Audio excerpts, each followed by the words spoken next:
Chapter 285. Ever since the incident in Green Valley Town, Liu Chung and Overmera had formed a grudge. His Black Pine settlement had been attacked many times and suffered heavy losses. Since Overmera had joined him, Han Xiao helped Liu Chung solve this problem and made a call. "It's you." On the phone, Liu Chung was on guard. He had also received information that Han Xiao was from Overmera. This made him very vigilant, and he suspected that Han Xiao had contacted him before. "Don't worry, Overmera won't trouble you anymore." Han Xiao went straight to the point and expressed his attitude. Liu Chung was puzzled and asked, "What do you mean? Overmera is not on my side, at least not in the past. Now that they have joined me, I'll help you solve your dispute." Han Xiao laughed. "Friends should help each other." "Okay." Liu Cheng's tone softened a little. Thinking of their previous friendship, he felt that Han Xiao would not lie to him, and there was no need for that. He was just a small warlord, and Han Xiao was now a legendary figure. After the war, the Six Nations will dominate the world, and there will be fewer and fewer wanderers. In the future, the warlord model will definitely be dealt with. Han Xiao repeated what Xiao Jin had said. The gist of it was that the business that Xiao Jin was doing now had no future, and it would definitely collapse in the future. Brother, on the other hand, had better prospects. Don't blame me for not reminding you. Now, I have a chance to give you a hand. Liu Chung was a little tempted. "Let me think about it." After talking about business, Han Xiao asked if Lei Zhenyu was still in Black Pine Settlement. Liu Cheng's answer was that he had already left. Han Xiao could not help but have a thought. Lei Zhenyu was a mechanic who made the PE0 nano muscle fiber. Old Man Liu had entrusted him to help Liu Chung. Once Lei Zhenyu left, it would be an opportunity for Old Man Liu to leave behind the 4 blueprints. Old Man Liu would try to get the information to Liu Chung, and Liu Chung would then send someone to Star Dragon's repair shop to get the blueprints. Although the relationship between father and son was very strained, Old Man Liu's fatherly love was as great as a mountain. Han Xiao secretly shook his head as he thought of his own father and the fried meat slaps that he missed so much. Oh, not this Xiao Jin beside him. Old Man Liu's 4 blueprints were all rare items, and they had a unique style. They could be considered as a set of godly equipment in the early stages of the mechanic class. The probability of obtaining knowledge from them was extremely low, so Han Xiao was quite envious. He currently had 3 types of equipment and battle systems: the Ghost Gaussian Sniper Rifle and Electromagnetic Hoverboots long-range kiting style, the all-round Amphipter mechanical suit, and the mechanical pugilist style of magnetic chain split blades and electrothermal cutter. These 3 systems formed his current combat style. The other scattered machines did not count as his usual tactics. For example, the Generation 2, 5 Rangers and Turrets Firepower Rush style, and the Elementary Pure Firearms Long-Range style, with a large number of gunpowder weapons were rarely used. Ever since the Snake series mecha had left the factory, Han Xiao had very rarely gambled on new blueprints. He was well aware of the knowledge combinations of blueprints. Other than the occasional chance to try his luck, he would only spend his experience to integrate a specific blueprint when he confirmed that a certain battle strategy was required. As for Old Man Liu's 4 blueprints, they belonged to an independent new battle system, so Han Xiao naturally would not miss out on them. The setting sun slowly approached the horizon, gilding the Star Dragon western capital with the color of dusk. The air was filled with a hint of melancholy as the day was about to disappear. The people on the streets were in a hurry, as if they wanted to rush home before nightfall. Han Xiao slowly walked on the streets. He had been away for almost a year, and now that he had returned to the western capital, the feeling that this city gave him had changed slightly. There were more people, and the corners of the walls were still covered with anti-war spray paint. The giant screens in the buildings in the distance were rolling the news, and the content was about the victory of the war and the upcoming climate change. The city was shrouded in a heavy atmosphere, and the citizens were confused and worried about their future. At this time, Han Xiao was wearing the facial simulator. He changed his appearance and wore a warm woolen coat. It was already winter, so this outfit was very low-key and ordinary. Returning to the repair shop that he had not seen for a long time, the familiar layout was still there, and his workshop was still next to the shop. Han Xiao walked into the shop, and the lathe hummed. Lu Qian was focused on assembling a machine. She was alone, and old man Lu, who usually sat at the door, was nowhere to be seen. Lu Qian turned around and saw a customer coming in. She hurriedly put down her work and walked over with a smile. "Hello, is there anything you need?" Lu Qian still looked familiar, gentle and delicate like a spring breeze. Han Xiao sized her up and said without a change in expression, "I want to customize a small thing." "What is it?" Lu Qian blinked. Han Xiao took out a blueprint and handed it to Lu Qian. It was a sketch of a small metal sculpture. There was no technical requirement, only grinding and welding. Any machine shop could do it. Lu Qian looked at it for a while and nodded. "No problem. You can come and get it tomorrow." Han Xiao shook his head. "I'm leaving the city tomorrow, so I want it tonight." Lu Qian was troubled. "It will take about 2 hours to make this sculpture. I'll close the shop when it's dark. Then I'll have to go to another shop." Han Xiao pretended to feel pity and whispered, "Is there a modification shop nearby that takes orders of 30,000 yuan?" Lu Qian's eyes lit up and changed the topic 180 degrees. "We'll close later today. You can wait in the shop. Once it's done, you can pick it up immediately." Hearing this, Han Xiao smiled inwardly. He knew Lu Qian too well. This trick worked every time. Only by staying in the shop would he have a chance to find the box left behind by old man Lu. Naturally, he couldn't ask Lu Qian directly as it would arouse suspicion. At this moment, a new customer came in. It was a short-haired man. He stuck his head out and said, "I want to buy some household equipment. Do you have it?" "Yes." Lu Qian greeted the customer and pointed to the metal rack. "It's all for sale. Sorry, I have some work on hand. You can take a look yourself." He casually grabbed a stool and sat down. Suddenly, he sensed something and looked to the side. He saw that the man who had just walked in was sizing up the goods on the shelf, while secretly sizing him up, constantly observing him. Old man Lu's identity was special. Before he left, he got people from Division 13 to take care of Lu Qian. There were always people around to protect and monitor her to prevent anyone from plotting against her. This new customer was a resident field agent who came to investigate Han Zhao's background. People from Division 13? Han Zhao's LV-70 senses were very sharp. He noticed that this man's footsteps had the characteristics of someone who had undergone military training. He guessed the other party's background after thinking for a while. His expression didn't change as he quietly observed the situation. Now that he had changed his appearance, he wasn't afraid of being recognized. As the sky gradually darkened, Lu Qian focused on her work. Han Xiao sat by the side and waited.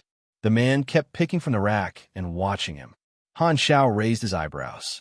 It wasn't good for him to move around when he was being watched. He secretly shook his leg, and a small spider crawled out of his pocket. It followed the shadow of the corner and moved stealthily. Han Xiao took out his tablet and used his body to block the surveillance's line of sight. He lowered his head and opened the control interface of the spider. He switched to manual mode. The image of the small spider appeared at the bottom right corner of the screen. From the spider's perspective, it moved close to the ground. The detector was specially equipped with a metal detection device. The pipes hidden under the wall and the floor were all glowing red. He remembered that old man Lu's safe was made of metal, so he used metal detection. Half an hour later, the spider found its target in Lu Qian's room on the second floor. A portable safe was placed under the bed. Han Xiao suddenly stood up and said, "Is there a toilet here?" Lu Qian looked up and wiped her sweat. "It's upstairs." "I'll take you there." "No need. You do what you need to do. I'll go by myself." Han Xiao refused and walked up the stairs. After a few steps, he suddenly heard the field agent say that he wanted to go to the toilet. He followed him and watched him closely. Han Xiao clicked his tongue and felt that it was quite troublesome. It was not good for him to move when he was being watched. He suddenly felt evil. When he came to the toilet on the second floor, he suddenly turned around and punched the field agent in the nose with a friendly punch. The field agent could not react at all. He only felt a blur in front of him, and a searing pain erupted from the bridge of his nose. Without saying anything, he was knocked unconscious. After helping the field agent lie down silently, Han Xiao walked into Lu Qian's room, pulled out the safe from under the bed, and entered the password in his memory. Click. The safe opened. Han Xiao glanced at it. The interface notified him that he had obtained 4 rare blueprints. After confirming that there were no mistakes, he was overjoyed. He rolled up the blueprints and stuffed them into his bag.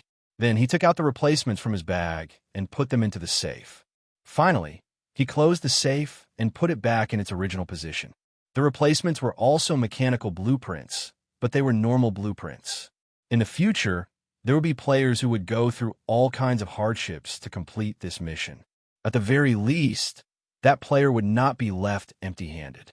Han Xiao felt that his conscience was so great that it touched galaxy. Carrying the field agent downstairs, Lu Qian was shocked. What happened to him? Han Xiao pretended to be disgusted. This guy wanted to go to the toilet with me. His intentions were murderous, so I knocked him out. Lu Qian's expression became strange. She looked at the field agent and mumbled, "So exciting." Han Xiao sat down calmly. He didn't panic at all after knocking out the Division 13 agent. His confidence came from his ability. Moreover, Lu Qian was an old acquaintance. He didn't want to disappear for no reason and cause Lu Qian to be worried. He chatted with Lu Qian casually. 56, please answer. 56, please answer. In a room in a building a few hundred meters away from the repair shop, a group of field agents responsible for protecting Lu Qian was on standby. The captain kept repeating into the walkie-talkie. The target was naturally the field agent in the repair shop. There was no reply. Everyone's expression became serious. *T, he's lost contact. Something must have happened in the shop. Move immediately. The captain suddenly stood up, put on a bulletproof vest and ammunition belt, and rushed out of the door with his men. Chapter 286. The cold night wind blew in through the window, and the humming sound of the lathe running filled his ears. It was a little noisy. Han Xiao casually chatted with Lu Qian. Your shop has been around for a long time. How's the business? Lu Qian's hair was tied up, and she was wearing a protective mask. She was welding metal with her head down.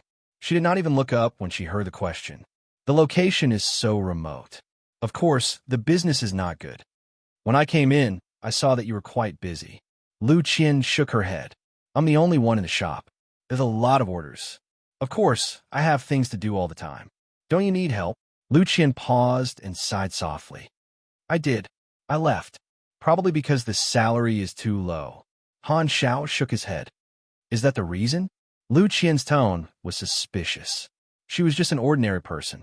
She did not know about those big events. Han Xiao left without saying goodbye, and there was no news about him. Lu Qian had always been brooding about it. The apprentice that she had painstakingly recruited was gone just like that. Although they did not spend much time together, Han Xiao had left a deep impression on Lu Qian. In the past, there was only her and old man Lu in the shop. With one more person, it was more lively. The time spent together was quite happy. However, after waiting for a long time, Han Xiao still did not return. Lu Qian's mood was down for a long time. Since the business is not good, have you thought of going somewhere else? Lu Qian shook her head. This is my home. Dense footsteps approached. In the night, a field team quickly arrived. At this time, the field personnel who was knocked out woke up slowly. His expression changed drastically. He immediately wanted to do a tactical roll to get up. Suddenly, a fist the size of a sandbag quickly approached him. Bang! In front of the field team, Han Xiao knocked him out with another punch. Don't move. Raise your hands. The field team raised their guns and aimed at Han Xiao. The captain shouted, We are Star Dragon's Strategic Homeland Defense Bureau. We suspect that there's something wrong with your identity. Come with us. Zong.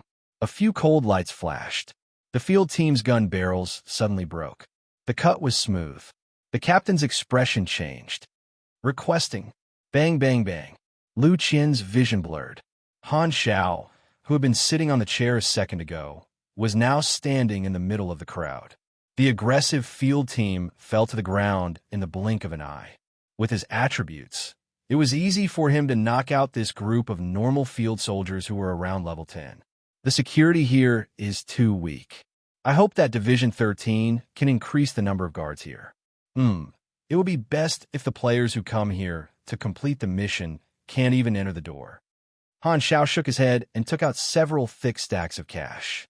He placed them on the table and turned to leave. Lu Qian returned to her senses and stared at Han Xiao's back. She suddenly asked, "Have we met before?" Han Xiao didn't even turn his head. He chuckled and said, "Never seen him before." When his figure disappeared into the night, Lu Qian put down what she was doing and took off her protective mask. She brushed her hair behind her ear and suddenly smiled, revealing a knowing smile. After sneaking out of the western capital, he boarded the helicopter and returned to the sanctuary. Only then did he take out the 4 blueprints and examine them carefully. Blueprint: magnetic shield chain floating shuttle blueprint. Sonic sphere, pierce blueprint. Sonic sphere, shock blueprint. Sonic sphere. Probe. These 4 types of machines formed an independent combat system with both offense and defense. The 3 different types of sonic spheres were the core equipment. They had different functions, but they complemented each other. As the name suggested, the sonic sphere's principle was related to sound wave attacks. Ultrasonic and infrasound waves were of the penetrating type and focused on damage. Noise waves and strong sound waves were of the vibrating type and focused on control. Probe type was of the auxiliary type and was related to sonar detection. It could also increase the power of the other 2 types of sonic spheres. It could also transform and adjust the environmental sound within a certain area to form a special area that could amplify sound waves. It also had an MP3 function.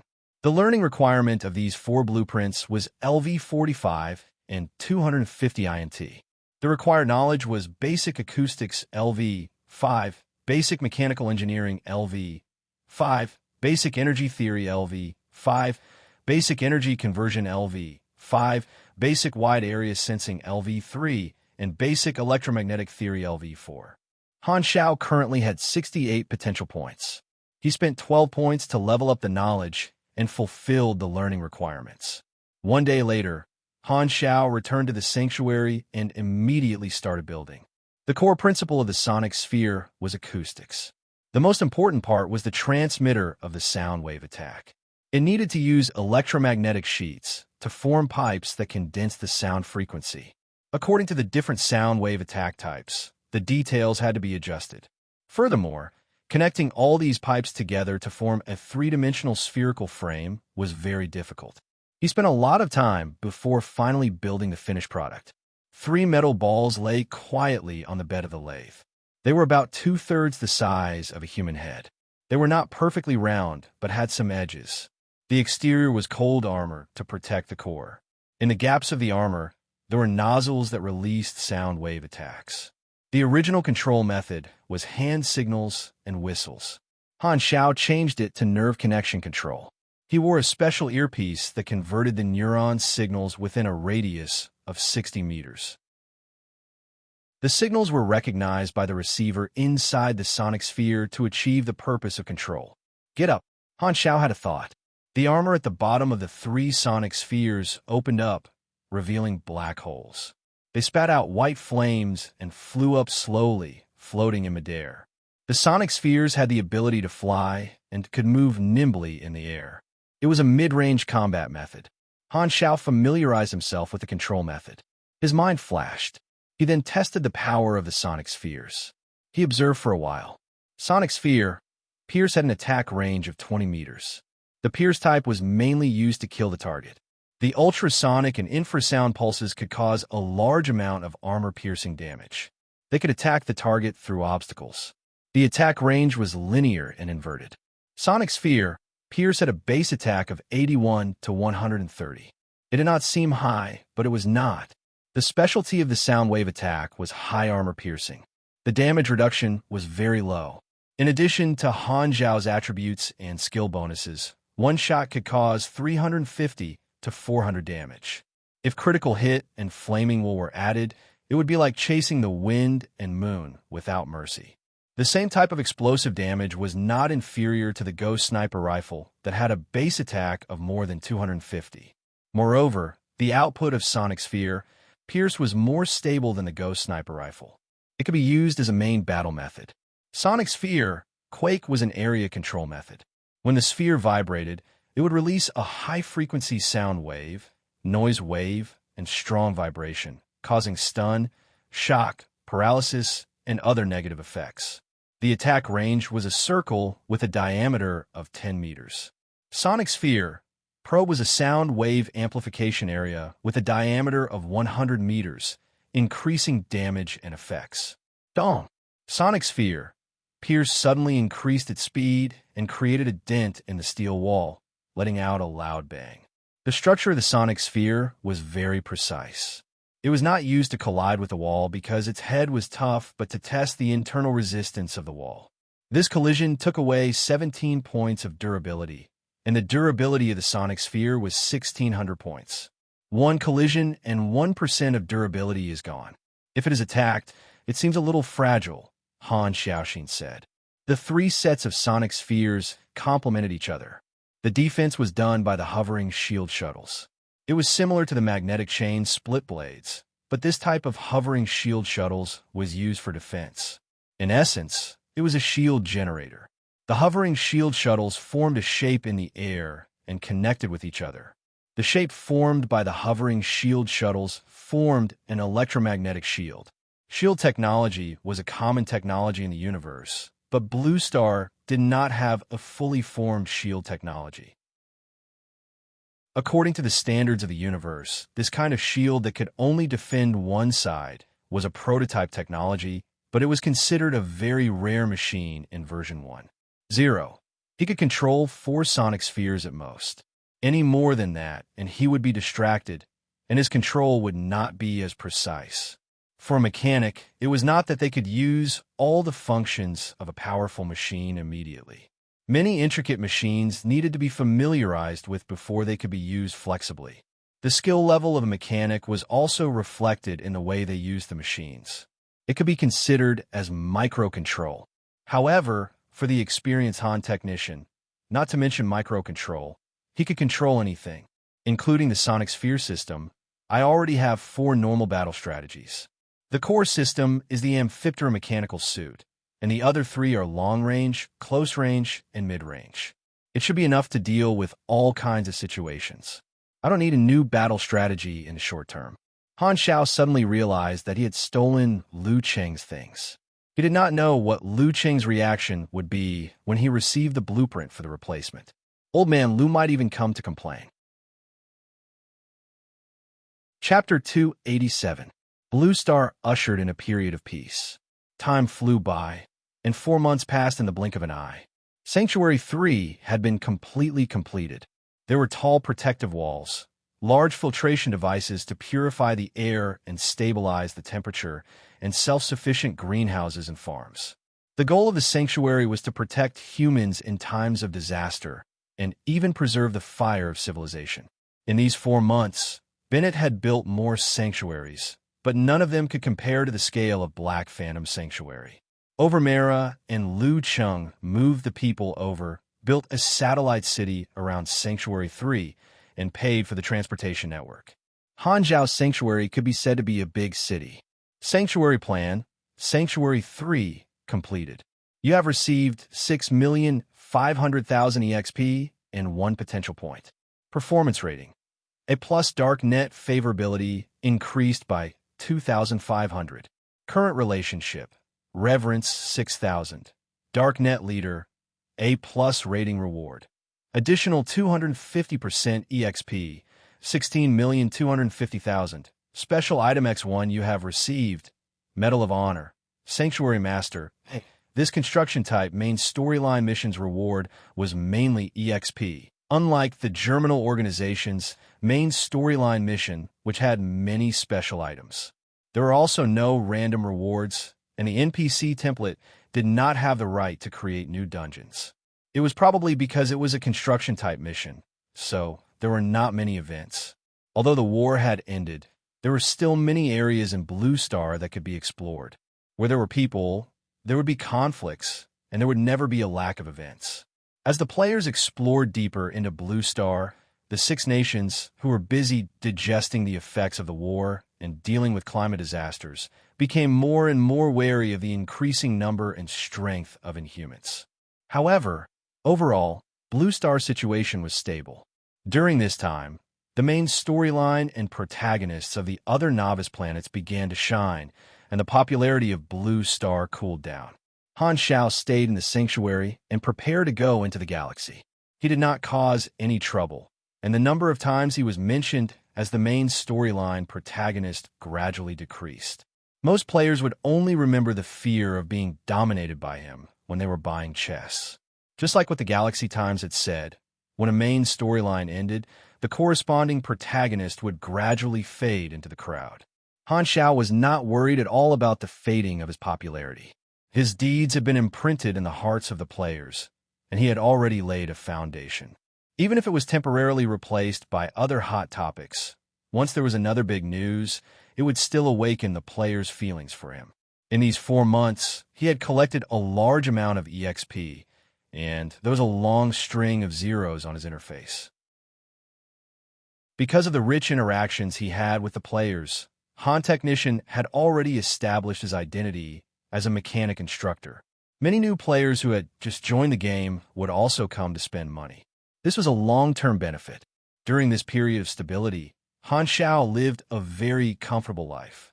However, he did not indulge in the pleasures of women. He did not indulge in pleasure and forget about his duties. He spent every day in the workshop building equipment and continued to train. He mastered the tactical system and maintained his peak condition. He had used the Destiny's Child character summon card and accurately predicted the opportunity to travel to the galaxy. There was still quite some time left. According to his memory, the S1 Pro League would start during this period. This was a grand event for the players. Han Xiao had been very concerned about this event in his previous life and wanted to join in the fun. Furthermore, if his sanctuary could become the venue for the Pro League, it would bring in a lot of customers. The pugilist and Esper class advancement knowledge, enhancement potions, high-level equipment, and so on that he had prepared would be able to make a lot of money. Han Xiao spent a lot of effort to cultivate the 4 rookies, Mad Blade, Pork Bun, Beating Dog, Maple Moon, and Hao Tian, hoping that they could get a good result in the Pro League.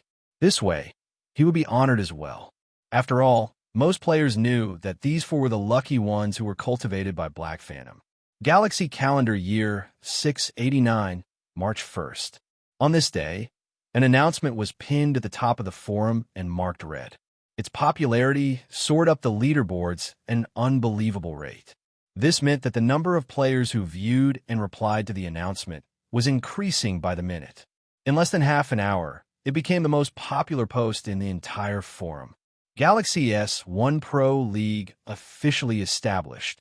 It's finally here. Han Xiao was excited. When the open beta had just started, there was news that the World Esports Association was going to host the Galaxy Pro League. After 1.5 months in real life, there was finally official news. This morning, the World Esports Association announced that the first Galaxy Pro League will officially open. This will be the most authoritative and top-level competition. It will be a grand event that belongs to the players. This will be the biggest stage for all the experts to prove themselves. Show off your skills, and the world will cheer for you. The first Galaxy Pro League has a total of 37 participating countries: China, Japan, Korea, North and South America, Eastern and Western Europe, Russia, and so on. According to the differences of the planets in the game, it will be divided into 13 divisions. They are Planet Winterfrost Division, Planet Brighton Division, Planet Longsong Division, Planet Lonely Division, and Blue Star Division. The rules of the first Galaxy Pro League are as follows. There are 3 types of competitions: single competition, and team competition. Single competition. Players will fight to determine the winner. Single competition. Team competition. Players will take turns to fight, and the last player to stay in the ring will win. Team competition. Players will fight in a complicated environment. They will win after destroying all of their opponents or completing special missions. First Division qualifiers. All players will be accepted. The number of players in a team must be 9, including 2 substitutes, 1 coach, and 6 players. 1 battle elimination system. Teams will fight to determine the winner in the team competition. Note: single players can only participate in the single competition. The top 38 teams and the top 62 individuals will enter the division regular competition. Division Secondary League. 18 teams will be allowed to participate, and 128 individuals will be chosen. The point system will be used, and the winner and runner-up of the team competition and the single competition will be qualified for the division regular competition. The top 40 teams in the regular competition and the top 64 individuals will be chosen. Preseason competition. Players will warm up and take turns to fight. Winning or losing will not be counted. Second division regular competition. Points system. Teams will fight in the single competition and the team competition. The top 8 teams in the team competition and the top 16 in the single competition will enter the finals. If a team member enters the top 16 in the single competition, the team will be awarded extra points. At the same time, the team and the individual first in the team competition will be invited to the International Exhibition Competition. International Exhibition Competition, All-Star Competition, the top teams in the division regular competition will compete with each other. Winning or losing will not be counted. Third division final competition. Fight in pairs, best of 5. The division champion will be awarded the division trophy. The division champion, runner-up, and runner-up will enter the international regular competition. Fourth division international regular competition. Points system. 3 strong teams from each division will fight in turns. The top 8 teams in the team competition and the top 16 individuals will enter the international finals. Final division international finals. Fight in pairs, best of 5. The world champion will be decided. The venues for the single competition and the single competition are as follows: Winter Frost Planet, Crevice Canyon. Brighton Planet, Floating Island Academy. Blue Star, Black Phantom Sanctuary 3. Registration for the qualifiers and secondary league will be held today. I hope the players will get the best results. S1 Galaxy Pro League is officially established. No matter which planet it was, the passion of all the players was boiling. The entire world rejoiced in this grand occasion. Seeing that Sanctuary 3 was the venue for the Blue Star competition, Han Xiao let out a long sigh of relief. Then he became excited. It was as if he saw a tsunami of leaks gathering and drowning him. The arena was too suitable for the single competition and the single competition. Plus, he had opened it to the players. With such a good venue, the chances of it becoming the venue were extremely high. The Pro League was such a huge event being held in his territory. This was a huge business opportunity. The competition format for the first Pro League is the same as I remember. Because it's the first Pro League, there are only 3 types of competitions. There will be more in the future, Han Xiao thought. As expected, it's still the qualifiers, regular competition, division final competition, and international finals. The first, second, and third place of the division final competition and the first, second, and third place of the finals all have very high bonuses. The big clubs are the main players of the first Pro League. Normal players can only achieve some results in the single competition. It's actually easier to become famous and become a star player in the single competition. When some of the normal players show their strength, clubs will sign them, and they can become professional players in the next Pro League. Han Xiao nodded. He had experienced it personally. As a famous player in the mechanic class, there were clubs that had sent him invitations, but he had rejected all of them. Everyone had their own ambitions. He did not like the tough training of a team. Playing games was more suitable for him. Han Xiao touched his chin and thought to himself, if it's the first Pro League, I remember that China's results were average. North America or Europe won the championship. I think it was France or Canada. At this time, he was living in a tall building in the middle of the sanctuary. Looking down, the atmosphere of the players in the square had changed. They were excited, expectant, and nervous. It's starting. Han Xiao also felt a little excited. Chapter 288. The registration for the qualifiers has started. The club has selected the other members and urged us to go back and practice. Old Hao, This is the name list of the other 3 members and the 2 substitutes. There were 3 people in the chat: Hao Tian, Sleepy Winter, and Twinkle Fried Rice. They were all professional players under Long Sky. The 4 biggest esport clubs in China were Temple of God, Long Sky, Dynasty, and Fried Eggplants with Fish. Seeing these names reminded the players of the glorious history of these clubs and the history of Radiance on the podium. The biggest clubs all had their own pillars, such as Li Gu in Temple of God and the Troika in Fried Eggplants with Fish. Hao Tian and Sleepy Winter were both veterans of Long Sky and were known as the 2 stars of Long Sky. In recent years, there had been a new batch of young players with potential in the youth training camp, and Twinkle Fried Rice was the most favored to succeed him.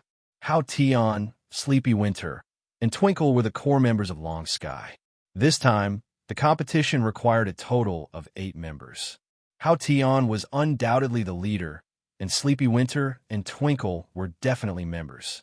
The other 5 would be selected from within the team. The winner would form the first seed team with the 3 core members, and the rest would form the second seed team. Hao Tian looked at the name list and said, "These members are all veterans. With some practice, they should be able to get back to their competitive state. There's no problem with the candidates, so there's no need to change them." He was a super god who had played for the club for many years, and his voice in the competition was sometimes higher than the coach and manager. Sleepy Winter nodded and said, "The first competition is very important, and I hope we can get a good start. I've seen the competition format, and there are 5 stages. The competition will be very long, and we have plenty of time to prepare and continue to level up. The first batch of players is almost level 50, and by the time the finals start, most of the remaining teams will be at level 50. The qualifiers are the first stage, and all players are accepted. The competition is the most intense, and there are at least a few thousand teams in a division, fighting for 38 spots. Think about how scary the competition is. Because of the large number of people in the qualifiers, it's a one-match elimination system. If we're unlucky and lose to a strong opponent, we won't be able to enter the regular season, so we have to be careful from the start. All of our opponents can be roughly categorized into 4 types: passers-by and idle, strong passers-by, strong club teams, and powerhouse teams. Our biggest opponents are the other 3 powerhouses. I predict that the club teams will take up more than 3/4 of the top 40 spots in the regular season. Hao Tian said in a low voice, "Team battles are ever-changing. Don't underestimate any team." "Old Hao, are you going to participate in the individual competition?" Sleepy Winter asked. "Yes." "Then I won't go." Sleepy Winter shrugged his shoulders. He was very clear about Hao Tian's strength. There was a very high chance that he would be able to obtain a placing in the individual competition. This would increase his team's points in the regular season. Basically, every club would send their strongest to participate in the individual competition. As the other member of the 2 stars of Long Sky, since Hao Tian was going to the individual competition, he would focus on the team and do his job. At the same time, Madblade also submitted his application for the individual competition. Unlike a powerhouse like Long Sky, the Rivervale club that he was in was truly a small team. There were just enough players in the club, and there were no other rotations. The members were all third-rate players, and only Madblade was slightly famous. However, he was not the leader. The leader was another player, Lone Crane, who was trained by Rivervale themselves. However, he had no achievements at all. Rivervale was a weak team. They had taken a liking to Madblade and signed him as a strong addition. After he joined, the team barely regained some vitality. Lone Crane, however, did not like Madblade and felt that Madblade was a threat to his position. Where there were people, there would be competition. The management rules of some small clubs were not as perfect as those of the big clubs, and it was not uncommon for them to be ranked based on seniority. Before they had any concrete results, the professional players were all a bunch of prideful people. Frenzied Sword was lucky enough to be chosen, but he was ostracized by his team. His application for the individual competition had been rejected by Lone Crane many times. Lone Crane's reason was very noble. The team needs to preserve its strength. You are a trump card. If you reveal too much information in the individual competition, The other team will come up with strategies to counter our team. The application was only approved after the higher-ups spoke up. Mad Blade did not have high hopes for this bunch of small fries at all. It was impossible to rely on such a team to obtain results. He placed all his hopes on the individual competition. As long as he made a name for himself in the individual competition, his position would be stable. He really did not want to fight with others. My current win rate against God Hao Tian is 4-6. He's a top god. If I can achieve a 40% win rate and enter the top 64, I should have a good chance. Mad Blade was very confident in his own strength. He had obtained a huge amount of EXP from Han Zhao's mission, and his level was one of the highest among all the players. His skill level was also very high, and all his equipment was limited edition from Black Phantom Shop. Mechanical pugilists were very reliant on equipment. His equipment was basically blue, and even his weapons were purple. His machinery was also beyond the knowledge of normal players. The so-called limited edition was actually a machine that Han Zhao had made for him. He trained the four of them in all aspects. Strictly speaking, Mad Blade, Maple Moon, Hao Tian, and Pork Bun could be considered his disciples. Mad Blade was very clear that his strength was mostly due to Black Phantom's hidden storyline. Every time he thought about it, he felt very lucky to have met Han Zhao during the closed beta. I must get a good ranking. Frenzied Sword cheered himself on. The registration for the qualifiers was in full swing. Every club moved frequently, and a large amount of news was spread on the forums every day. It was very lively, and the players were very excited. This was a carnival, and the players were looking forward to seeing their idols compete in the professional arena. They were looking forward to seeing the top-level battles. Now that players could travel across the ocean, countless players gathered in Sanctuary 3. Sanctuary 3 was the venue for the singles competition. Other than the players who registered, there were also many players who came to watch the battles. The number of players in the city was constantly increasing, and it took in a huge amount of people every day. The number of players participating in the singles competition was the highest. After all, most players knew that they could not beat the professional clubs in a team, and it was not easy to gather a team. In comparison, the singles competition was much easier, and one person could register.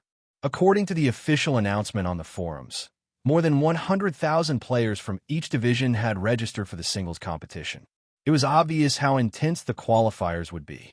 The players participating in the competition were basically the first few batches of old players who entered the game. The new players who joined later were only around level 20, and it would be a waste even if they participated. Some people complained about the competition system and felt that it started too early, but their voices were quickly drowned by the sea of people. The open beta had been in the game for 8 months. According to the competition schedule, the division competitions would last for about half a year, and then there would be a preparation period and a break period of close to a year before the international competitions. Such a long break period was mainly to give the qualified teams more time to practice and show the importance of the international competitions. They also used hunger marketing to increase the influence of the competition and would not start the international competitions hastily. The competition schedule was about 2 years in the game, and the whole version 1. Zero time was 3.5 years. The new players who did not make it in time could only blame themselves for not playing earlier. Time waits for no one. Maple Moon did not sign up for the qualifiers. She was a casual player and a soft girl, so she did not pay much attention to the competition. She was completely clueless about the competition and was content to be a spectator. Of course, Han Zhao would not force her to join the competition. Furthermore, mechanics like Maple Moon, who focused on manufacturing, were indeed very weak in version 1. 0. Pork Bun and Beating Dog contacted their other streamer friends and formed a streamer team to participate in the competition happily. In Han Zhao's eyes, this streamer team was guaranteed to be a suicide mission. If they could make it into the regular season, he would swallow 10 energy crystals on the spot. Then, there are only 3 people under my banner who will participate in the competition: Hao Tian, Mad Blade, and Pork Bun. I can ignore the last one. Han Zhao stood in front of the window, overlooking the crowded square, and thought to himself, I hope the two of them can get a good result. The registration period was the brewing period of the competition, and it was also the best time for him to earn a lot of money. There were 100,000 players in the individual competition, and they were willing to spend money and experience for a little bit of improvement. A gratified smile appeared on his face. Chapter 289. The first season of the Pro League was in full swing. Galaxy Times released the latest episode, analyzing the overall trend of the competition. It received a lot of attention, and the viewership was the highest in history. Han Xiao clicked on the video. This episode was obviously different. The comments were denser than before, and the duration was twice as long. One look at the progress bar, and one could tell that it was full of content. As usual, after the opening joke, the hosts entered the main topic. The first season of the Pro League is here. Registration for the qualifiers is open. Players, are you ready for this grand occasion? The bullet screen was filled with the words, always ready. The male host said, from this episode onwards, we will continue to bring you a comprehensive analysis of the competition. This episode will include an explanation of the competition system, an analysis of the competition schedule, and introductions of the strong teams in each division. We have also invited the leaders of the 4 biggest clubs of China to the studio. All right, let's start with a small advertisement. Don't go away. The highlights will be back soon. Then, the advertisement that was not small at all played for 5 minutes. When the comments started to argue about which brand of baby diapers was better, the faces of the two hosts finally reappeared. Han Xiao had a helpless expression. No wonder this episode was so long. Welcome back. The Pro League is divided into 13 divisions, corresponding to 13 novice planets. The strongest teams of each planet will be selected, and the club alliances of some strong esports countries will choose their headquarters. This is equivalent to choosing the main division in advance. The two introduced the situation of each division and which strong countries there were. Every time a strong team from a different country was mentioned, there would be a large number of comments shouting the team's slogan. Every strong team had a large number of fans around the world. When they talked about the Blue Star division, the comments were the most intense. After all, this was the Chinese version of Galaxy Times. Blue Star is the main division of the Chinese clubs. We have invited guests to analyze the Blue Star division for us. Let's welcome Li Gu from Temple of God, Second Prince from Dynasty, Hao Tian from Long Sky, and Sun Eggplant from Fried Eggplants with Fish. The comments were in an uproar. Who did not know that the 4 biggest clubs were rivals?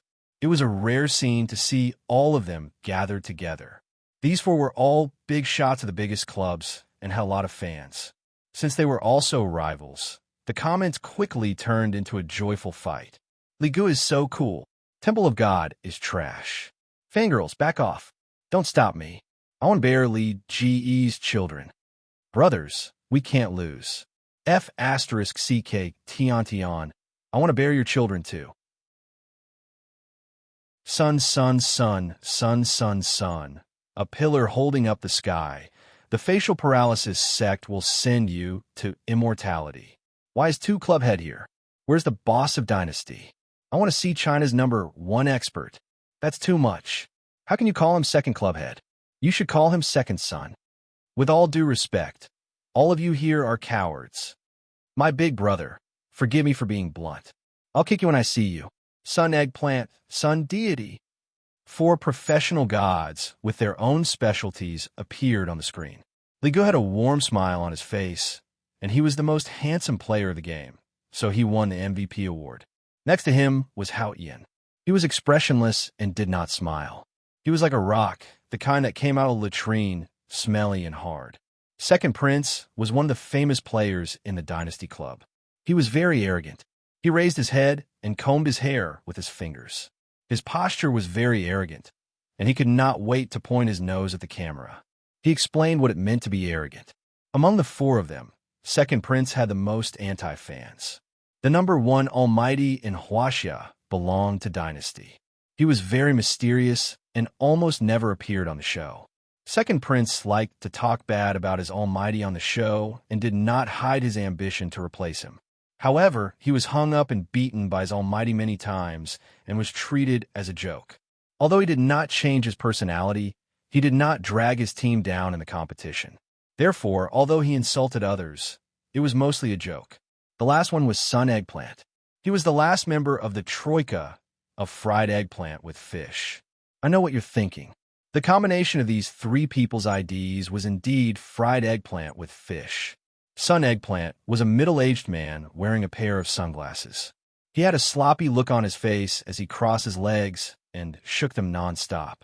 He had one hand behind the back of the chair, and he looked like a big boss. He even had a toothpick in his mouth. If there wasn't a rule against smoking in front of the camera, he definitely wouldn't be holding a toothpick. Ligu smiled. Thank you for the invitation. Speaking of which, this is the 4th time I'm on a Galaxy Times. Thank you for coming to the Galaxy Times, the male host said. Then, let's invite the 4 experts to explain the situation of the Blue Star Division to the audience. They started to analyze. Ligu and Second Prince spoke the most. Hao Ian was silent and did not speak at all.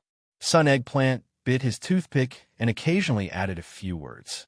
The Blue Star Division was the home ground of China. There were dozens of clubs in total. Other than the Big Four, there were also large clubs such as Thunderstorm, Fanatics, Nine Gates, and so on. There were also many strong professional players. After a round of comments, it was as if they were discussing the heroes of the world. However, in their words, the Big Four were still the most promising teams. There were 13 novice planets and 37 participating countries. The small countries did not have the ability to choose their base camp. There were also some foreign clubs active in the Blue Star Division. Although there were not many of them, they were very strong and could not be underestimated. Although the so-called base camp planets were self-proclaimed and could be played by any country, this was the territory consciousness that the players formed spontaneously. Han Shao remembered that some clubs would send experts to other divisions and pretend to be passers-by to form a team and defeat the local clubs to gain the right to appear. This way, the local players would be embarrassed, just like a challenge. Alux, who he had met before, was such a challenge. The preliminaries are the most intense stage. The average participant is around level 40, and they haven't reached the maximum level yet. The one-battle elimination system means that luck will play a part in this, but the longer you stay, the more battles you will have to go through. Even we don't dare to say that we have absolute confidence in every battle. The element of luck will be greatly reduced, and the last 38 players will definitely be strong teams that have gone through real trials, Ligu said. Second Prince mocked. That's because you guys from the Temple of God are too weak. We, Dynasty, have absolute confidence. Whoever meets us can only wait for death. Ligu smiled, but he was cursing in his heart. He decided to ignore this idiot and turn to Hao Ian. He smiled and said, "Old Hao Ian, can you fulfill your dream this time and become the international champion? Everything depends on effort," Hao Ian said concisely. Second Prince scoffed and said arrogantly, "Save it, all of you. Dynasty will definitely be the champion." Sun Eggplant glanced at him and said, "Coward." Second Prince turned around and glared at him. "Old Hao Jiange, do you want to be taught a lesson?" Sun Eggplant pretended to roll up his sleeves and looked like he was going to pull out his sword and chop him. "Barbaric." Second Prince shrunk his head and muttered angrily. The 4 of them interacted, and the bullet screen was flooded with comments. This episode analyzed the competition in detail. At the end, the 4 of them promoted their team's preparation and expressed their high fighting spirit and determination to become the champion. Han Shao shook his head. Although none of them looked serious, they were all professional gods. They were the kind of people who could kill anyone in the competition. Who could stop them? Through this episode, the first season of the Pro League in his memory came alive again. The registration for the qualifiers ended quickly, and the official start of the competition was 3 days later. All the participants were nervously preparing. At this time, the sanctuary accommodated hundreds of thousands of players. They were squeezed around the arena, and the square was almost overcrowded. Looking down at the square, the scene of a hubbub of voices came into view. 3 days to the start of the competition, Han Xiao turned around and went downstairs. Chapter 290. The sanctuary was packed with people. Other than the participants, there were also spectators. It was more than 10 times livelier than before. The players' stalls could almost line up from the square to the city gate. The whole city was in a frenzy. The division tournament was a big event for players all over the planet. Those who were not there could watch the broadcast on the forums. There were 3 days before the tournament, and one day was the fixed time for Black Phantom to open the chests. A large number of players came to the sanctuary personally. Other than wanting to watch the tournament, they also came because of Han Xiao. The place where he usually appeared was already surrounded by a group of people. A male player stood outside the crowd and tiptoed to look into the circle. "It's about time," the male player mumbled softly. The male player's ID was Jingzhe. He was a LV-20 novice mechanic player, one of the inconspicuous spectators. At this time, in this chaotic sanctuary, he was basically no different from a human background. He was a small, transparent character. He knew about Han Zhao's various functions from the forums, so he wanted to buy some low-level equipment. His purpose was different from the people around him who were waiting to get their hands chopped off. There would be such newbies every once in a while, giving Han Technician a steady stream of income. After waiting for a while, Han Xiao drove the truck over and stopped steadily after a 270-degree drift. He dusted his hands and jumped out of the truck. The players who were waiting at the side immediately swarmed forward and fought to buy the boxes. There were limited chests, so Jingzhe was pushed around by the crowd. After the boxes were sold out, the crowd dispersed. Jingzhe finally heaved a sigh of relief. Seeing that Han Xiao was still there, he immediately got up and jogged over, expressing that he wanted to learn a skill. As expected, he saw the shop list. "So many machines. Seems like I can learn skills too. This NPC has so many functions. I heard that he used to be the main character of the storyline. Very awesome." Jingzhe was a newbie. He only started playing after the Germinal Organization main storyline ended, so he did not know much about Han Zhao's past. The items in the skill shop made him very excited. When he scrolled to the bottom, Jingzhe's eyes widened. This is the advanced knowledge of the pugilist and esper classes, gas burst, and level 2 genetic chain, endurance enhancement. Both are priced at 30,000 EXP. Jingzhe was very surprised. Isn't Black Phantom a mechanic instructor? Why is he selling the advanced knowledge of the other 2 classes? Unfortunately, he had no use for it. Jingzhe felt that it was a pity. He took a screenshot and posted a post on the forum. Then, he continued to browse the other products. However, he did not expect that his post would cause such an uproar. All the knowledgeable players were shocked. Jingzhe did not understand the scarcity of class advancement knowledge, but the veteran players were very clear about it. They had to raise their relationship with the 6 nations to reverence before they could exchange for class advancement knowledge.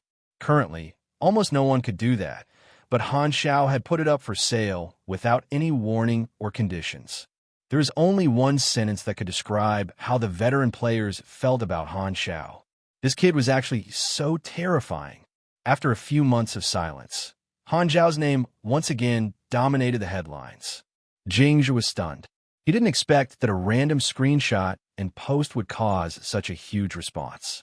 However, the scene that shocked him was yet to come. From afar, countless players rushed over after hearing the news. As far as the eye could see, they surrounded Han Xiao so tightly that not even a drop of water could escape. After confirming the existence of the 2 types of advanced knowledge, the players in the square were in an uproar. Black Phantom was as awesome as always. He was the blessing of the players. Suddenly, there was a commotion at the periphery of the crowd, and a path was automatically opened. Famous professional players walked in one after another. Li Gu, Hao Tian, Sun Eggplant, and so on, all gathered together, shining brightly. The Pro League was about to start, and the appearance of the class advancement knowledge was like rain from the sky to the professional players. No one dared to be left behind, so they all rushed over. Dozens of famous professional players surrounded Han Xiao. It was a sight to behold. The surrounding players rarely had close contact with their idols, so they were unable to contain their excitement. They all screamed and cheered, and their voices soared into the sky. Jingzhi was completely stunned. A random post had attracted a bunch of professional players. He was used to being invisible and had never experienced such an experience.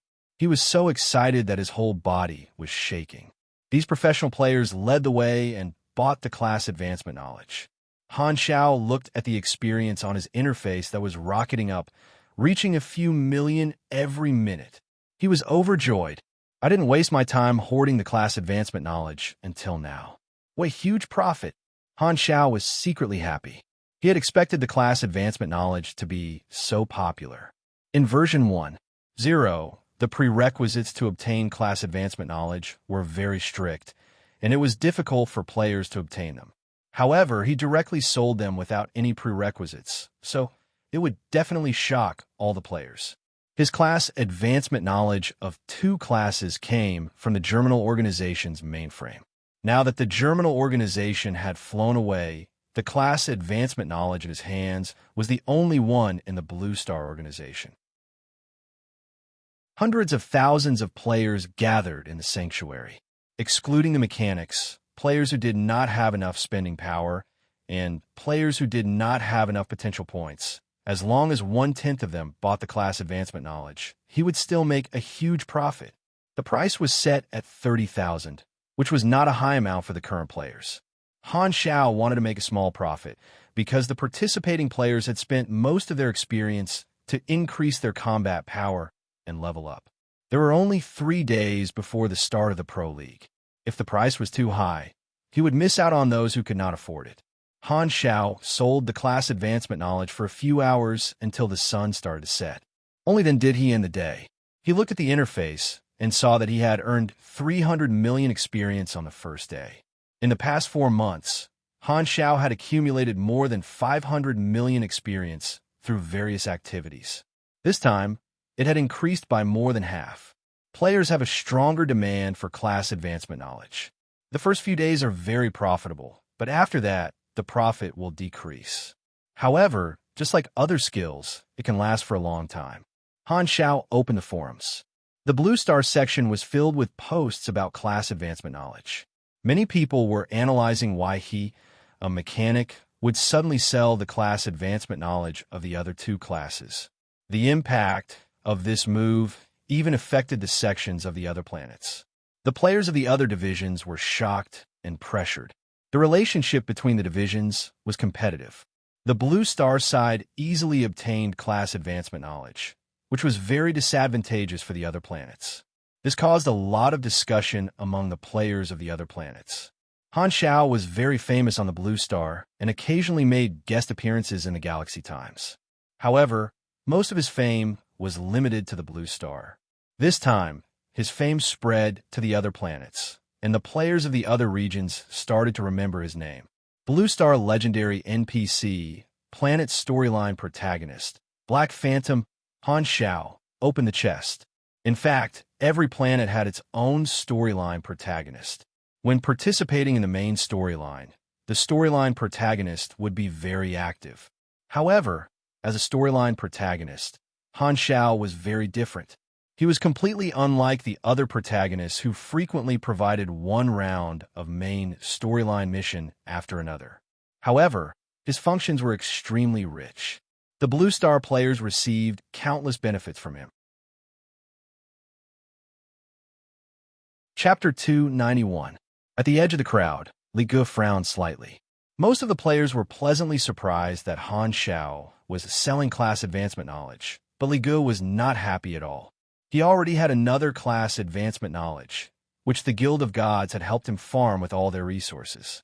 Li Ge was going to use it as his trump card to shine in the competition.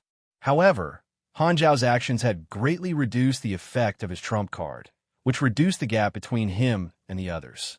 It was not surprising that everyone had something. Li Ge stared at Han Xiao, his eyes flashing. No one knew what he was thinking. A few gods were chatting beside him. Second Prince boasted proudly, "With a god like me, leading Dynasty into the finals will be a piece of cake. Old Wong, don't you think I still need to be merciful and bring him along?" Sun Eggplant looked at him with disdain. If you don't have king generals, your dynasty is nothing. Second prince was furious. The two of them exchanged a few words. At this time, Li Gu walked over and smiled. It's good to have confidence. I hope that everyone can practice well. I need help in the international competition to win glory for China. The others curled their lips. They were disgusted by Li Ji's self-proclaimed leadership. Hao Tian said directly, I don't like you representing others. Mind your own business. Li Ji's smile disappeared. He looked at Hao Tian and said calmly, Then I'll see you in the competition. Don't let me win too easily. There was a smell of gunpowder between the two of them. Sparks seemed to fly when they looked at each other. Suddenly, a lazy voice came from the side. Dumbass, I found you. Come back to the team with me for training. Everyone turned around to look. A bearded male player walked over. He looked very sloppy and unkempt. The ID above his head was King Generals. This person was the low-key and mysterious #1 professional player in China, the core of Dynasty. He had a resounding nickname, the Emperor. Don't call me dumbass. Second Prince was unhappy. Okay, dumbass. King Generals nodded. Ah, bastard. Second Prince was easily angered when he saw the god of his own team. He said angrily, Don't be so arrogant. Sooner or later, I'll ride on your back and do whatever I want. Everyone had looks of disdain on their faces. King Admiral looked like he was still half asleep. He nodded and dragged Second Prince away by his collar. He did not greet the others and just did what he wanted to do. He was not very sociable, but in Li Ji's eyes, it was arrogance. Looking at King Admiral's back, Li Ji's eyes flashed. He snorted inwardly. He coveted the #1 position of King Admiral. Only by obtaining the #1 position could his career progress further. We can't afford to lose this time. Everyone looked at each other and saw the determination in each other's eyes. After 3 days of trading, Han Zhao's experience points had reached an astronomical figure of 1 billion. Including the original 500 million, he now had a total of 1.5 billion experience points. The amount of experience points I have will determine how long I can stay in the galaxy. I don't need to worry about experience points. My next round of growth will be among the stars. Only with enough experience can I grasp the opportunity and grow quickly. After level 70, the amount of experience points I need will become higher and higher. Furthermore, I'm a mechanic that consumes a lot of experience points. After entering the galaxy, there will be very few chances to meet a large number of players. Han Zhao thought about his future. Although he had a lot of experience points now, once he entered the galaxy, they would all be used up one day. Since he was destined to run out of experience points, he would try his best to make this mountain as high as possible. Bang! Outside the window, a firework rose into the sky from the direction of the arena and exploded. This sound signaled the official start of the Pro League. The boiling cheers blended into a huge sound wave and spread out. Looking down at the arena, Han Zhao saw that the arena had been modified into a stadium-like structure. In the middle were 9 small arenas surrounding a large arena. At the edge of the arena was a large screen, and below the screen was the commentator's seat. Around the arena was the audience seats. At this time, the arena was filled with people, and there were no empty seats. The cheers rose and fell like waves, instantly igniting the atmosphere of the event. It's starting. Han Zhao lay on the sofa, changed into a more comfortable position, and opened the forums to watch the live broadcast.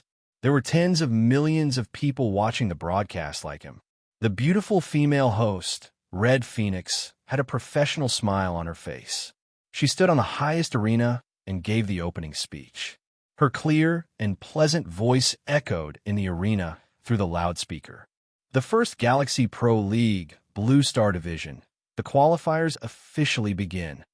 We have 2,759 teams and 104,652 players registered. The teams will fight in the wild, and the arena is the venue for the individual competition. These arenas will be the venues for the contestants to battle each other. One battle elimination system. The loser will be eliminated, and the winner will enter the next round of the lottery until the top 38 teams and the top 62 individuals are selected. The qualifiers will last for a month in the game. Yes, this will be a long competition, but the whole process will be broadcasted. The audience in front of the screen can freely choose which arena to broadcast, and our main room will randomly choose the arena with the best performance. After Red Phoenix finished talking about the competition rules and the atmosphere, she pointed at the entrance. Then, next, we will bring the opening of the individual competition to everyone. Please welcome the two contestants. In the dark tunnel, Hao Tian and the contestant with the ID star chest stepped out. The moment the two appeared, the atmosphere in the arena reached its climax. The audience's enthusiasm gushed out. In order to ensure the atmosphere of the opening match, the two contestants were chosen from the professional players who registered. Hao Tian and Star Chess were chosen. The two of them stepped onto the main arena. Red Phoenix stood in the middle and introduced. The one on the right is very familiar to everyone. He is a veteran who has been in the esports scene for 9 years. He has been ranked in the top 5 of China's professional players many times. His battle record is brilliant, and his style is calm and steady. He is the core player of Long Sky Club, Hao Tian. The one on the left might be unfamiliar to you. He's a senior in the esports scene and used to play for Temple of God. Back then, he was the core of the team, just like Li Gu is now. He retired 5 years ago, but now, he's back with the glory of the past and the determination to win. He's the one who re-signed with Temple of God, Star Chess. Good luck. The audience burst into cheers. Both sides had people supporting them. Star Chess's fan club was relatively smaller. He had retired for 5 years, and his popularity was almost gone. Star Chess raised his head and looked at his fan club. They were all old faces. He did not expect to still have a small group of die-hard fans after 5 years of retirement. Star Chess was touched and nodded at his fans. When the fans saw this, they shouted even louder until they were hoarse. After introducing both sides, Red Phoenix came up to interview Star Chess. She smiled and said, "Welcome back to the professional scene. How do you feel now?" Star Chess's face was filled with emotions. "I miss it very much. I remember the days when I fought in the professional scene. We will always remember your brilliant battle record with Temple of God and that proud figure of yours." The Red Phoenix politely complimented and then asked, "This is the first competition held by StarCraft. Can you tell me how familiar you are with the game?" "My condition is very good." Star Chess laughed. "I am confident that I can spar with anyone." Red Phoenix chatted for a while more, and Star Chess answered with ease. He was experienced in dealing with the host. Red Phoenix's eyes flashed. She had received a request to create a topic, so she asked, "I heard that after retiring, you invested your savings into a business. Your company filed for bankruptcy last year. Is this the reason for your return to the professional scene?" Star Chess's expression did not change. "Of course not. The professional scene is where I made my name. I am back because I want to remember my roots. I'm looking forward to sparring with the younger players. I hope to find some good seedlings and teach the younger players some experience. It will be helpful for them in the international scene." Chapter 292. Okay, thank you for your answer. Red Phoenix smiled politely and turned to interview Hao Tian. "God, Hao Tian, are you confident in this match? Hurry up and fight." Hao Tian did not respond. It was as if his face was saying, "I'm very serious now. Please don't talk to me." He was not a talkative person and never liked to accept interviews before a match. He felt that using preparation time to adjust his state of mind was a basic professional quality. Moreover, Hao Tian had nothing to say about Scattered Star Chess. Everyone in the professional circle knew that Scattered Star Chess retired because he had earned enough money and wanted to start business. After losing money, he came back. His intention was obvious. He wanted to rely on his past achievements to make more money. There was no need to say more than half a sentence. The audience burst into laughter. The fans knew Hao Tian's style very well. They liked to see Hao Tian's style of not talking. Red Phoenix's face stiffened. She was a veteran host of the Pro League. She quickly suppressed the awkwardness and stepped back. She said loudly, "Okay, it seems that both sides are very confident." Then, 30 seconds of preparation time. After the countdown ends, the match will officially begin. The 30-second countdown appeared on the big screen. The audience in the stands quieted down and held their breaths. Tens of thousands of eyes focused on the two people in the ring. The tense atmosphere quickly spread. Taking advantage of the countdown, the judges began to analyze the match. Yes, both of them are pugilists, and both of them are LV-46. They're evenly matched, and we'll be able to see a high-level battle between pugilists. This is a battle between two gods, and I feel a sense of ceremony. How Tion naturally doesn't need to be mentioned. His countless battle records prove that he's still at his peak. What I'm worried about is whether Star Chess can regain his competitive state after 5 years of retirement. Another explanation said, "Don't worry about that. Pro players all know how to adjust their state of mind. Scattered Star Chess is a veteran, and he has more experience than Hao Tion. I have a feeling that this will be a fierce battle." Han Shao straightened his back slightly and stared at the tense atmosphere in the ring. After training Hao Tion for so long, it was time to bring him out for a walk. 3, 2, 1, bang!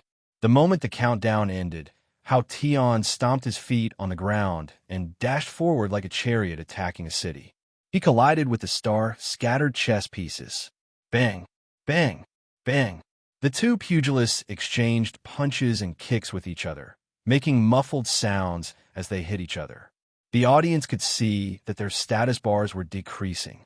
Their HP, energy, and stamina bars were decreasing. When experts fought, they were not like novice players who just rushed up to attack. Even pugilists with lower skills had to pay attention to the release time of skills, the distribution of energy, the control of energy to maintain attribute bonuses, the recovery time, dodging techniques, the calculation of damage and cooldown, blocking, and so on. In a battle between experts, the details would determine victory and defeat. Sparks flew as the two of them exchanged blows. Many of the small movements and techniques flashed past. Some of the audience could understand them, while others weren't skilled enough. But whether or not they understood the calculations and movements of the two players, they could feel that there was a very special feeling to the battle between pro players. There was only one word to describe it: steady. The rate at which the two's HP and status dropped was much slower than when ordinary players fought. This meant that the two used many subtle movements to dodge or parry a large number of the opponent's skills and attacks. This was a clear difference in techniques between professional players and ordinary players. The judges and the commentator spoke like a machine gun, analyzing the situation. As a commentator, he was also quite skilled, explaining the details of the battle clearly. The battle is now in a stalemate. Both sides are still testing each other, mixing in some small skills. You can see that their HP is still above 80%. Now it's time to see who can seize the opportunity to combo. There were countless battle styles of players, but combo was always one of the most popular techniques, especially for pugilists. If they could break through the opponent's defense and seize the opportunity to attack first, experts could use combo to reduce the opponent's HP by more than half. They could even kill the opponent in one combo, just like in Sky Island and the Maiden. Once one was hit by a combo in the air, they would lose at least half of their HP, unless the opponent made a mistake in the combo. On the other hand, Hao Tion and Star Chess were both professional players. They had prepared dozens of combo that they were familiar with day and night, so it was basically impossible for them to make a mistake. Now, it was just a matter of who could create an opportunity to combo first. Wait, Star Chess is making his move. The two of them exchanged a punch. Star Chess suddenly stepped forward and stomped his front hooves on the ground. An invisible wave burst out, and the entire ring shook. Levitation skill, Shock Stomp. This skill was an AoE levitation skill that affected a 2-meter radius. It was a relatively rare skill, and Hao Tion was not prepared for it. His feet left the ground, and he was shaken about 30 centimeters into the air. *T. This seems to be a rare skill. It was very sudden, and Hao Tion was hit. But this height is very short, and there is almost no gap for combo attacks. Star Chess is moving. He is combo attacking. The lower the distance from the ground, the more difficult it was to combo attacks. However, Star Chess successfully grasped this small gap, and a series of skills landed on Hao Tian. The flames were chaotic, and the arcs were flashing. In an instant, 7 to 8 combo attacks were landing on Hao Tian, and Hao Tian's HP decreased by a lot. The judge shook his head. He was able to combo attack in such a small gap. Indeed, the older the wiser. Now, let's see how Hao Tian will deal with this. Everyone knows that before the competition, Black Phantom sold an advanced pugilist knowledge called Energy Burst. Its effect is to consume a lot of energy, enter a berserk state, and flick the enemy away. This skill can stop the enemy's combo attack, but it consumes a lot of energy. With the current attributes of the players, it can only be used once per match. They must have all learned this skill. Let's see if Hao Tian will use it first. In midair, punches and kicks landed on Hao Tian's body. Hao Tian's body curled into a ball to minimize the damage. The decrease in his HP did not affect his mentality at all. He was focused, waiting silently. Suddenly, he grasped the gap in the combo attack, and his body stretched out like a piece of dough. He pressed down on Star Chess' fist with one hand, and his body rotated in midair with high difficulty, trying to land behind Star Chess. He used Flying Cloud Reversal. Although this skill is an escape skill, the judgment is very strict. Agility needs to be at least 10 points higher than the opponent to succeed, but their attributes are about the same. If the judgment fails, he will enter a period of stun, and one more combo attack, and he will lose. Hao Tian is going to lose. The judge suddenly stopped talking. Just as he was speaking, Hao Tian successfully escaped the attack and landed behind Star Chess. He bent his elbow and kissed the back of Star Chess' head, stunning him for a short period of time. Then, Hao Tian grabbed Star Chess' shoulder and lifted him up with both hands. Then, he hooked his leg, and Star Chess was lifted into the air. He had no defense at all, and Hao Tian started to perform a dazzling combo attack. The situation was reversed, and the audience was in an uproar. The judgment succeeded. The judge did not have time to be shocked. Suddenly, his eyes widened. Hao Tian is counterattacking. How did Star Chess' HP drop so quickly? Star Chess had used half a combo attack, and Hao Tian had lost 25% of his HP. However, Star Chess had only taken the first few attacks, and his HP had dropped by 40%. Part of the reason was that Star Chess could not defend, but the main reason was that Hao Tian's damage was too high. Star Chess's eyes were filled with shock. The damage that popped up on the panel shocked him. Hao Tian's agility is about the same as mine. Flying Cloud Reversal shouldn't have passed the judgment. The overflowing flames illuminated Hao Tian's focused expression again and again. Chapter 293. Compared to a character's level, skills were more direct and could increase one's chances of making a mistake. Hao Tian moved while using his combo, pushing his opponent to the edge of the ring. Boom! Suddenly, Star Chess's body burst into flames, and a shockwave spread out. Hao Tian was knocked back, and his combo was interrupted. Chi burst. Star Chess used this move first. The judge said there were 3 ways to win: defeating the opponent, forcing the opponent to admit defeat, or forcing the opponent to fall off the ring. Star Chess was forced to the edge of the ring, so he would lose if he didn't use Chi burst. However, in the next moment, Hao Tian unleashed his Chi almost at the same time. Like a wild bull, he used a skill that had the effect of charge. Like a battering ram, his iron fists broke through scattered stars, parrying arms, and landed on his chest. Dong! A muffled sound. Star Chess couldn't stand still and fell off the ring, raising a cloud of dust. Winner, Hao Tian, the judge said loudly. He won. The crowd exploded with enthusiasm. Hao Tian's fans stood up excitedly and cheered.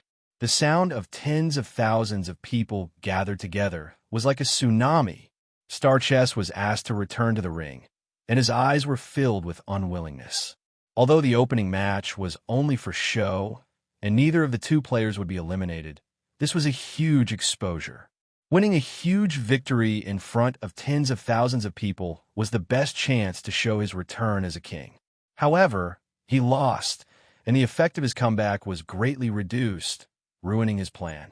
However, a win was a win, and a loss was a loss. This was the consensus of all players. Even if Star Chess was unhappy, he would suppress it in his heart. The red lawn bird swayed her slender waist and leisurely walked to the center of the arena. She smiled and said, "Thank you for bringing us such a wonderful match. This was a high-level battle. The Star Chess god lost.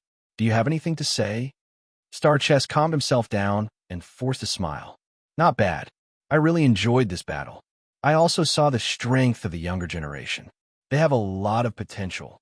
Only then will they be able to take over the burden of the older generation and win glory in the international competition." This was a formal statement. Star Chess had mentioned the younger generation many times, and he was praising the younger generation with the attitude of a veteran. He was deliberately putting on airs, implying that he was a senior. "Thank you for your speech." The red lawn turned to Hao Tian and smiled. "Great God, Hao Tian. Do you have anything to say?" Hao Tian gestured for her to give him the microphone. The red lawn was delighted. She was afraid that Hao Tian would not speak, so she immediately handed him a microphone. Hao Ian paused for a moment and stared at the chess pieces with an expressionless face. What's the point of retired people coming back for? After that, he threw down the microphone, turned around, and left. He didn't want to talk to Star Chess at all. Chess Star's face turned ugly. Veins popped out on his forehead as he gritted his teeth. How could such words be said in public? Chess Star was infuriated. The audience was in an uproar, and the red lawn hurriedly tried to smooth things over. She has personality. I like it. Han Zhao's lips curled up slightly. He knew about Hao Tian's past. This guy was different from those flirtatious cheese. He didn't like exposure and operations, and he worked hard to hone his skills. He was very serious about his work and had an upright and plain-spoken attitude. To put it simply, he was a gaming nerd with an iron head. Han Zhao's standards for grooming players were basically famous experts and potential stocks in his previous life. It wasn't that he discriminated against noobs, but that experts could perform better with the same amount of resources. With his current ability, he could indeed nurture an invincible existence among the players, but he would not do so. Nurturing such a player would bring more harm than good. The rewards that Han Zhao gave to Frenzied Sword and the others were only above the average level of the players within a reasonable range. Now, the players were only weaker in terms of attributes, but their mechanics were not necessarily bad. It was hard to say if there would be some amazing mechanics, and that was what Han Zhao was looking at.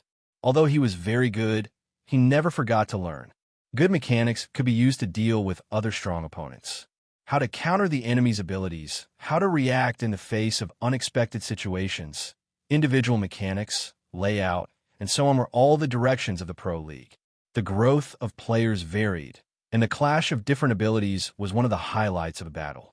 For example, Hao Tian didn't have Chess Star's Shockwave Stomp, but he had other trump cards. Everyone had their own trump cards and tricks. How to use them in a battle was also a reflection of one's skill level. With the same attributes, the strength of an expert would naturally exceed that of an average person. Moreover, it was also a skill for players to develop themselves well. For example, in boxing, A trained hard and B was at the end of his life. Both of them had the same amount of time, but A was better at accumulating more. That was why A was better. A learned a new fighting technique from a teacher, B couldn't find a teacher, so he could only practice blindly. However, there was no way that A was prohibited from learning a new technique just because B didn't know it. This principle also applied to players. Killing monsters to level up, doing quests, and farming equipment was equivalent to accumulating and developing. However, no matter how well prepared you were, in the end, the battle still depended on how you reacted on the spot. Maybe B was at a disadvantage and was about to lose, but the commentator saw that the situation wasn't good and said something bad. Then, immediately made a mistake, and B seized the opportunity to turn the tables and KO the opponent. This situation was not uncommon. Battles were full of surprises, and surprises made battles even more interesting. There were still 4 or 5 months before the opportunity to go to Galaxy appeared. It was the time when the division tournament was held. As the saying went, war was good for making money. Han Xiao wanted to grab this opportunity to accumulate more. Currently, in Blue Star, only the players were of the most value to him. After the opening match, it was the normal qualifiers. There were referees in all 10 arenas, and the battles would take place at the same time. The big screen would broadcast the dazzling moves of each arena from time to time. The 100,000 players who signed up went through the first audition. Everything was simple, and a battle would end in about 10 minutes. In the later stages of the qualifiers, the pace of the audition would be slowed down, and the remaining players would be introduced. Mad Blade and Pork Bun's matches were not on that day. Han Xiao casually watched a few matches before opening the forums. At this time, many players were discussing the opening match, how Tion's performance was outstanding, and many people were optimistic. Words of praise were everywhere. Long Sky Club also made an official announcement to celebrate how Tion's victory in the opening match. A few days later, the qualifiers were in full swing. The enthusiasm of the players was high, and Han Xiao was secretly making a fortune. Other than selling items, building machinery, and sparring with Hela, he spent most of his free time watching the matches, mainly the team matches. 2 teams fought in a random terrain, and each team had 6 players: Pugilist, Esper, and Mechanic. These 3 classes could be divided into different styles, forming many tactical combinations. They also had to make use of the terrain, so team battles were much more exciting than individual battles. The normal team configuration was main tank plus melee vanguard plus ranged attacker plus control. The exact number of people varied, depending on the strategy. Pugilists were naturally melee fighters and often acted as the main tank. Espers could be used in all kinds of positions. Because the players had different Esper abilities, they could be used in melee, ranged, and control. They were the jack of all trades. Chapter 294. However, among the 3 classes of the mechanic class, only the gun mechanic class was more popular. It could be considered a stable long-range damage output. The positions of mechanics and mechanical pugilists were more awkward, and they almost never appear in the competition. Mechanics did not have a huge amount of experience like Han Technician, so they were equivalent to half a support class. Their combat strength made those who heard it sad and those who saw it cry. As for mechanical pugilists, they were not popular because their positions overlapped with those of the pugilist class, and their equipment had to be repaired if they broke. In version 1.0, the style of mechanical pugilists was not obvious, and the pugilist class was able to overshadow them. Han Xiao had a different opinion. In version 1.0, the combat strength of mechanical pugilists could be seen. As long as their equipment was passable, they could get a set of melee machinery and armor. They could deal half damage and half damage, and they could adapt to all kinds of environments. Compared to the pugilist class, they had their own advantages. However, the level of control required for mechanical pugilists was much more difficult than that of the pugilist class. The 2 difficulties of equipment and control caused almost no mechanical pugilist to take shape. The mechanic class was useful in team battles, but in the individual battles, the performance of the mechanic class was very poor. If the other 2 classes met a mechanic class opponent, they would feel that they were lucky. There were close to 1,000 individual battles, and the mechanic class only appeared 64 times. They only won 11 times. The discussion on the forums had reached a consensus that the mechanic class was the weakest class in individual battles. Han Xiao watched a few individual battles of the mechanic class, and they were indeed not good. The mechanic class was a class that took a long time to take shape, and the requirements for control were very high. Most of the current mechanic class players were not used to the rhythm of PK. At this level, the machinery affinity bonus of the mechanic class was not high enough. When other classes also used equipment, the difference between them was not obvious. The mechanic class was very dependent on equipment. As the versions changed, the mechanical equipment they came into contact with became stronger and stronger, and the bonuses of the mechanic class became more and more obvious. This day was Mad Blade's first individual battle. His opponent was an Esper player, and Han Xiao watched the broadcast of this match. Mad Blade was a mechanical pugilist, so Han Xiao sold some of the obsolete equipment to Mad Blade. His defensive equipment was the magnetically controlled metal armor, and his weapons were the heavy mechanical arms and mechanical legs.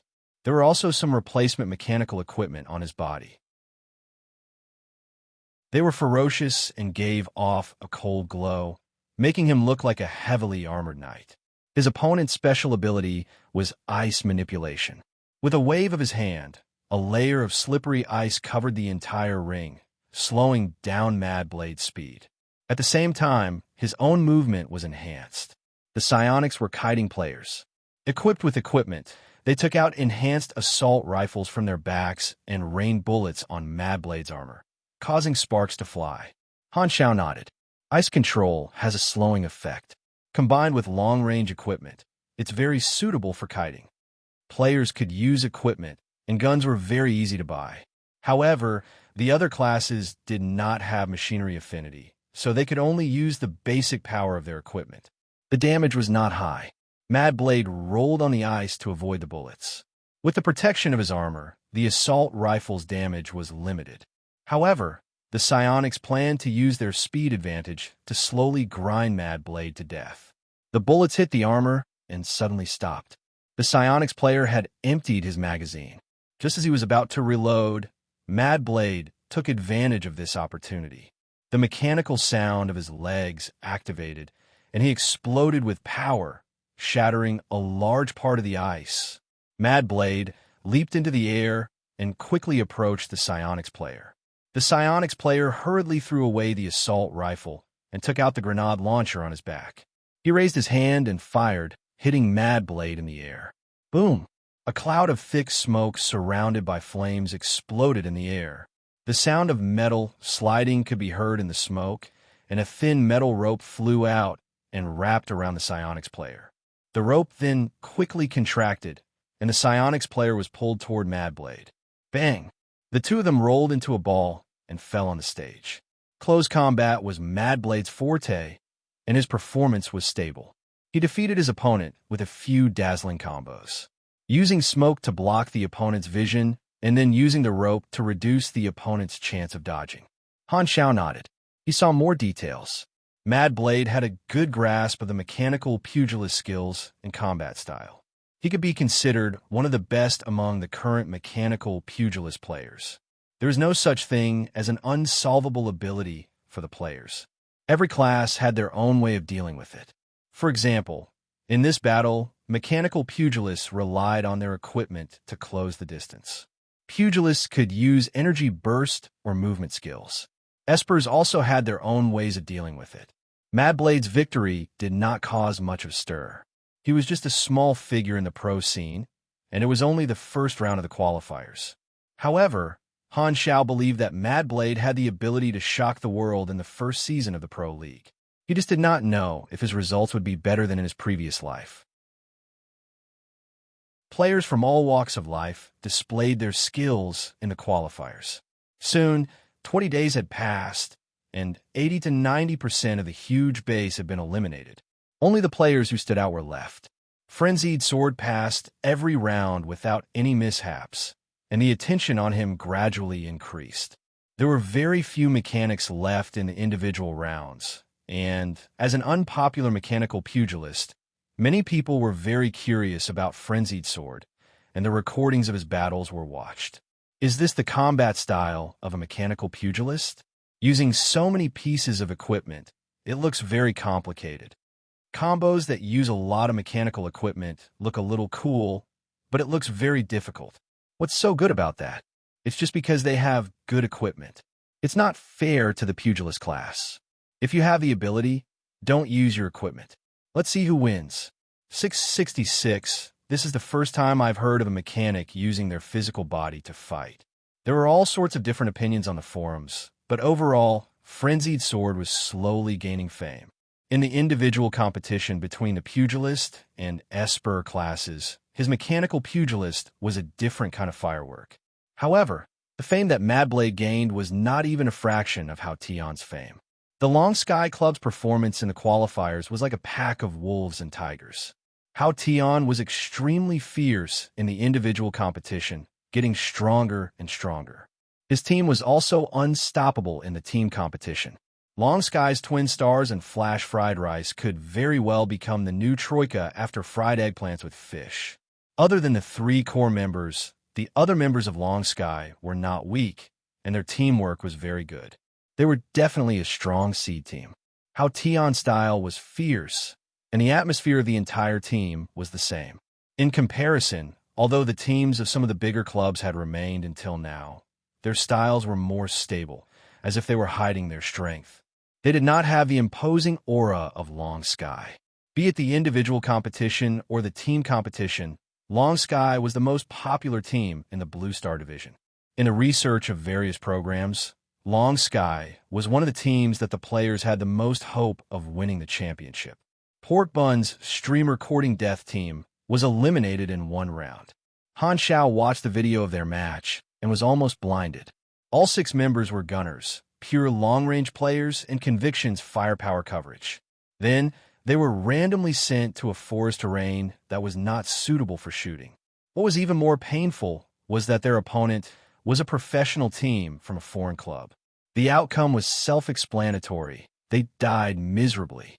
Although he knew that they would not be able to qualify, Han Xiao had never seen anyone with such bad luck. He was speechless. Chapter 295. The sun was high in the sky, and in the middle of the yellow sand, the two teams were separated by a sand dune, facing each other.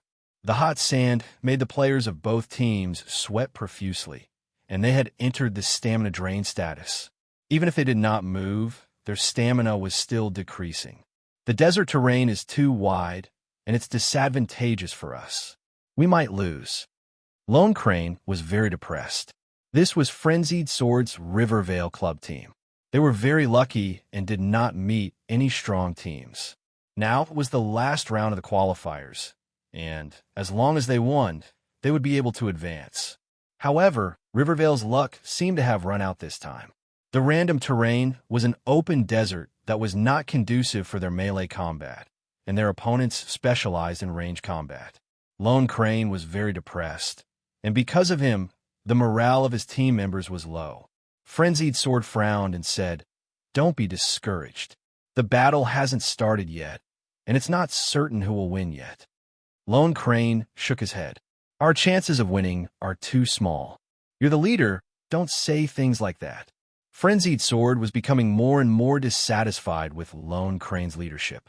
He did not have the slightest ability to lead, and not only did he not have any brilliant leadership skills, but he also brought negative energy to the entire team. "Oh, what's your opinion?" Solitary Crane glanced at him from the corner of his eyes. "The enemy is very good at range combat, so we can only close the distance. However, if we rush and recklessly, we'll be kite. Therefore, I feel that luring the enemy deep into the sand is a good idea. I can hide in the sand, and you guys can pretend to run away, luring them to where I'm hiding. Then I'll jump out and distract them from the back, and you guys can attack them from behind. Only then will we have chance." "Perfect, I have 2 oxygen masks. Who wants to ambush with me?" Frenzied Sword took out 2 oxygen masks. This was his usual equipment, and it came in handy at this moment. The team members looked at each other, and this time, Lone Crane snorted. "Since you're the one who suggested this strategy, if we lose, it'll be your responsibility." Lone Crane was trying to push the blame to someone else. Frenzied Sword hated this kind of behavior and could not be bothered with him. He looked at the other teammates, and a pugilist stood out to be his teammate. Very quickly, they chose the location. Frenzied Sword and the other pugilist teammates put on their masks and hid in the sand. Lone Crane and the other 3 put on some disguises and started to lure the enemy up the sand dune, exposing themselves to the enemy's vision. They can't wait anymore. The other 6-man team discovered Solitary Crane's whereabouts, and Electrolux laughed coldly from within the team. Electrolux was in this team. It looked like a team made up of passers-by experts, but in reality, these 6 players were all spies of different foreign clubs in Planet Aquamarine. They had secretly formed teams to challenge them, and there were such teams in every competition. The opponent is a small club. I've seen their matches before, and they specialize in close combat. Their teamwork is bad, and the terrain is advantageous to us. As long as we keep our distance, they'll definitely lose, Electrolux said. They approached Rivervale's team and started to attack from afar. These players mainly used Esper abilities. Electrolux could form a wind seed in his palm, which gradually grew until it became a small tornado. Some of his teammates could use their fingers to shoot destructive beams, and some could twist the air into a white ball and throw it out to create an explosion. Lone Crane and the others hurriedly ran away, and Electrolux's team chased after them. Very soon, they realized that there were only 4 people in Rivervale's team. Where did the other 2 go? Electrolux was alarmed. He suddenly raised his hand and said, "Everyone stop. They might be luring us." Electrolux thought that if Rivervale's team was luring the enemy, they would stop when he stopped, or at least slow down to lure them. However, Rivervale did not slow down at all, dragging a long trail of dust behind them. They could not wait to run as far as possible. Lone Crane focused on running. He did not want to follow Frenzied Sword's strategy at all. Didn't Frenzied Sword say that they were going to ambush? Lone Crane was planning to let Frenzied Sword stay underground. He would meet up with his opponents and pretend to be luring them. At the very least, it would be considered as fighting with the enemy. Letting Frenzied Sword be a bystander would make it seem like Frenzied Sword's plan was wrong. That way, he would be able to push the blame to Lone Crane and make the higher-ups disappointed in Frenzied Sword. However, he could not purposely avoid Frenzied Sword's ambush spot. His other teammates also knew the location, so he could not make it too obvious. Thus, he could only use some tricks to lure the enemy. Regardless of whether the enemy followed him or not, he would just run. Lone Crane was a veteran who had been in the professional circle for many years. He was someone who did not have many achievements, so he was recruited by Rivervale. His salary was much higher than before, but he did not care about the team's results. He just wanted to keep his position as the leader and continue to enjoy the high salary. There were all kinds of people in the professional circle, and a veteran like him could be considered a classic example. However, Alux misunderstood and said, "He's running away in such a hurry. It doesn't seem like he's trying to lure the enemy. Furthermore, the desert is an open terrain, so the possibility of an ambush is lower. Let's chase after him." Due to a strange combination of factors, Alux fell for the ambush. After chasing for a while, he stepped into the ambush spot. Suddenly, a cloud of sand exploded in the middle of the team. Frenzied Sword and his pugilist teammates charged out from underground, heading straight for the backline. Everything happened so suddenly that the expressions of Alux and the others changed. Frenzied Sword went all out and tore apart the enemy's formation. Lone Crane, who was far away, saw this and had no choice but to lead his teammates back. The scene was a mess. Alux and the others were also very strong. Even if the ambush was a success, Rivervale would still be in a fierce battle.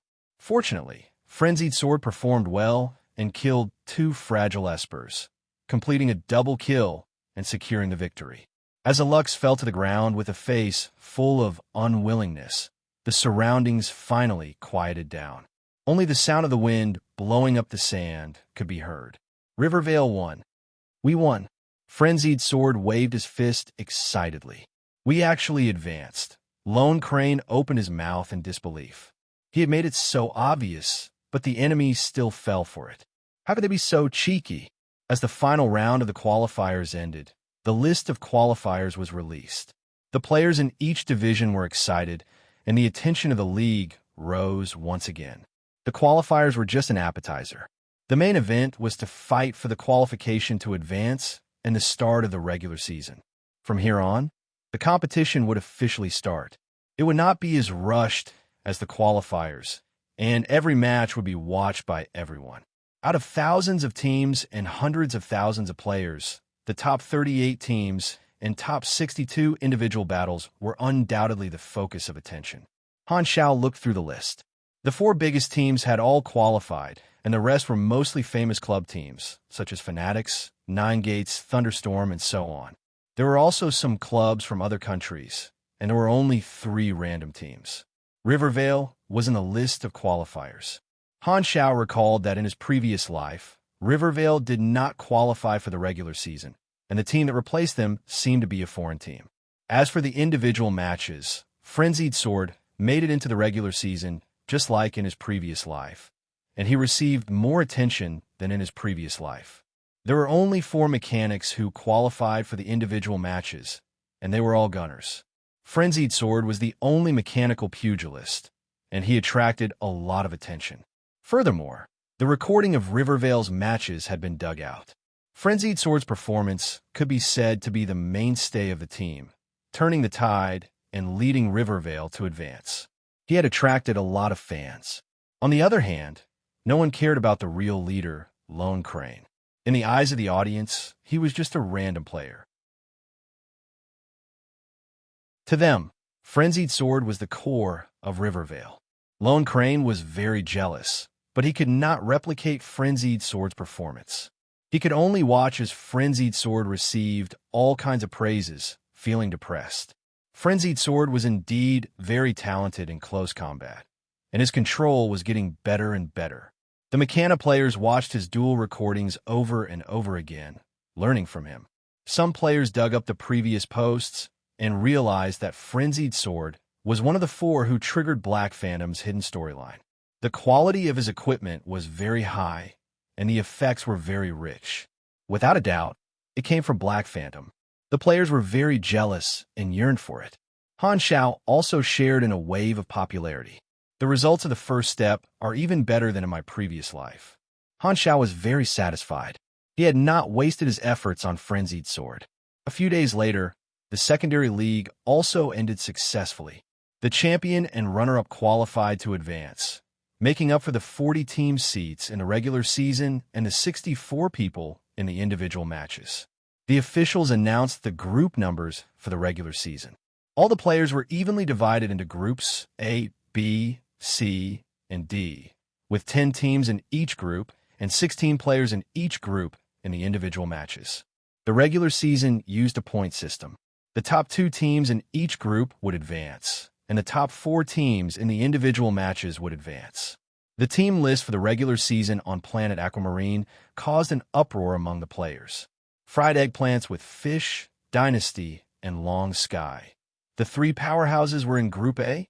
Furthermore, the other teams in Group A included the Longhu Club and the Sky Palace Club, 2 strong teams, and a foreign club team. This was a group of death. There were so many strong teams, but only 2 of them could advance. At the very least, one of them would be eliminated in this round. This immediately tugged at the heartstrings of the fans of the strong teams. The regular season had not even started, but the atmosphere was already tense. A storm was brewing.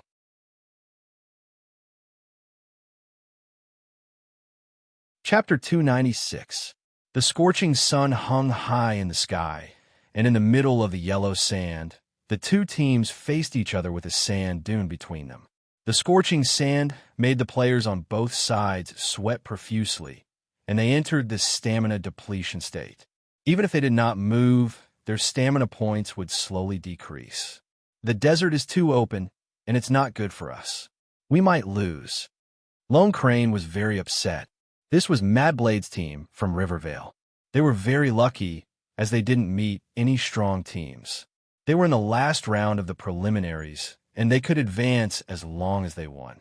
However, this time, Rivervale's luck seemed to have run out. The terrain was not good for close-range combat, and their opponents were good at long-range attacks. Lone Crane was very upset, and the morale of his teammates was very low.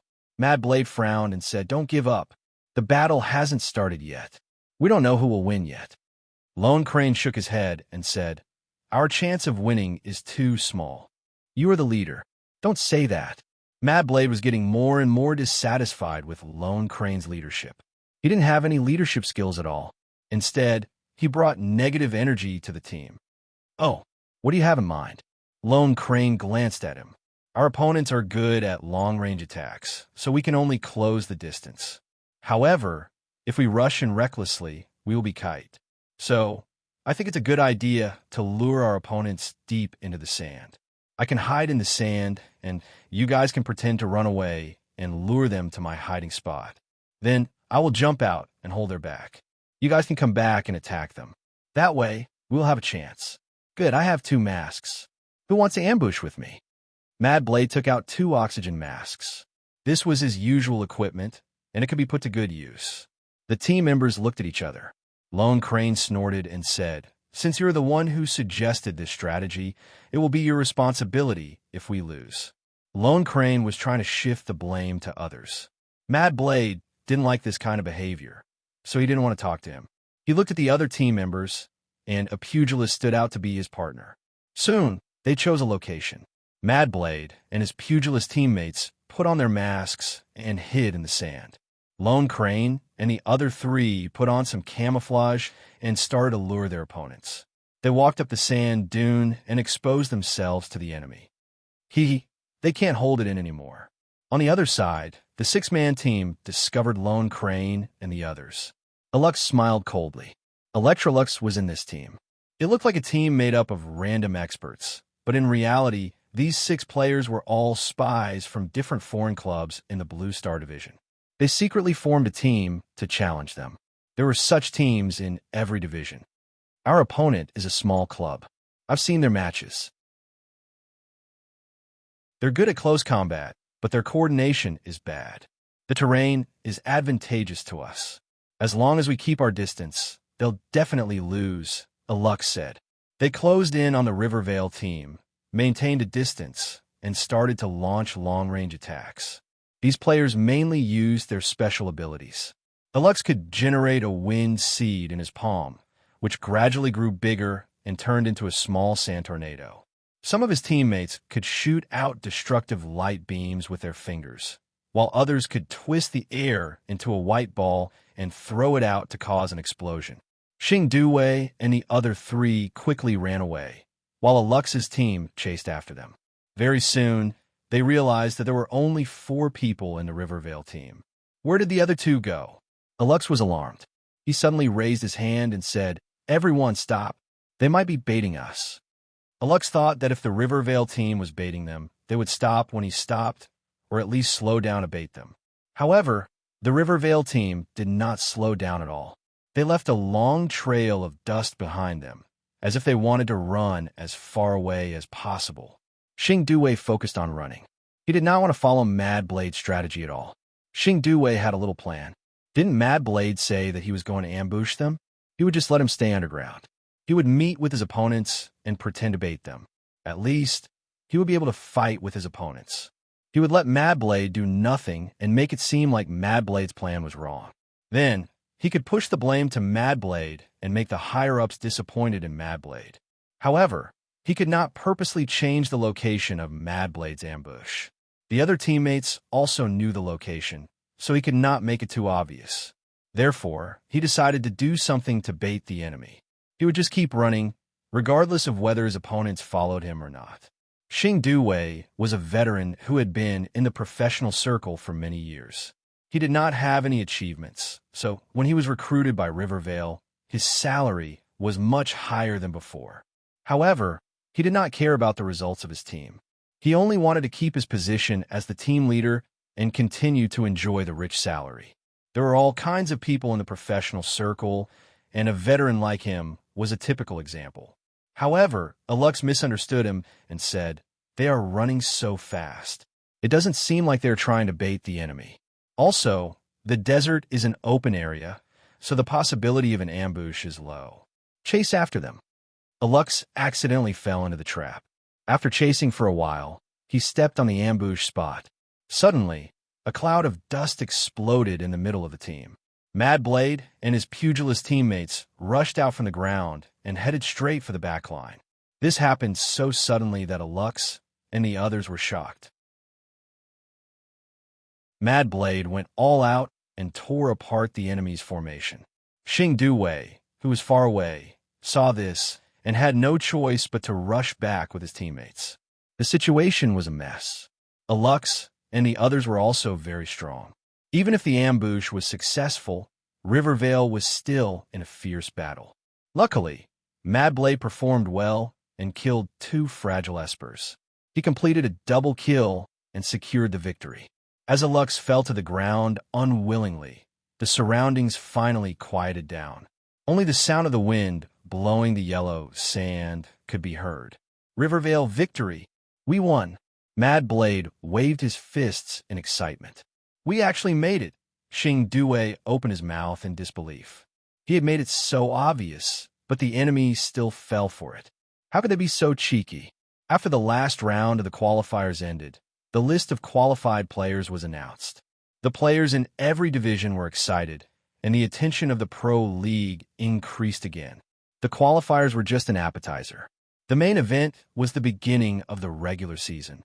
From now on, the competition would officially start. It would not be as rushed as the qualifiers, where every match would be watched by thousands of people.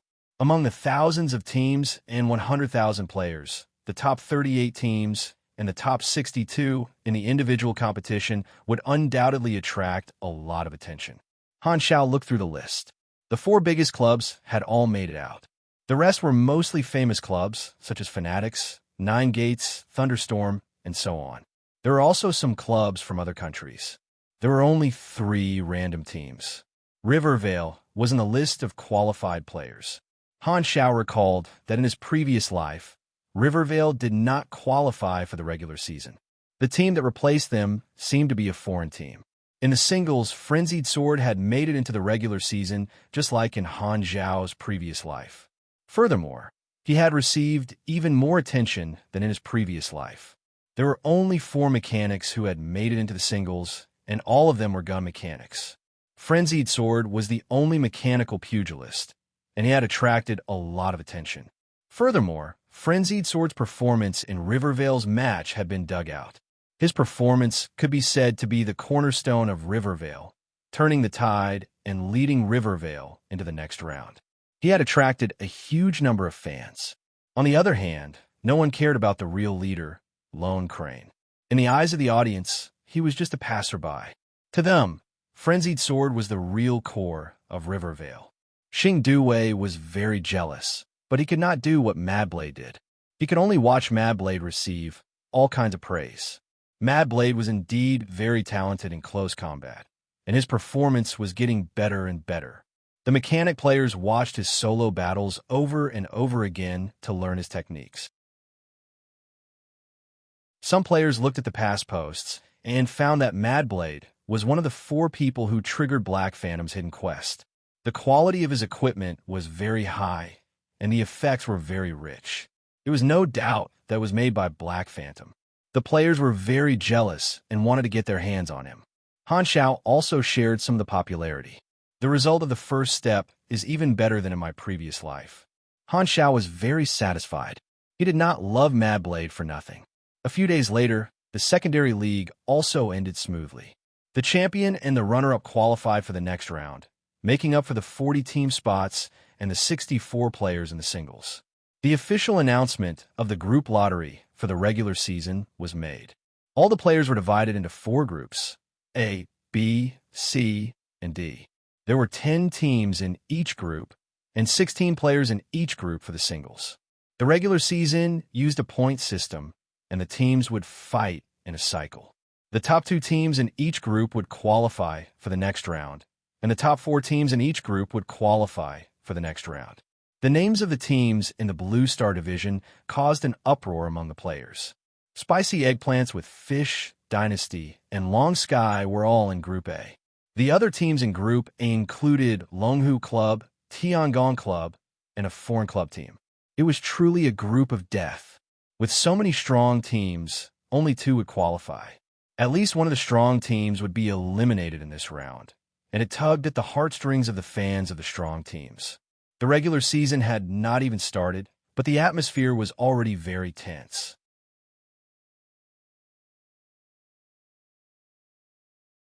Chapter 297.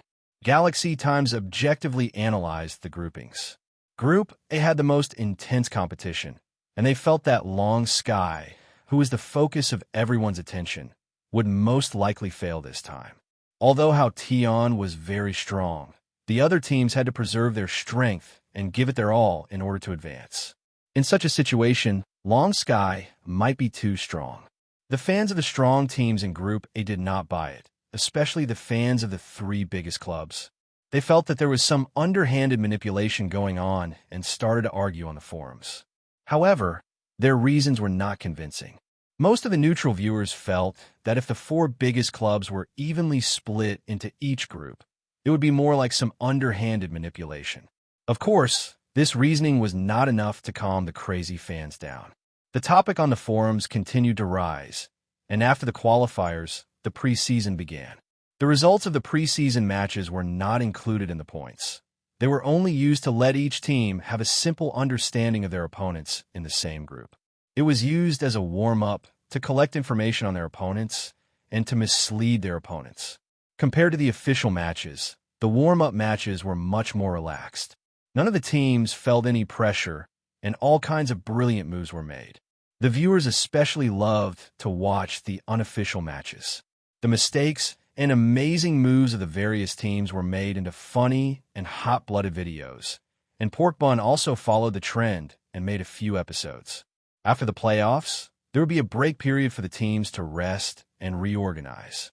Furthermore, the officials would increase their publicity efforts in order to build momentum for the division tournament.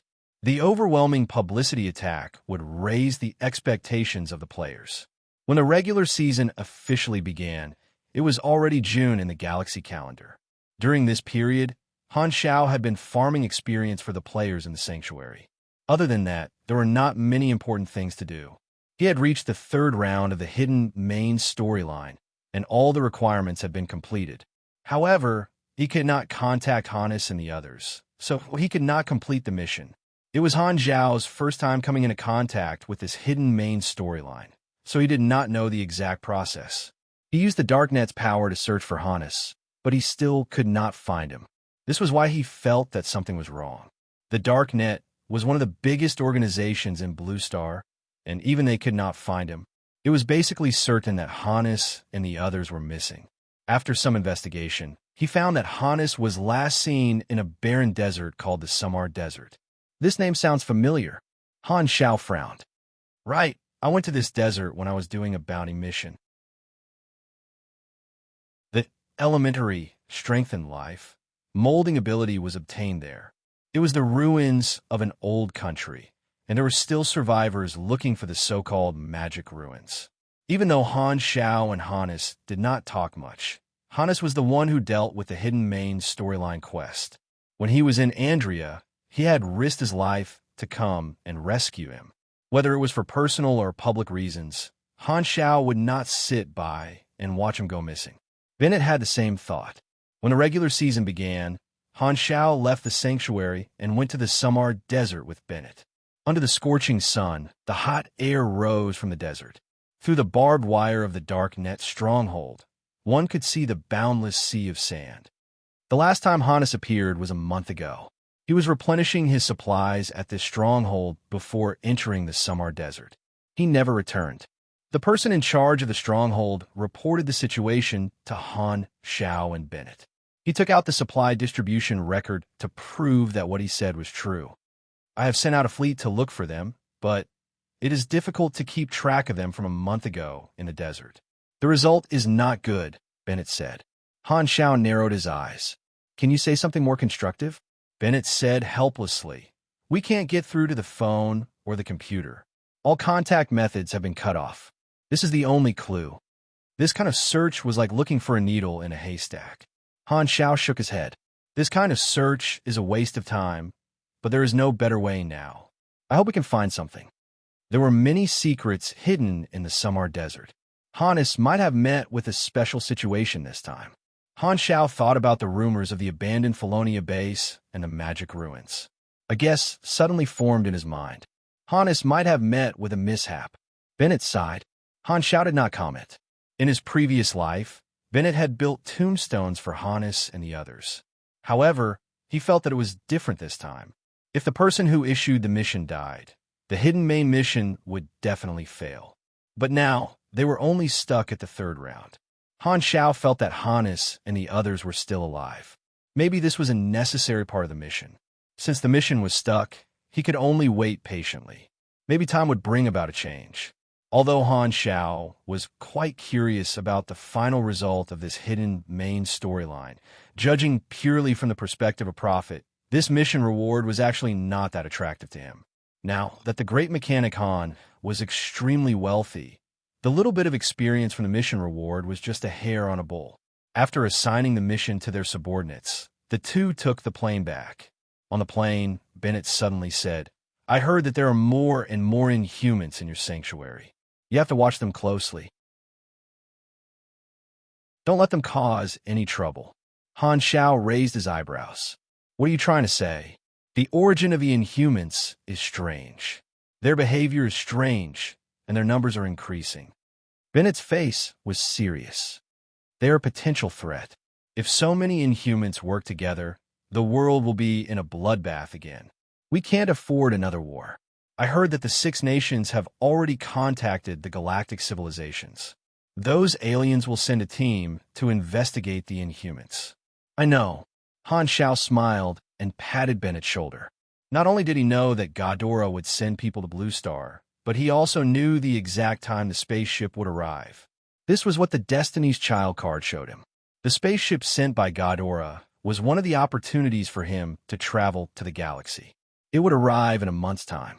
In the following month, Han Xiao continued to build his foundation according to his plan. Due to the competition, more and more players came to the sanctuary, and his sales were maintained at a high level. Han Xiao would occasionally watch the matches. The regular season had a new arena, which was the second type of battle between teams. It was a one-on-one rotation system. Each side would send out 6 players to defeat the other side. The points awarded were 6 points minus the number of people lost. For example, if one side lost 3 people to defeat the other, they would be awarded 3 points. The arena competition increased the number of ways for teams to obtain points. In the later part of the regular season, the situation was basically clear. In Group B, Group C, and Group D, the top 2 teams had pulled away from the rest of the teams. They were Temple of God, Thunderstorm, Mountain Sea, and 3 other foreign clubs. Mad Blade's team, Rivervale, was not going to make it to the next round. In fact, it was already extremely lucky for them to be able to make it to the regular season. They had exceeded Lone Crane's expectations, which made him ambitious. He wanted to achieve better results and see the hope of making it to the next level. He did not want to continue to perform poorly and had blind confidence in his team's strength. However, reality poured a bucket of cold water on his head. The teams that were left until now were all strong players. The overall strength of the Rivervale team was too weak. No matter how hard he tried, they were still defeated. Lone Crane's heart was cold. He realized that his seriousness could not change the fact that he was not strong enough. His ambition that had appeared with great difficulty disappeared. However, he was an experienced player, and he quickly adjusted his mentality and comforted himself. "It's enough. At least we made it to the regular season. This result is not bad. I can report back to my team." With this thought in mind, Lone Crane thought that he would be praised by the higher-ups as the team leader. However, reality not only poured a bucket of cold water on him, but it also made him shiver.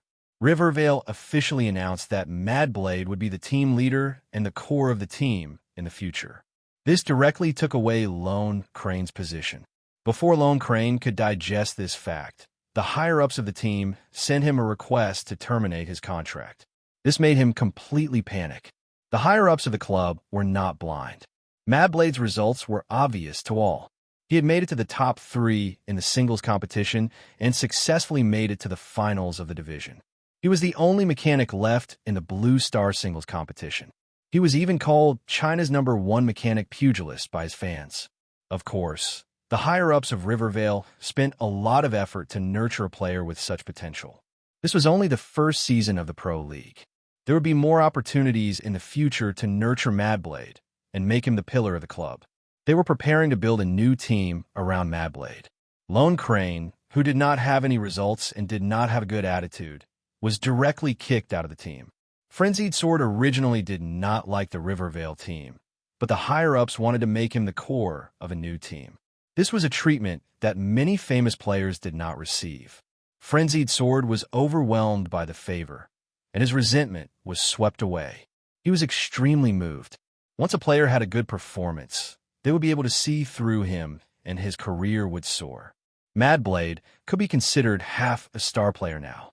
However, he was very ambitious and was not satisfied with his current results. His fighting spirit was high, and he was even more determined to hold on to Han Zhao's thigh. Madblade's results were better than in his previous life, and there was still room for improvement. Han Zhao was very happy to see his son become a dragon. It would be more accurate to say that he was satisfied with nurturing a player. Electrolux, who had made it to the top 16 in his previous life and mocked the Chinese players, was eliminated in the group stage. This was mainly due to Han Zhao's influence. Electrolux's development was much worse than in his previous life. Even if his Esper ability potential was grade A, he did not develop fully.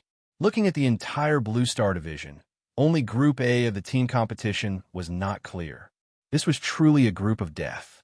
There were still a few rounds left, and the top 5 were still in a deadlock. Anyone could make a comeback. Long Sky was currently in 3rd place, and the competition was extremely intense.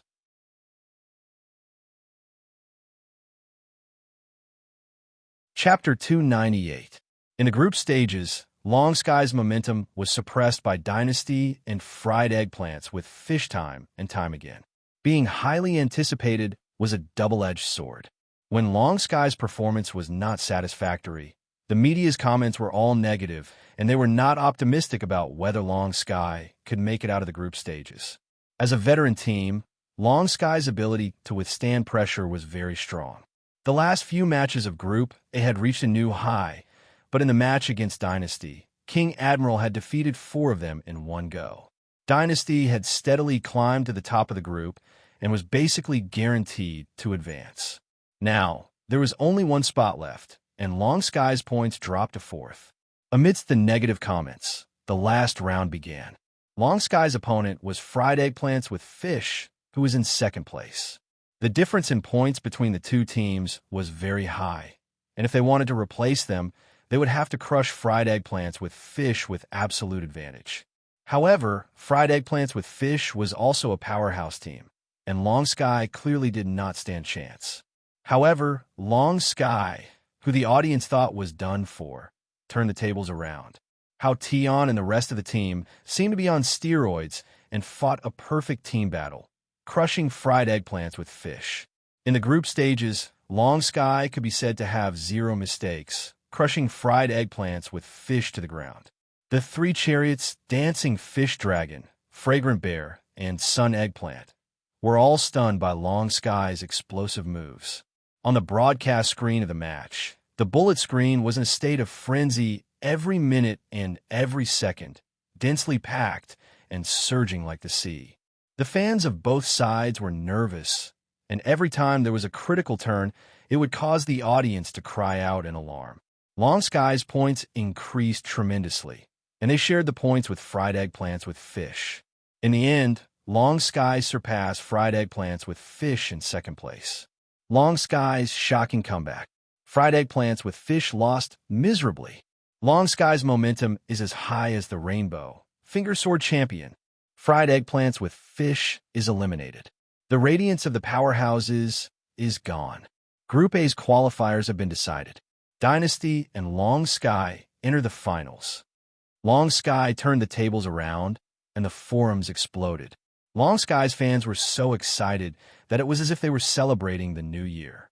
The media, which was originally pessimistic, changed their direction once again, and all of them praised Long Sky. No matter how pessimistic they were before the match, they would support whoever won. Dynasty, Long Sky, and Fried Eggplants with Fish held a press conference together after the match.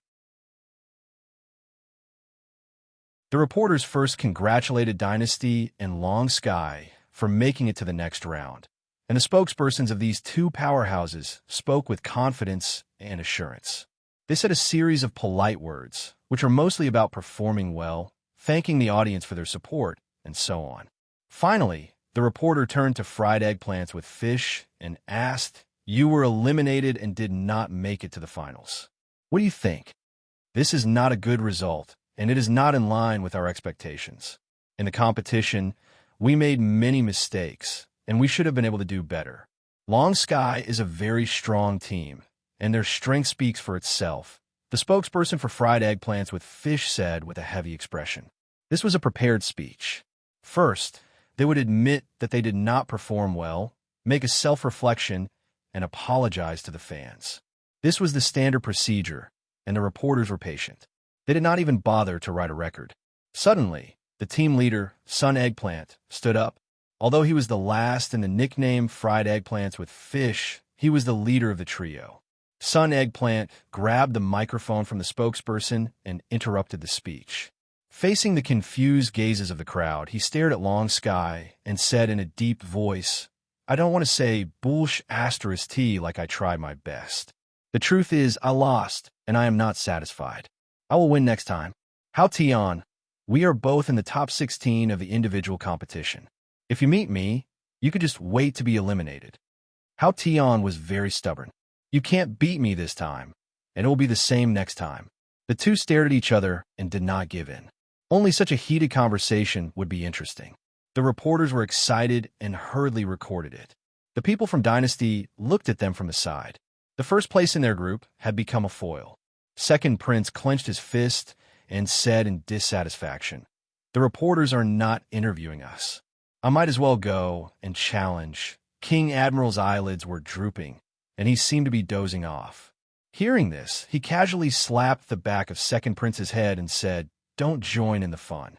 Second Prince slapped King Admiral's hand away and said with dissatisfaction, "You're F asterisk King hitting me again. What does it have to do with you that I'm going to challenge? Idiot, you didn't even enter the top 16 of the individual competition. Why are you joining the fun?" King Admiral's casual tone pierced through Second Prince's heart. A red cloud appeared on Second Prince's face as he stared at King Admiral angrily. He wanted to give him a round of friendship break face kick and a round of gimme back my pretty fist. He felt that this was a blatant mockery. King Admiral had entered the individual competition and was the champion of the individual competition. He had been invited to the International All-Star competition, but he had been eliminated. Second Prince was very upset.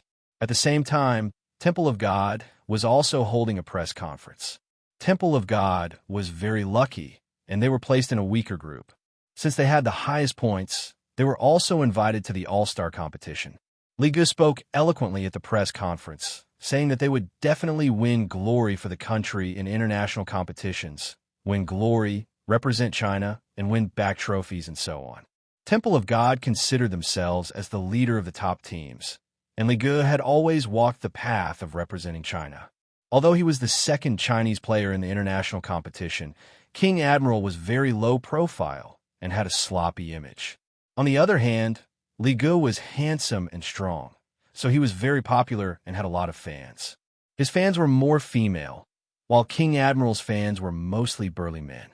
When the fans of both sides fought, it could be said to be the biggest show of the year. As long as King Admiral and Li Ge had a direct confrontation, it would be time for this show to start.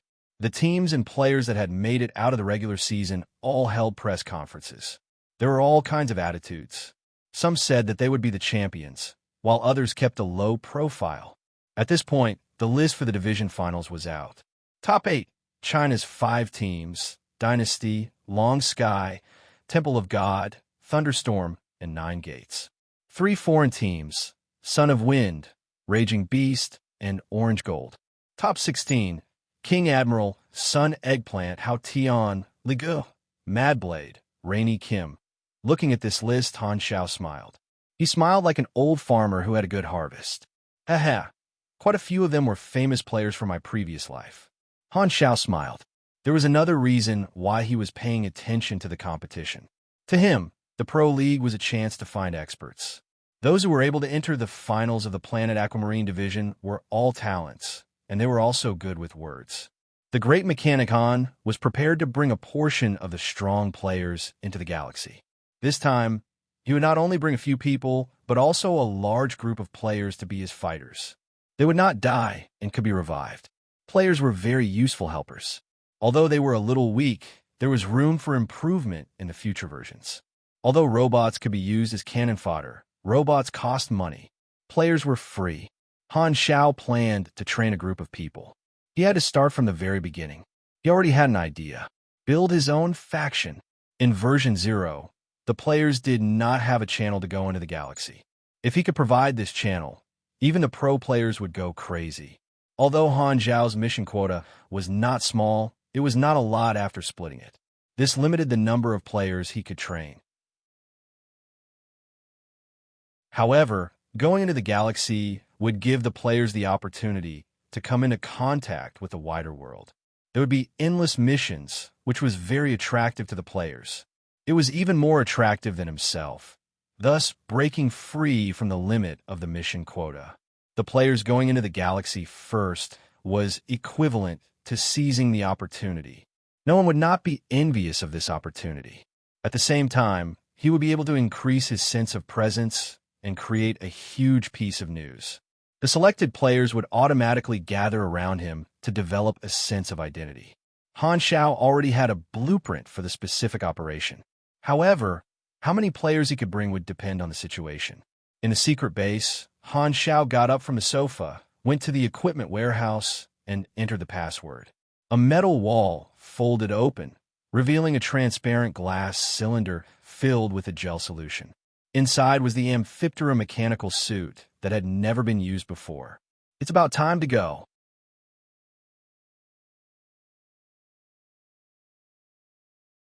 Chapter 299. In space far away from the blue star, wormholes of various sizes opened and closed, emitting streams of light that dyed the dark space of the universe in a riot of colors. These lights gathered and scattered like pieces of glowing gauze, bringing with them a hazy and dreamy feeling. The colors were rich, like a gradual spectrum. In the center of the wormholes, a large space station was floating.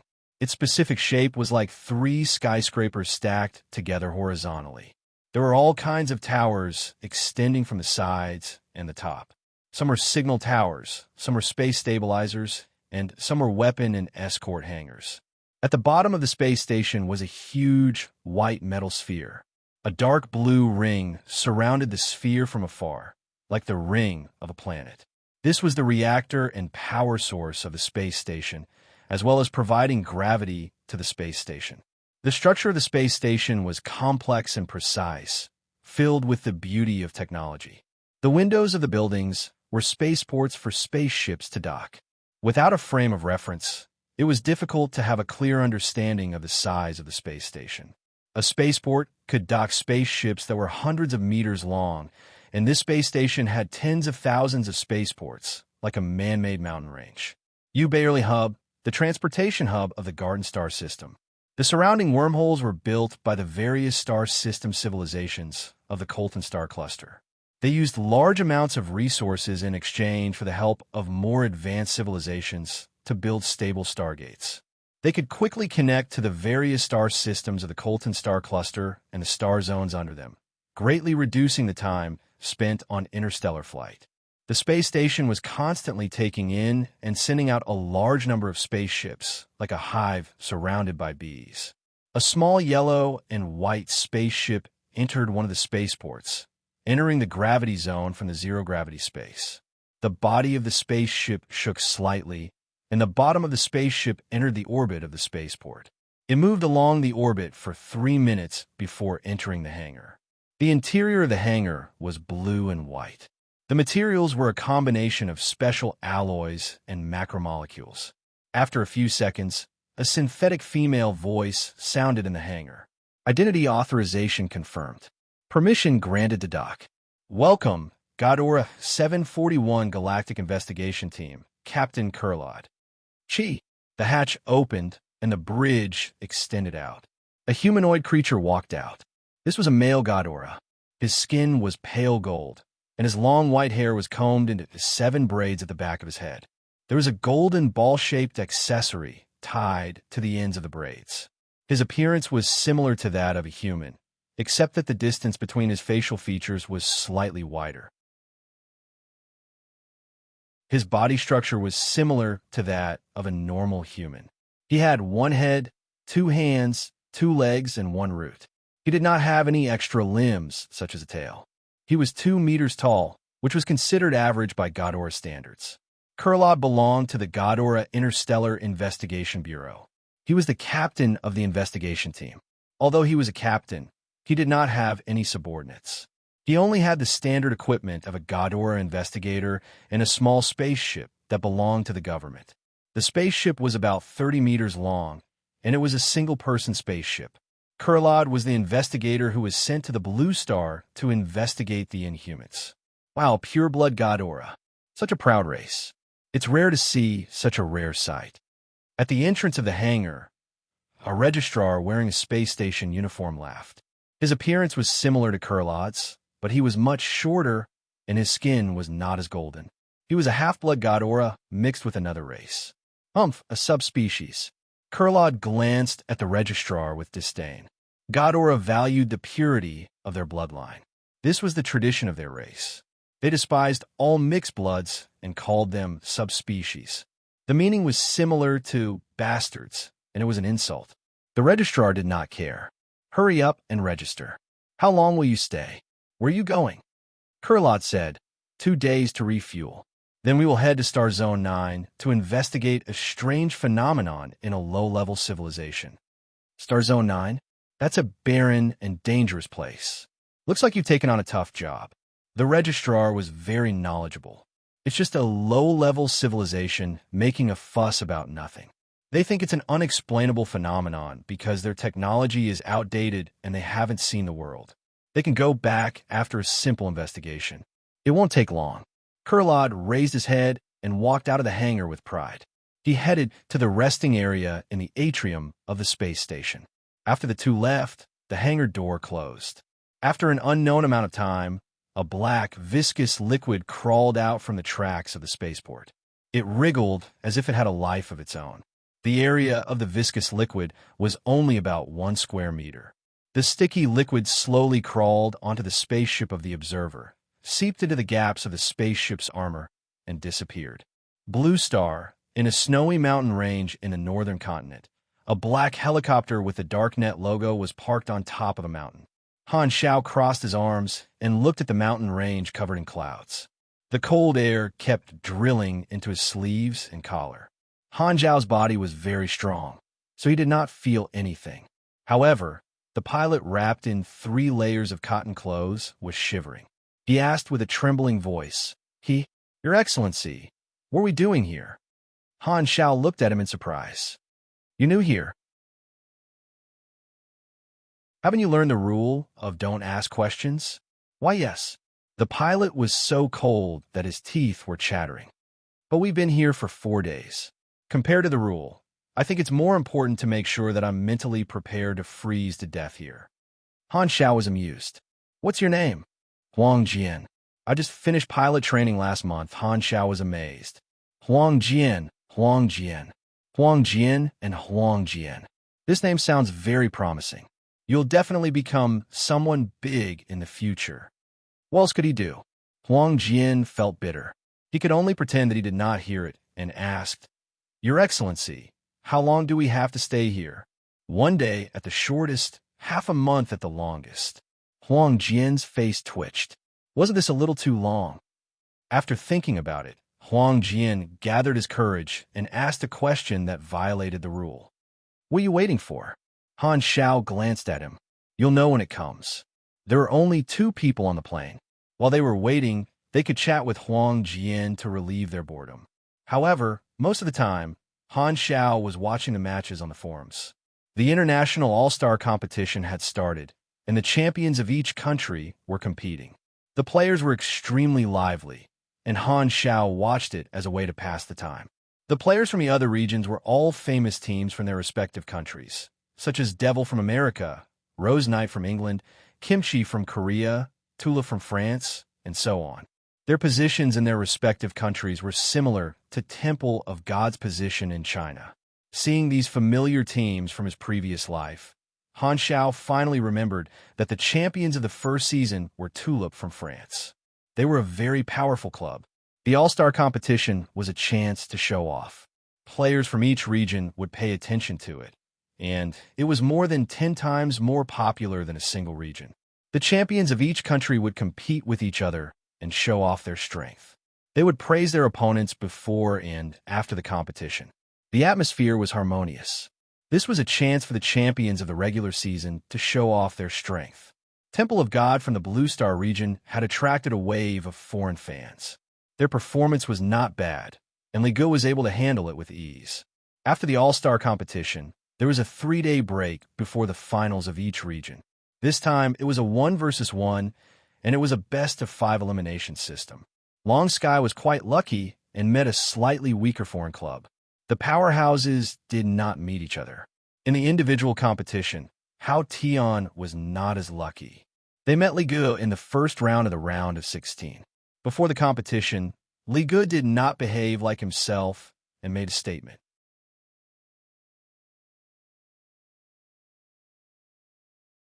Chapter 300. Li Ge was very high profile, and he created a new hot topic. Some players even started betting on who would win between Li Ge and Hao Tian. Although Li Ge had made it to the top 16, he had used his abilities to slowly grind his opponents to death. There was nothing interesting about it, so Li Ji's odds were even higher. Mad Blade's opponent was Rainy Kim, who was also a strong opponent. Rainy Kim was the pillar of Team Storm. She was very strong, and she was also a beautiful woman. Beautiful women were usually treated well, especially in the professional scene, where there was a huge imbalance between men and women. Rainy Kim's popularity was off the charts. After the group list was announced, Rainy Kim's fans went to the Rivervale Club's page and threatened Frenzied Sword that if he won, they would make him pay for it. Han Xiao waited for 7 or 8 days at the top of the mountain. After the first round, he was surprised to see that Hao Tian actually lost to Li Ge in a one-on-one battle. He only won the first round, and Li Ge defeated him in all 3 rounds. Watching the recording, Hao Tian's performance in the first round was still stable. Li Ge played around for 10 minutes before he finished. He was analyzing Hao Tian's fighting style. Starting from the second round, Li Ge gained the upper hand. He could almost see through Hao Tian's movements. His ability was perfect for a long battle. Hao Tian was like a bug trapped in a spider's web, and he lost all 3 rounds. Li Ge was a very talented professional player. His career was not very long, but he had achieved a lot. Han Xiao had once considered whether to add Li Ge to the list of candidates. The media changed their opinion again. Li Ge suddenly became a new force, and he took away Hao Tian's original attention. This time, it was Li Ji's turn to be favored by the media.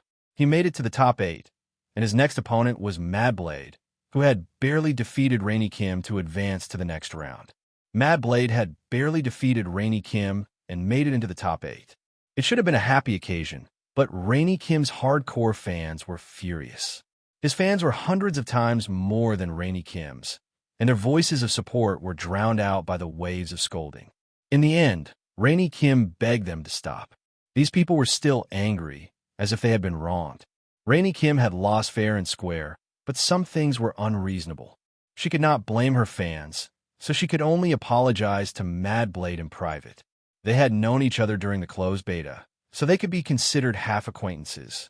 Mad Blade felt very wronged. He had won fair and square, but he had gained a bunch of haters. However, in the end, the results spoke louder than words. The normal audience members accepted his victory, and some of the neutral audience members became Mad Blade's fans. Mad Blade gained a wave of fans through this strange situation, and many people started to hate Rainy Kim, but in reality, she was also unjustly implicated. There was a lot of trouble when one was popular, and it was hard to say who would benefit more. However, if Han Xiao were to say, most of the audience members just wanted to find someone to entertain themselves with. They wanted to participate in a storm and fight for a certain side. When they found out that Mad Blade's next opponent was Li Ge, Many haters rejoiced in his misfortune. Serves him right. Haha, this be Astra Star is going to stop here. Big Boss Ligu will definitely crush him. Frenzied Sword did not even have a 50% chance of winning against Hao Tian in a private duel. Now that he was up against Ligu, who could definitely beat Hao Tian, his future was not looking good. Han Xiao pondered to himself. Could it be that the two players he had high hopes for were going to be defeated by Ligu alone? Sir, the satellite radar has detected a strange object rapidly approaching the atmosphere. In the northern continent, the alarm at the Raylan Observatory rang. The observers jumped up from their seats and looked at the big screen in shock. The satellite radar showed that a light that was coming from outer space and was rapidly approaching the blue star. Is that a meteorite? The target suddenly appeared 3 minutes ago and was just captured by the radar. If it was a meteorite, it wouldn't have been discovered so soon. Plus, meteorites can't be captured so quickly by the magnetic field of the planet. Could it be an alien spaceship? It's getting faster and faster. It's estimated to hit the surface in 8 minutes. Where is it? Is it an uninhabited area? It's estimated to land in a desolate mountain range in the northern continent. The coordinates are near the border of our country. The person in charge of the observatory, the doctor, said in a low voice, reported immediately in request for reinforcements. Huang Jian fiddled with the dashboard out of boredom. He had waited in this godforsaken place for almost 10 days, and nothing had happened. With his boss's legendary status, he did not think that Han Xiao would come here for no reason. He was very curious about what Han Xiao was waiting for. In the snow, Han Xiao suddenly looked up. He then turned around and boarded the helicopter. He pulled out the equipment box. Finally, there's movement. Huang Jian was excited. He turned around and asked curiously, "What are you doing?" "It's coming." Han Xiao did not look up. He quickly put on the equipment. "What's coming?" Huang Jian was confused. As soon as he asked, an ear-piercing shriek came from the sky. Huang Jian looked up and saw a burning meteor falling from the sky. The outline of a spaceship could be seen in the dancing flames. Boom! The falling spaceship crashed into a steep mountain peak. The shattered black rocks and white snow were like exploding fireworks. The spaceship rolled and plowed a several hundred-meter-long earth dragon in the snowy mountain range. The trees along the way were set ablaze, and black smoke billowed out. The earth trembled because of it. The snow on the mountain peak collapsed, forming a small avalanche. It was hard not to notice such a big commotion. As expected, Han Xiao was right. When arrived, he would definitely know. Huang Jian's mouth was wide open. He was dumbfounded. FF spaceship. Huang Jian looked at Han Xiao in disbelief. He had heard of Han Xiao's achievements, but seeing it for himself was better than hearing about it 100 times. He even knew that an alien spaceship was going to crash. Soon, Han Xiao finished changing. He put on the Amphiptera mechanical suit and moved his limbs. He took out the mechanical wing-like Batwing aircraft from the equipment box and installed it on the back of the suit. The tactical screen showed the status of the aircraft. It was operating normally. Fly, Han Xiao thought, and ran toward the cliff. The aircraft hummed, and the triple-stack propellers on the wings spun at the highest speed. Blue flames shot out from the tail. Whoosh! Han Xiao felt the force pulling him up into the air, and his entire body rose into the air. He used the nerve connection to control the aircraft effortlessly.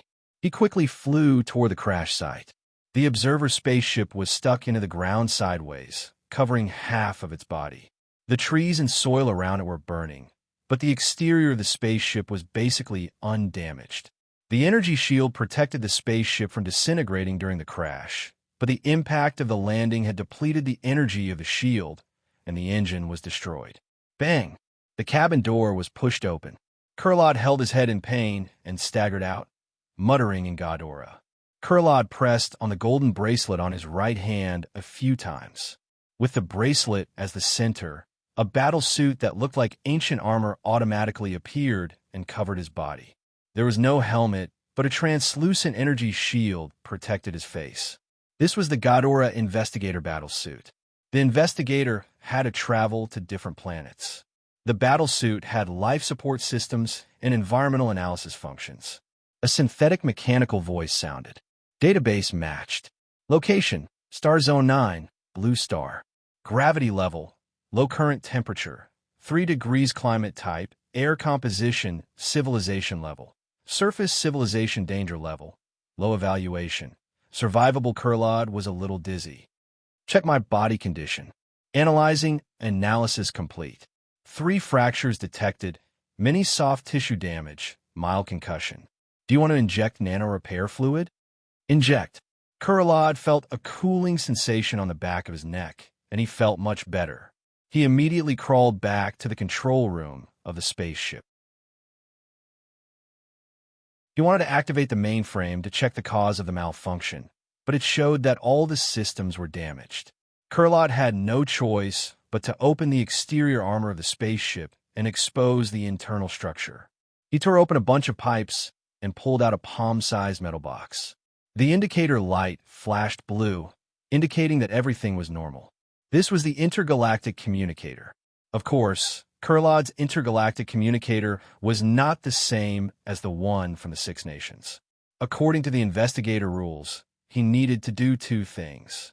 One was to use the communicator to contact the headquarters, and the other was to ask for help from a friendly local civilization, which was to contact the Six Nations. At this moment, a vibration sound came from the sky. Han Xiao, who was wearing a black mechanical suit with 2 giant mechanical wings, landed beside the spaceship. It is indeed similar to what I saw in the prophecy. Oh, there's a living person here. Han Xiao saw the Ghidorah person beside him. He was very knowledgeable, so he recognized that this was the investigator's equipment. He raised his eyebrows slightly and locked his eyes on the intergalactic communicator in Kurlad's hand. This was what he wanted. A native of the Blue Star. Kurlad sized him up and switched to the translator mode. The Ghidorah language was changed into a language that Han Xiao could understand. He pointed at Han Xiao and said calmly,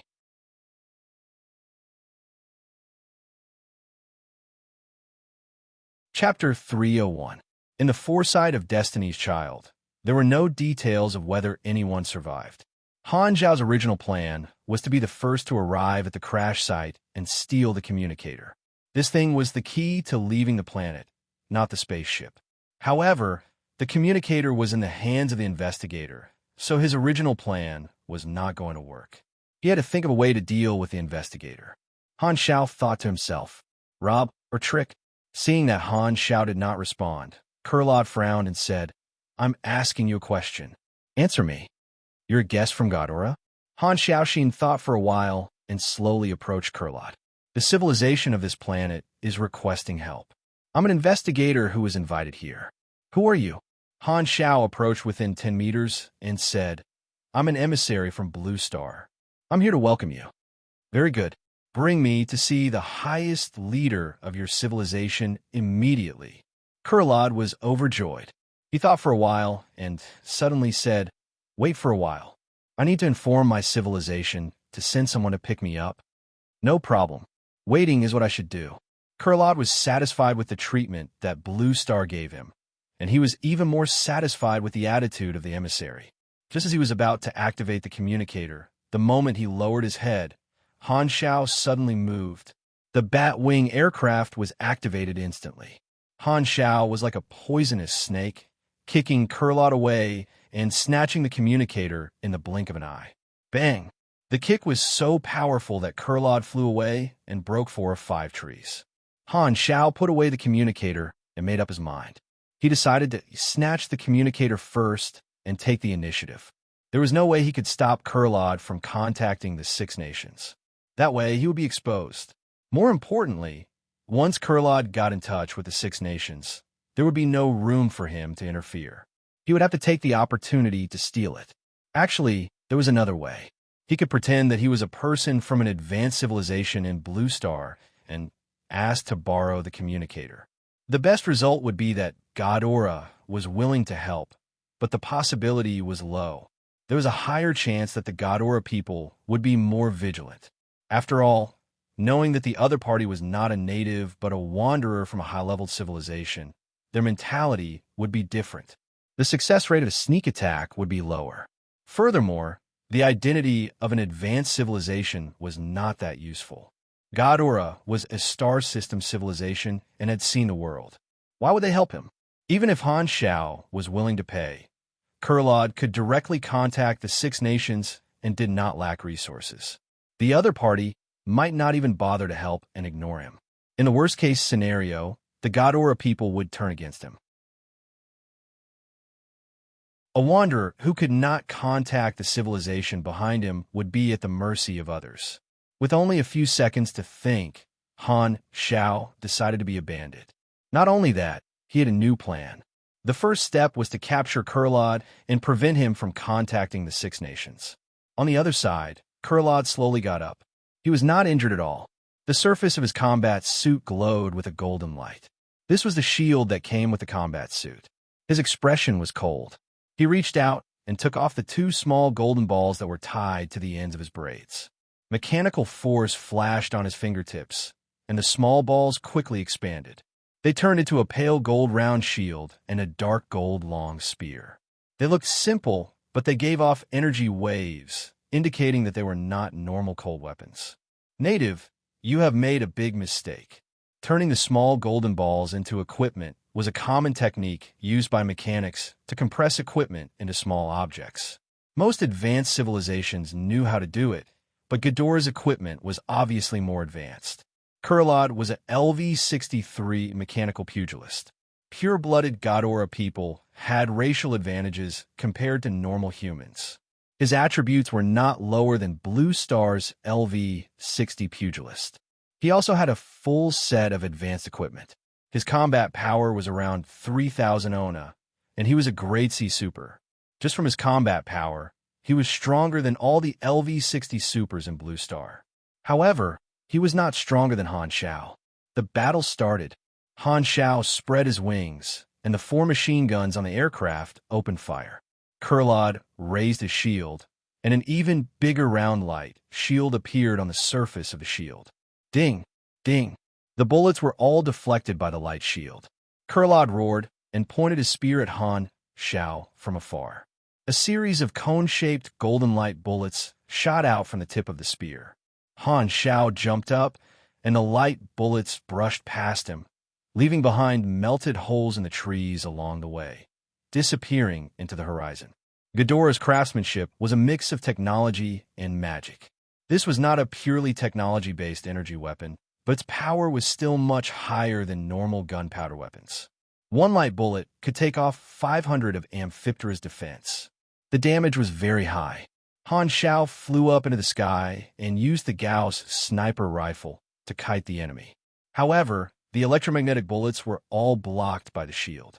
Kurlad took out another small golden ball, which turned into a strange gun half the size of a person. He fired a shot into the sky. Boom!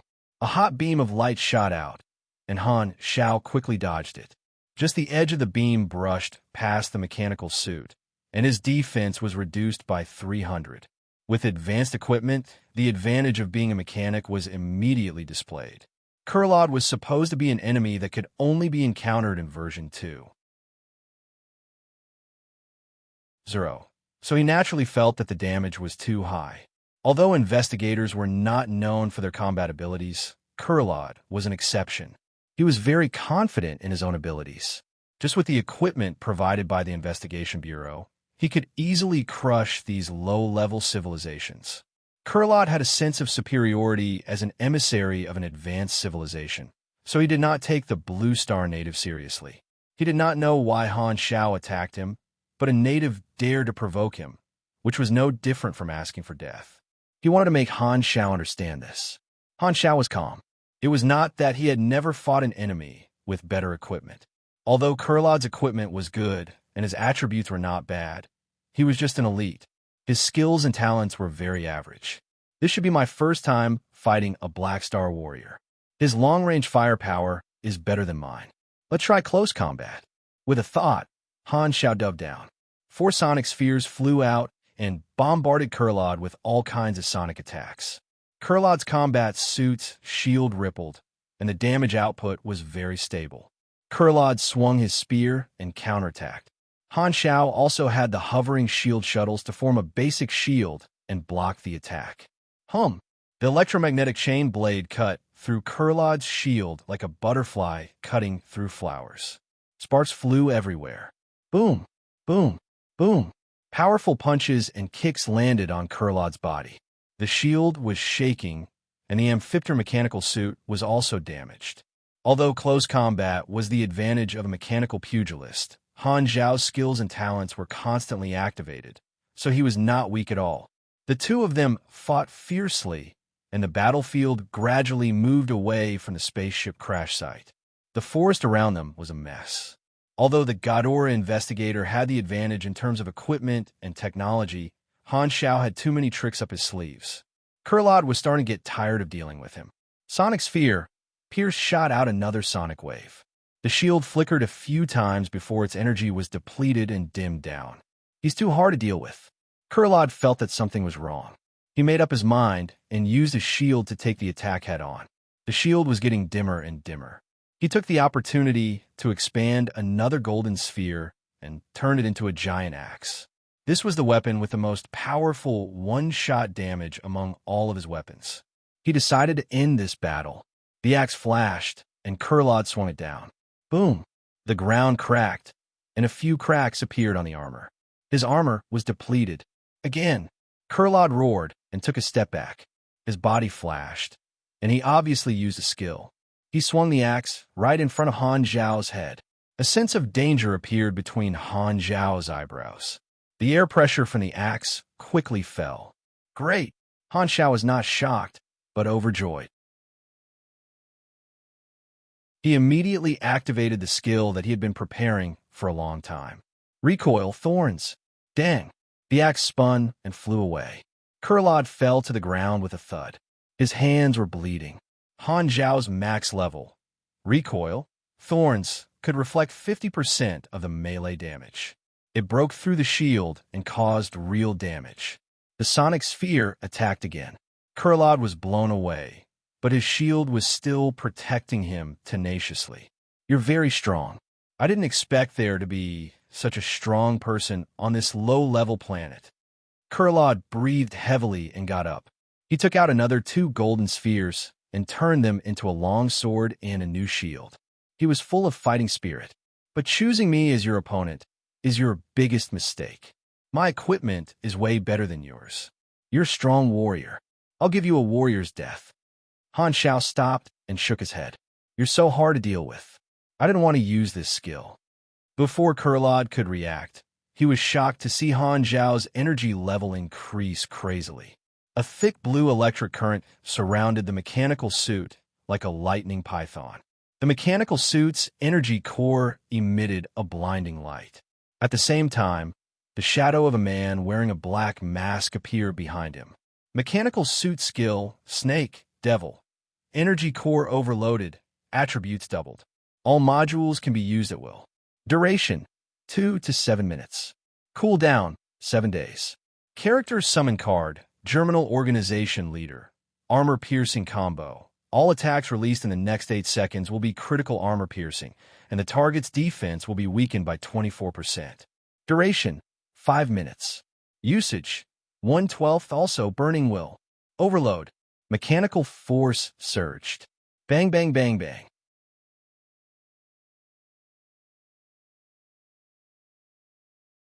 Chapter 302. Continuous explosions rang out from the spot where the spaceship had crashed. Huang Jian rubbed his hands together and breathed out hot air, deeply worried. It sounds like a battle. Who's he fighting with? Huang Jian was confused. Could it be that Han Xiao was fighting with aliens in the middle of nowhere? Just thinking about it made him feel that this world was crazy. After waiting for a while, the sound suddenly disappeared. Huang Jian was worried. Although he had heard about Han Zhao's strong battle record, his opponent was an alien. If something happens to him, no one will give me orders. Should I continue to wait for him? Just as he was in a dilemma, a figure flew up from the direction where the spaceship had crashed and quickly approached. It was Han Xiao. He landed beside the helicopter with a strong gust of wind. The mechanical suit was full of scars, and some parts of the armor were even cracked, exposing the internal wires that were crackling with sparks. That's great. You're fine. Huang Jian heaved a sigh of relief. Suddenly, he saw that Han Xiao had brought along a creature that he had never seen before. It had light golden skin, and its facial features were quite far apart. Its hands and feet were also locked by mechanical shackles that were electrified. It was Kurlad. At this time, his face was swollen, and he was naked. Outside, Huang Jian was tongue-tied. He pointed at Kurlad and was too shocked to say anything. Alien. It took me a lot of effort to catch him. Han Xiao grabbed Kurlad by his hair and stuffed him into the cabin. The Godora man was angry, but his mouth was sealed. He could only struggle like a dead fish. Huang Jian was shocked. He knew that Han Xiao was strong, but he didn't expect him to be so strong that he could even catch an alien. Fly the helicopter quickly. This is close to the Raylan border. Their people will be here soon, Han Xiao said. Huang Jian hurriedly started the helicopter, and it quickly flew away. On the plane, Han Xiao took off his mechanical suit and checked the damage. He only had about 20% of his armor left. The Goddard investigators' equipment was very advanced, but in the end, Han Xiao unleashed a barrage of attacks. Kurlad was like a delicate girl being pressed to the ground, unable to retaliate at all. He could only passively endure the barrage of attacks. He destroyed the investigator's combat suit and seized the golden ball, ensuring that Kurlad would not be able to touch any weapons. He only left behind a translator so that it would be easier for him to communicate with him. He got the communicator and a Godora man. The completion rate was higher than expected. I can still get a lot of benefits from him. I'll deal with him when I get back. Han Xiao was thinking about a new plan. Huang Jian was very curious about the alien. He turned around and asked, "Your Excellency, does he bite people?" As an emissary of a higher civilization, Kurlad was seen as a barbaric beast by a native. He was furious, but his hands and feet were tied, so he could only protest by banging his head on the steel plate. "I don't think so." Han Xiao touched his chin and said, "But seeing how fierce he is, he might have a hobby like that." Kurlad kept banging his head on the steel plate. Huang Jian curiously asked, "Can he eat it?" Han Xiao squeezed the Godora man's arm and said, "His skin is smooth, and his meat is tough. Are you interested?" Huang Jian hesitated for a while and nodded. "I haven't eaten an alien before." Bang, bang, bang. He banged his head on the steel plate even more frequently. Backward. Barbaric. Kurlad roared in his mind. Then, a trace of fear appeared in his heart. These natives don't really want to eat me, do they? Huang Jian was very excited. He asked all kinds of questions. He wanted to know how Han Xiao knew that aliens would come to the Blue Star and why he wanted to capture them. Kurlad also wanted to know these questions. First, the spaceship malfunctioned for no reason and forced a landing. Then, he met this strong man in a mechanical suit who claimed to be an emissary. Then, he suddenly attacked him and tied him up. Kurlad was furious when he remembered that the analysis module's evaluation of the Blue Star was that it was not dangerous. How long had it been since the database was updated? How could this not be dangerous? Who is he? Why did he capture me? How did he know that I was forced to land here? Kurlad was very confused. Han Xiao did not say anything. Is he a male or a female? Huang Jian was curious. Han Xiao was annoyed. Look for yourself. Huang Jian opened his eyes wide and looked for a while. He was very surprised. I thought that the alien would be very big since it was so big. Bang. Kurlad could not stand the humiliation anymore. He used all his strength to hit the steel plate and knocked himself unconscious. 10 minutes after the helicopter left, Raylan's troops finally arrived. They found the spaceship and were shocked. They immediately sealed the scene. This is an alien spaceship. The orders from above said that this is the spaceship of our alien friend, Godora. They are here to help us investigate the Inhumans. The mountain has collapsed. This is not a normal landing. The spaceship has crashed. Check if there are any survivors. Report, there are no corpses in the spaceship. There are traces of battle around. Raylan's troops searched for clues and observed the battlefield. They came to a conclusion. There were two people fighting. Both of them were superhumans. One of them used a weapon that we do not know. These marks on the trees look like they were melted by lasers. There are also marks of chopping. The cut is very smooth. Even the internal structure of the trees is smoothed out. It is not a normal cold weapon. These marks of battle contain a high radiation level. This should be the Godora people. The other party used gunpowder weapons. The metal composition of the shells is similar to ours. There are also some armor fragments on the ground. This should be the strong person from our planet. We need to match the database. Judging from the destruction of the battlefield, this person is definitely at the top of the blue star. There are only a few strong people in this area. We will be able to identify the target soon. The final result of the battle should be that the Godora people were captured. Did you find anything else? At this time, one of the researchers found that a piece of the spaceship armor had been opened. Inside was the internal parts of the spaceship. He curiously looked around and used his flashlight. Suddenly, he saw something special and said, "There seems to be liquid inside the spaceship." Liquid? Everyone gathered around. Under the strong light, they found a pile of metal and pipes covered in a thick black liquid. "What is this?" "Probably engine oil," someone said with uncertainty. This time, the officer suddenly said, "Orders from above. Secretly transport the spaceship back to the country." Godora's spaceship had crashed. This was a rare opportunity for the Blue Star government. Raylan decided to research spaceship technology. Since their civilization was behind, they had to grab hold of any opportunity to develop. Only by taking risks would they have the hope of making a comeback. Of course, Raylan did not dare to anger the Godora civilization. They would inform the Godora civilization about this, but they had to delay for a period of time. They had to pretend that they did not know or that they were searching for the missing Godora people. Either way, they had plenty of excuses. Raylan took this matter very seriously and decided to keep it a secret to prevent the news from leaking. They wanted to monopolize the spaceship. As for the missing Godora people, Raylan decided to search for them secretly.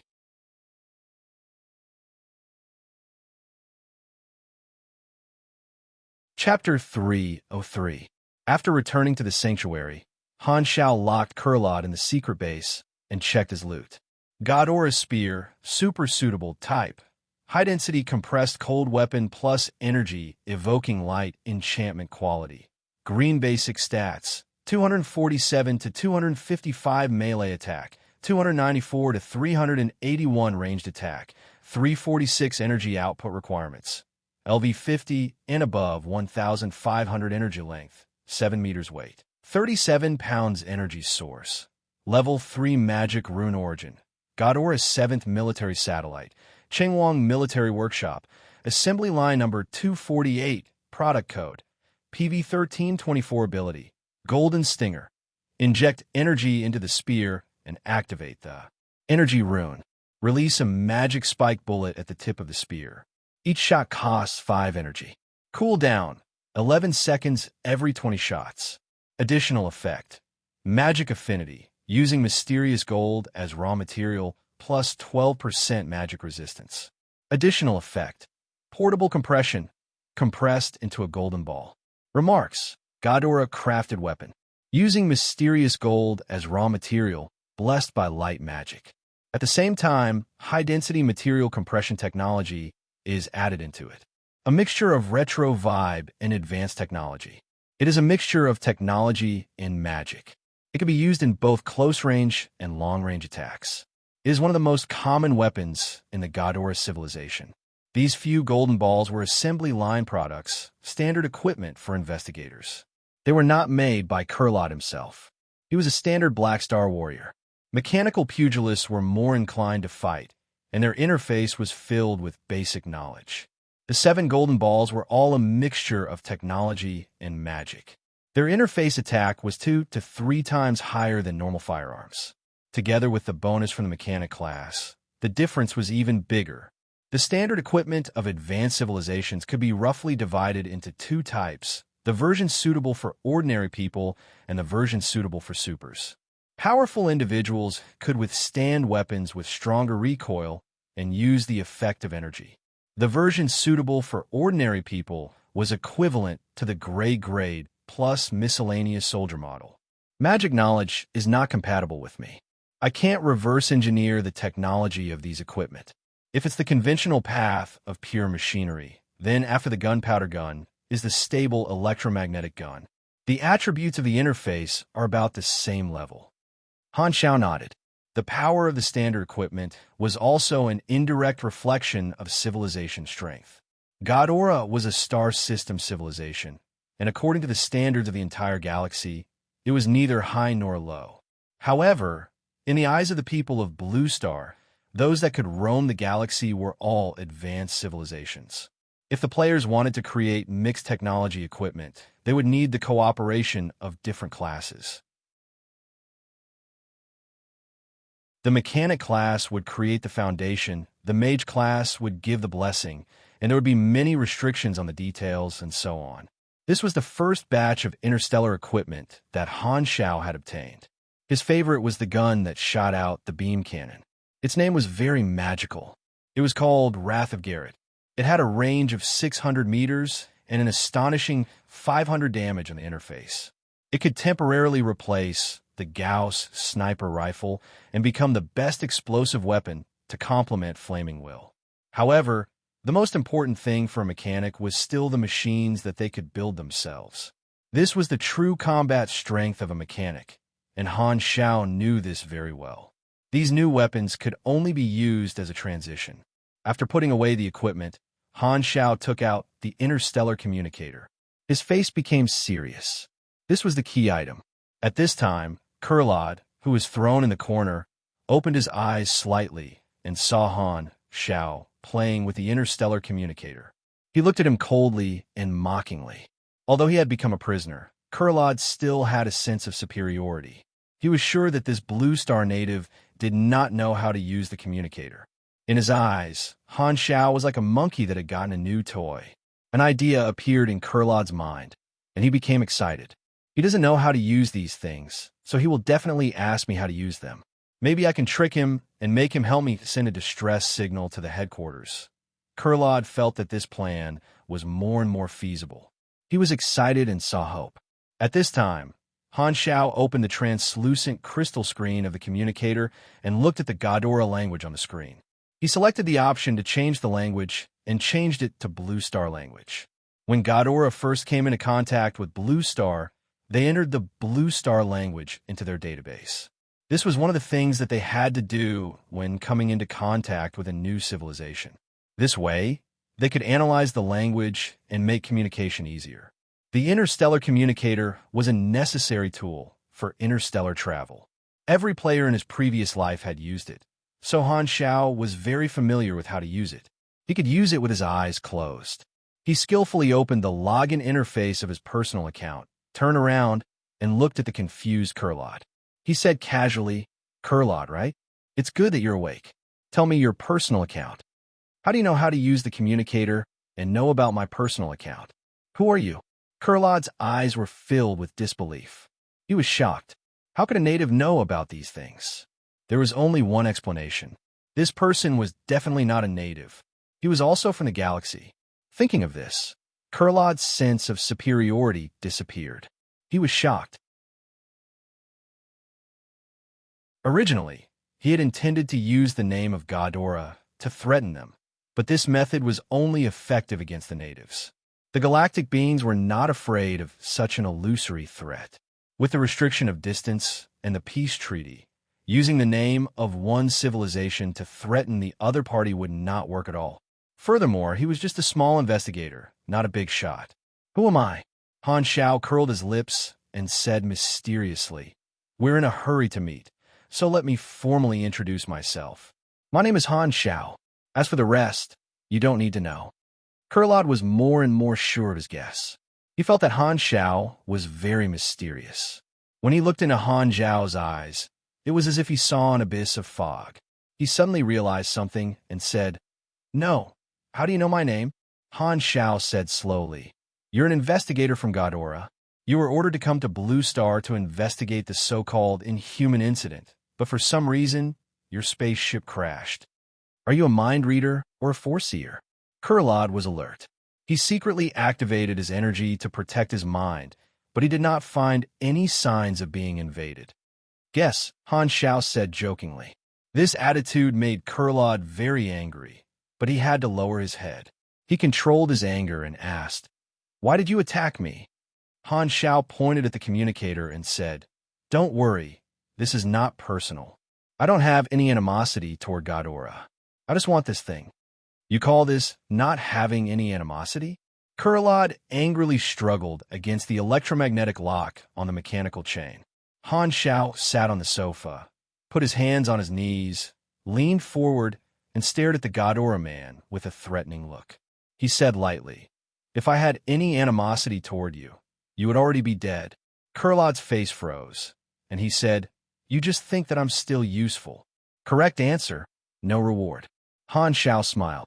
"I just need the communicator to contact the Galactic Travel Agency and leave this planet.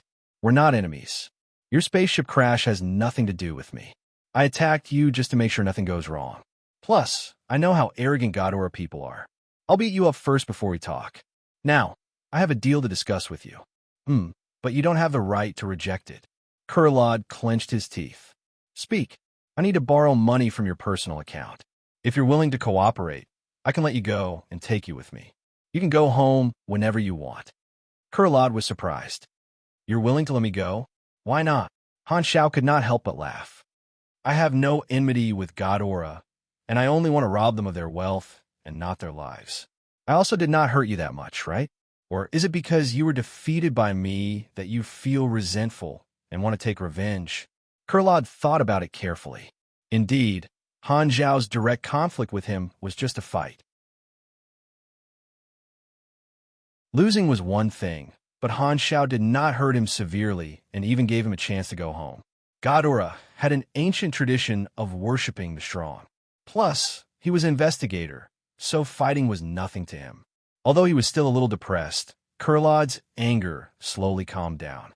He thought about it and said seriously, "As long as you fulfill your end of the deal, I'm willing to cooperate. I can promise God Gal that I will not take revenge. I admit defeat."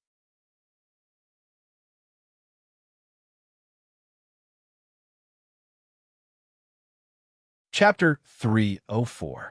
Clang. The heavy chains fell to the ground, and Kurlad let out a sigh of relief. He moved his arms and legs, looked down at his naked body, and said awkwardly, "Can I?" A set of clothes was thrown at him, and Kurlad hurriedly put them on. The feeling of being naked made him very embarrassed. Han Xiao stared at Kurlad with a smile the whole time. Kurlad's personal account had the universal currency. Calling the Galactic Travel Agency required money, and Han Xiao was not sure if the other party would accept the payment, so getting the universal currency was a guarantee. Furthermore, he did not want to kill Kurlad. Although he had the upper hand now, Ghidorah definitely knew that an investigator had come to Blue Star and unexpectedly went missing. After a while, they would contact the 6 nations to ask about the situation and even send a new investigation team. If he killed Kurlad, the conflict would escalate. There was no need to be so extreme. Killing someone for money was not a good habit. As long as Kurlad was kept alive, the matter would not escalate from a personal issue to something more serious. As long as no one died, Ghidorah would not care about the small danger that the investigators encountered. This small conflict was nothing. Of course, although Kurlad had made a promise, Han Xiao was not completely unprepared. At least in Blue Star, he would not let Kurlad out of his sight, and he would not return any equipment to him. Because he was deliberately mystifying, Kurlad thought that Han Xiao was also from the other side of the universe and did not know his identity, so he did not dare to act rashly. Kurlad asked again, "Who are you?" "Alien," Han Xiao said perfunctorily. Humans were a huge race in galaxy, and there were countless branches. Kurlad observed that Han Xiao seemed to be the most common alien human. He scratched his head and said, "Okay, I won't ask anymore. When are you going to leave? I want to go home as soon as possible." Not too long. Han Xiao was going to pack up the top players in Blue Star. The Division League would end soon, and he could afford to wait. Kurlad suddenly said, "Oh right, where's my spaceship? Someone picked it up. I don't think they'll return it to you." Han Xiao was well aware of what happened after that. Just by the fact that the Darknet's intelligence personnel did not manage to obtain any information about the spaceship's crash, they knew that Raylan had blocked the news. It was clear what they wanted to do. Kurlad was frustrated. He did not want to contact the Six Nations. He did not want to take the risk. Also, he felt that Han Xiao was also a galactic, so they would have a common topic. It would be easier for them to communicate with each other. "What's wrong with your spaceship?" Han Xiao asked. "I don't know. I was flying fine in stealth mode, but when we were about to reach the blue star, the engine suddenly stopped working and I fell." The Observer spaceship is not big, but its functions are very stable. I don't know why it suddenly malfunctioned. Han Xiao fell into deep thought. Shaking his head, Han Xiao started to get down to business. He turned on his communicator and registered his personal account. The communicator also had the function of a personal terminal. There was a lot of account functions, including the function of bank transfer. This was the most commonly used transaction method in the universe, convenient and fast.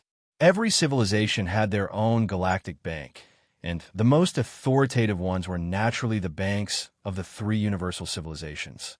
They had the most users, and the banks were connected to each other.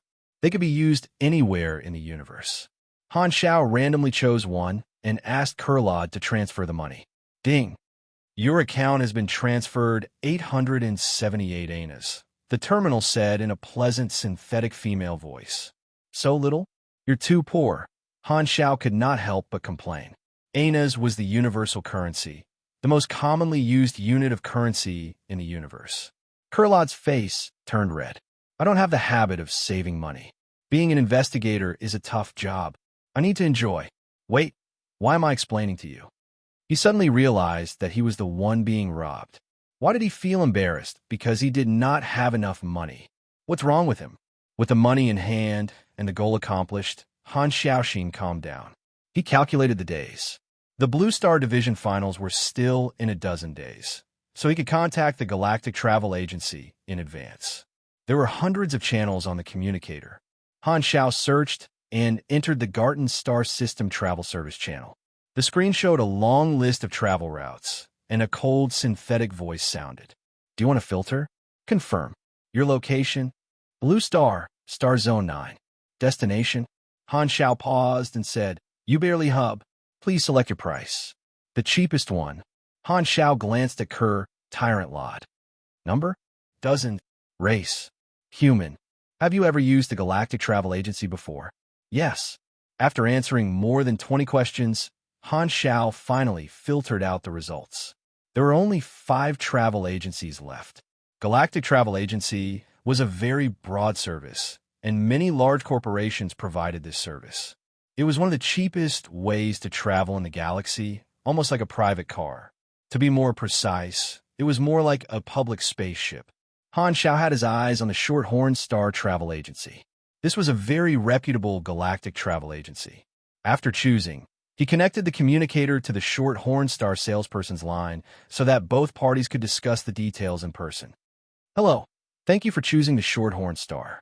We will provide you with the best service at the best price." The salesperson was a beautiful human female. According to the customer's race, the customer would be assigned to a salesperson who fit their aesthetic standards. After the female salesperson finished the welcome opening speech, she said, "We have accepted your travel conditions. Fortunately, a whale-class warship will pass by Star Zone 9 in 20 days. We'll pick you up then. What kind of seat would you like? We have economy class, premium class, VIP class, super VIP class, and VIP class for you to choose from." "How much is the economy class?" 3 anas per person." "How many seats do you want?" "About 50. Han Xiao calculated. He only needed to bring about 50 of the top-ranked players. Bringing along some players was a very important part of the plan. After paying the deposit and confirming the boarding time, Han Xiao nodded. His preparations to travel into the galaxy were complete. His destination was Ubarely Hub. This was the transit station of the Garden Star system. It was very convenient, and many races in the Colton Star cluster gathered there. There were many opportunities there. According to Han Zhao's plan, Ubarely Hub was the most suitable place to be the first stop in the galaxy. Next, I just need to wait for the players to finish their matches, and I will be able to build a team. Everything is ready, and I only need time, Han Xiao thought to himself. Furthermore, before he left, there were still some things that he needed to deal with on the Blue Star. For the next few days, Han Xiao quietly moved the resources and brought Kurlad with him. He made him wear a cloak that covered his skin and occasionally appeared in front of the people in the sanctuary. They were curious as to why there was a mysterious person around Han Xiao. In the singles, Madblade was up against Li Ge. Before the competition, Madblade's performance was very surprising. After 5 rounds, he barely defeated Li Ge with a score of 3-2. This time, Madblade fully displayed the style of a mechanical pugilist. He had been practicing his power hammer in secret, but he had not used it yet. This time, he finally took it out. The explosive power was even stronger than that of a pugilist, and he broke through Li Ji's defense. After Madblade entered the top 4 of the singles, all the haters disappeared. Victory was the best confidence. His title of China's #1 mechanical pugilist became more and more famous on the forums. He was considered the biggest dark horse in the first season of the Pro League. Li Ge did not expect that he would die in Frenzied Sword's hands. When it rains, it pours. Temple of God made into the top 4 and met Long Sky. This time, Hao Tian gave it his all and defeated Temple of God to enter the finals. The situation was clear. Long Sky and Dynasty would fight for the first and second place of the division, and Temple of God could only fight for the 3rd place with another top 4 team. In the singles, if there were no accidents, Madblade would very likely enter the top 3 and qualify for the international competition.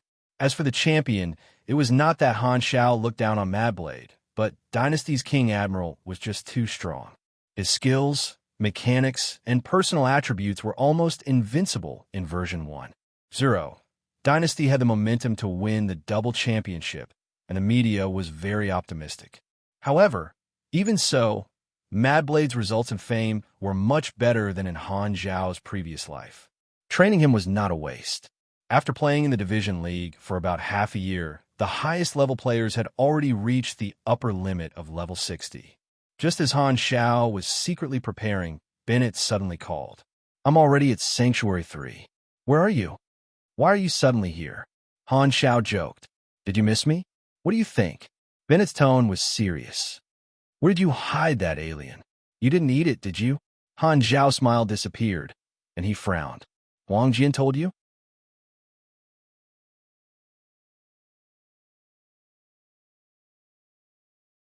Chapter 305.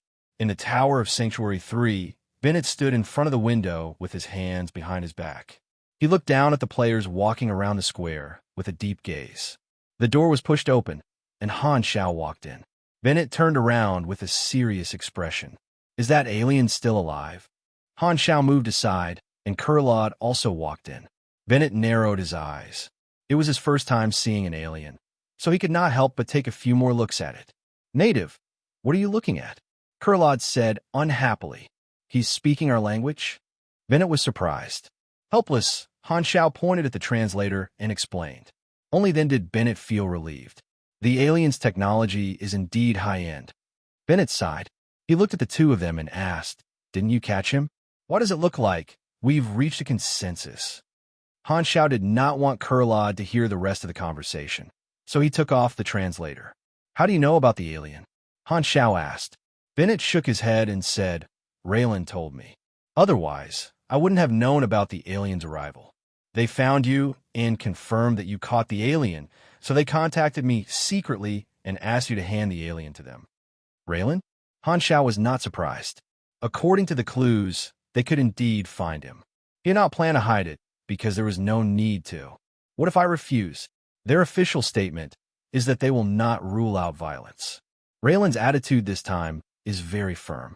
Han Xiao was not only the person who destroyed the Germinal organization, but also the strongest super in Blue Star. The Six Nations respected him a lot, but this time, Raylan was very firm and did not plan to give him face. They wanted to force Han Xiao to hand over Godora and have him in their hands. Han Xiao shook his head. Raylan's hostility was meaningless to him. Bennett was very annoyed. Can you tell me why you can kidnap an alien just by going out for a walk? What are you trying to do? Han Xiao sat down and stared at Bennett. I'm preparing to leave Blue Star. Bennett was stunned.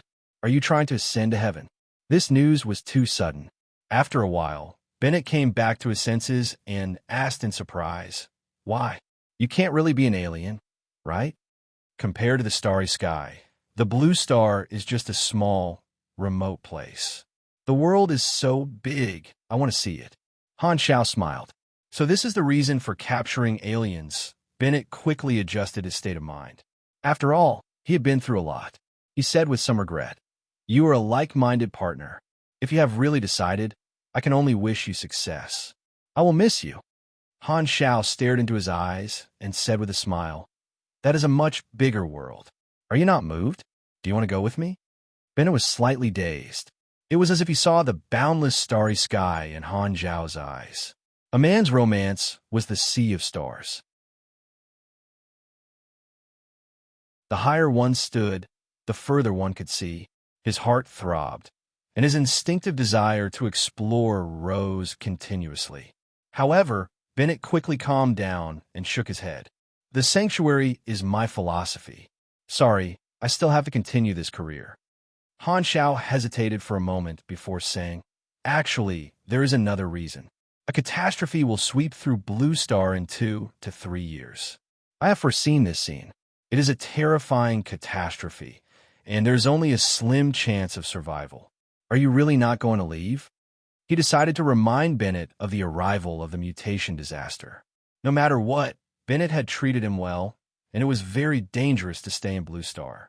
One of the main reasons why Han Xiao wanted to head to the galaxy in version 1.0 was to avoid the first wave of the mutation disaster that would descend on Blue Star. Han Xiao's identity as a suspected Foreseer made his prophecies believable. However, after Bennett listened to Han Xiao's description of the disaster seriously, his hesitation disappeared, and he said with a serious expression, then I have to stay even more. This is my hometown, and she needs me. Han Xiao stared at Bennett for a long time before letting out a long sigh. That's true. You are indeed such a person. Everyone had their own ambitions, and they could not be forced. Bennett stared at Han Xiao with a complicated expression and asked, are you thinking of leaving to avoid danger?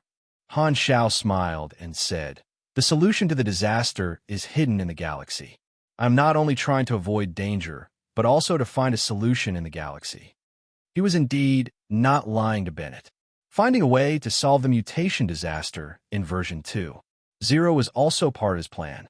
If he could change the storyline of Blue Star version 2.0, he would definitely be able to increase his legendary points.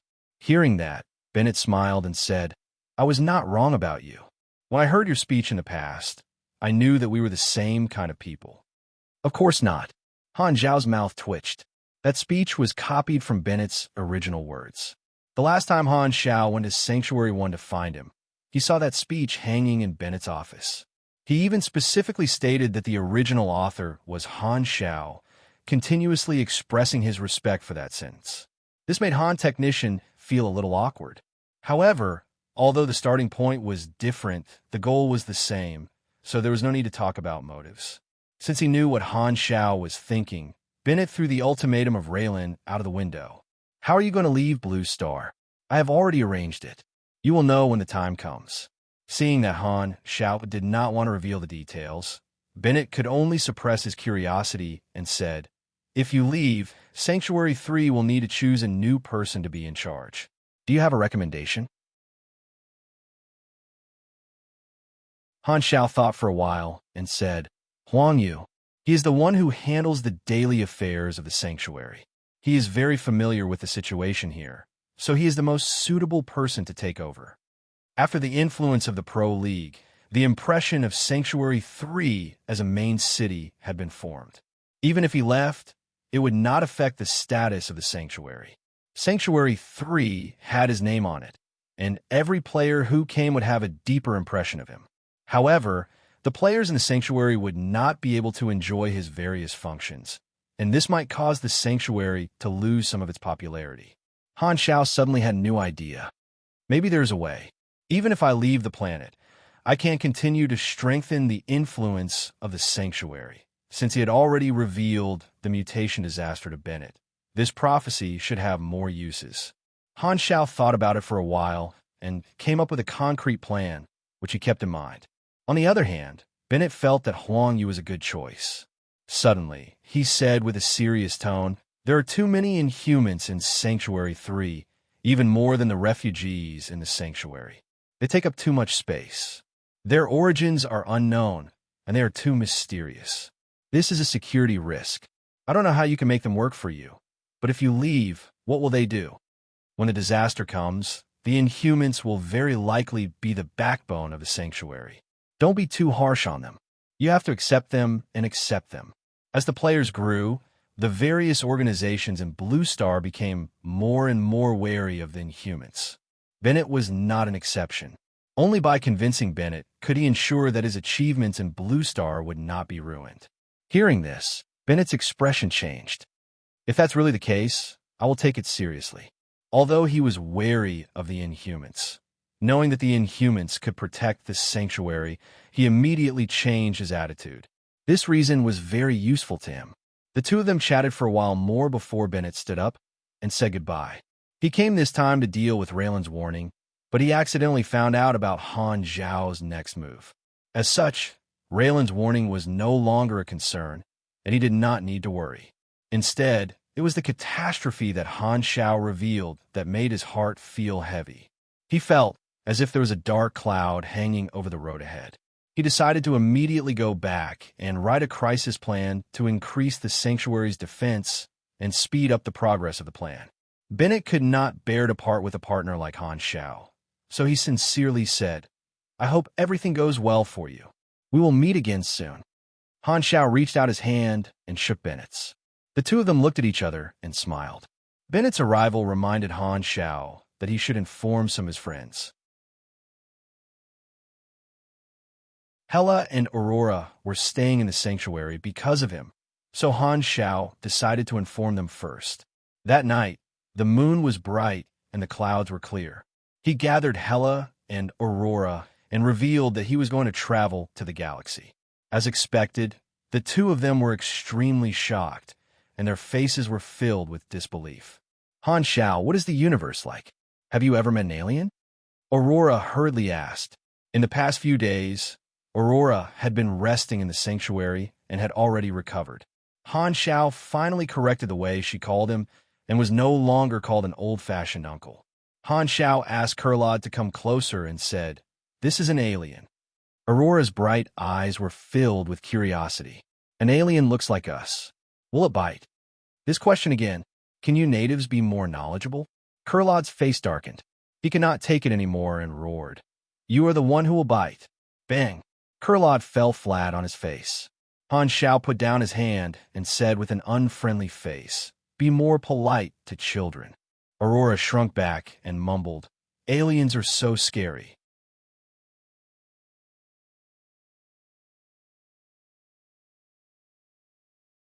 Chapter 306. Baby Bear, who was lazily lying beside Aurora, stood up and growled at Kurlad in warning. Han Shao asked Aurora to take care of Baby Bear for a long time. At this time, the bear had already grown to half the height of a human and was approaching its teenage years. There was also a strange change. Its fur seemed to be shining slightly, and its attributes were gradually changing to that of an elite. It seemed to have mutated and had gained characteristics that shouldn't be there.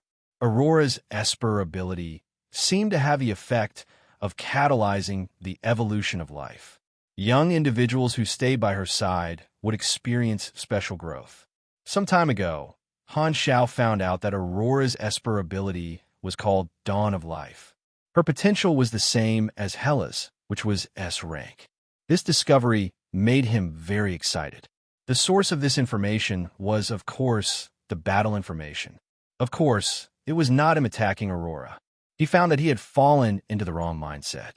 It was fine to let Aurora attack him. However, no matter what he said, Aurora always shook her head like a rattledrum. She was unwilling to attack Han Shao.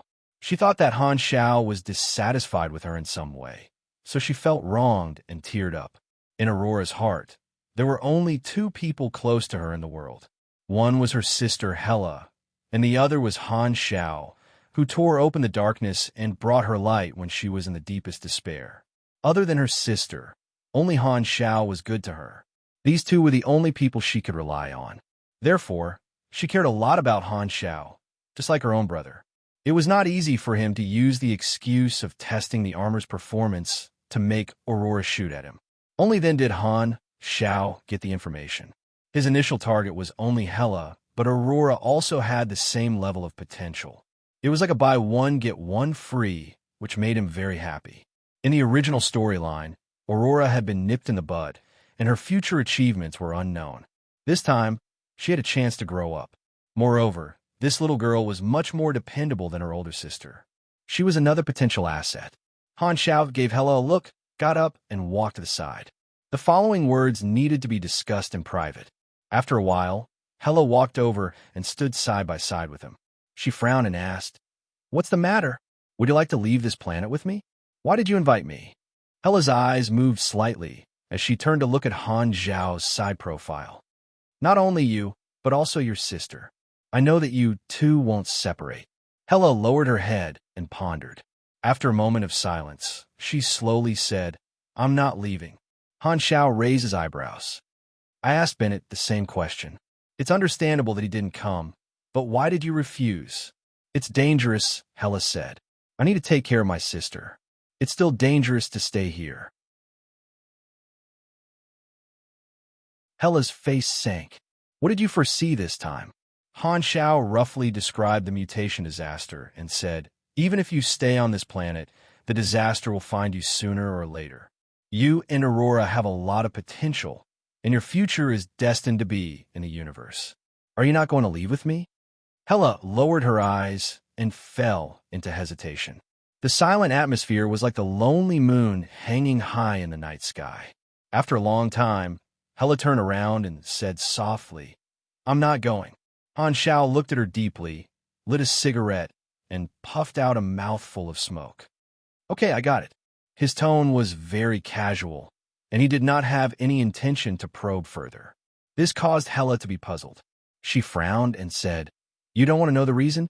Han Xiao laughed. "Don't think too highly of yourself. I'm just casually asking. Whether you come or not won't affect me much. With your current strength, you won't be able to help me much." Hela's eyes turned cold. Although she had rejected Han Xiao, she could feel the Han technician's nonchalant attitude. She could feel the resentment of not being valued, and she could not keep her face straight. At this time, Han Xiao added, "This is your own choice. I won't force you to do anything in the name of doing it for your own good." As he said that, Han Xiao took out a bunch of keys and tossed it to Hela. "If there comes a day when the darkness swallows the sanctuary, this bunch of keys will lead to my secret base. It will allow you to hide. I put the address in a secret compartment in my office, the third drawer on the left. I'll leave it to you." Hela played with the keys, and her expression was dark. Suddenly, she said, "Are you not coming back?" Han Xiao smiled faintly. "You're very concerned about me?" Hela snorted and waved the keys to show that she had remembered it. She turned around and left. When she took a few steps, she heard Han Xiao's laughter behind her. "Don't die." Hela paused her footsteps. "You too." After Hela left, Han Xiao's smile faded. He threw down the cigarette, and stepped on it to extinguish it. In his estimation, the probability of Hela leaving with him was more than 50%. He did not expect Hela to make another choice. He had already analyzed the pros and cons, but Hela still chose to stay. Other than her sister, there might be other considerations. Hela's personality, before she turned evil, was not easy to guess. However, Han Xiao did not have an urgent need for Hela at the current stage. A stock with potential that had not matured was useless. Hela would not be of much help at the moment, and her usefulness could not even be compared to those high-level players who could be used as cannon fodder. Furthermore, if he brought Hela along, he would definitely bring along Aurora. The current Aurora was even weaker, and the slightest wave could hurt her. Furthermore, The galaxy was filled with all kinds of known and unknown dangers. Even if Han Xiao was familiar with this place, he was still very cautious. Players were the best support. They would not die, and they could work as hard as they wanted. At the same time, Han Xiao could enjoy the freedom of moving alone. There were also benefits to not bringing others along. Since that was the case, it might be a good choice to let Hela and Aurora stay in Blue Star. There were still 2 to 3 years before the mutation disaster, and the two of them would have a safe environment to grow in. If they followed him, they would immediately be in danger. Letting the two of them grow strong and wait for the mutation disaster to erupt before coming back to take them back was not a bad idea in Han Zhao's eyes. Although that was the case, after being rejected twice, Han Xiaoxin was still very hurt. He muttered to himself, "Is my charm really that bad? That's impossible." A sound came from the side, and Yi Yeqing walked out from the shadows. Han Xiao had long noticed that she was hiding by the side. He glanced at her and asked, "How much did you hear?" "Everything." Yi Yeqing had a shocked expression. "Is what you said true? If you leave, aren't you afraid that I will leave as well?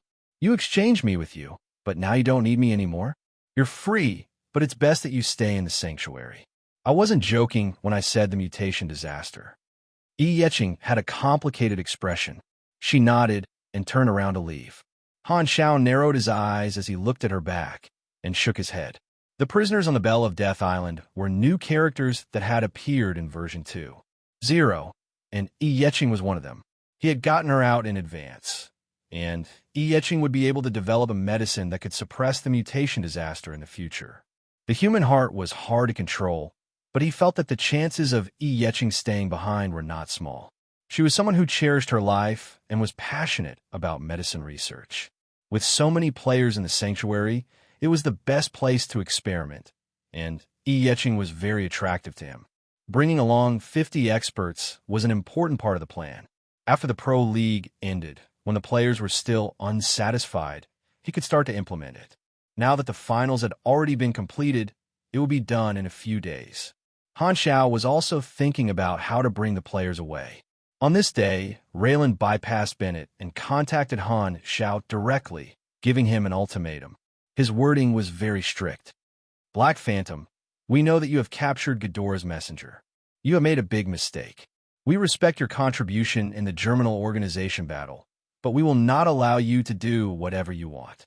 Hand over Ghidorah's messenger. This will be your last warning. Otherwise, we will take coercive measures, and you will become our enemy. You will not want to see this happen. Although you are strong, you are not a match for the country. Hello, goodbye." "Gotcha."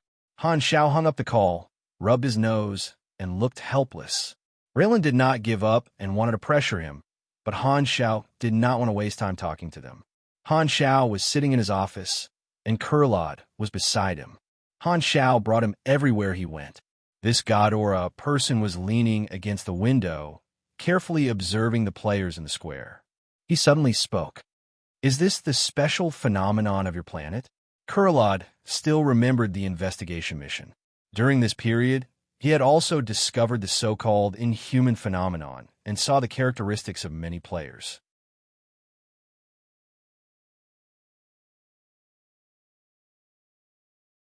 Chapter 307. "It's not a conclusion. It's just my observation and conjecture," Kurlad said. "When I received the mission, the government of this planet described the phenomenon from the perspective of a low-level civilization. It's called the inhuman phenomenon.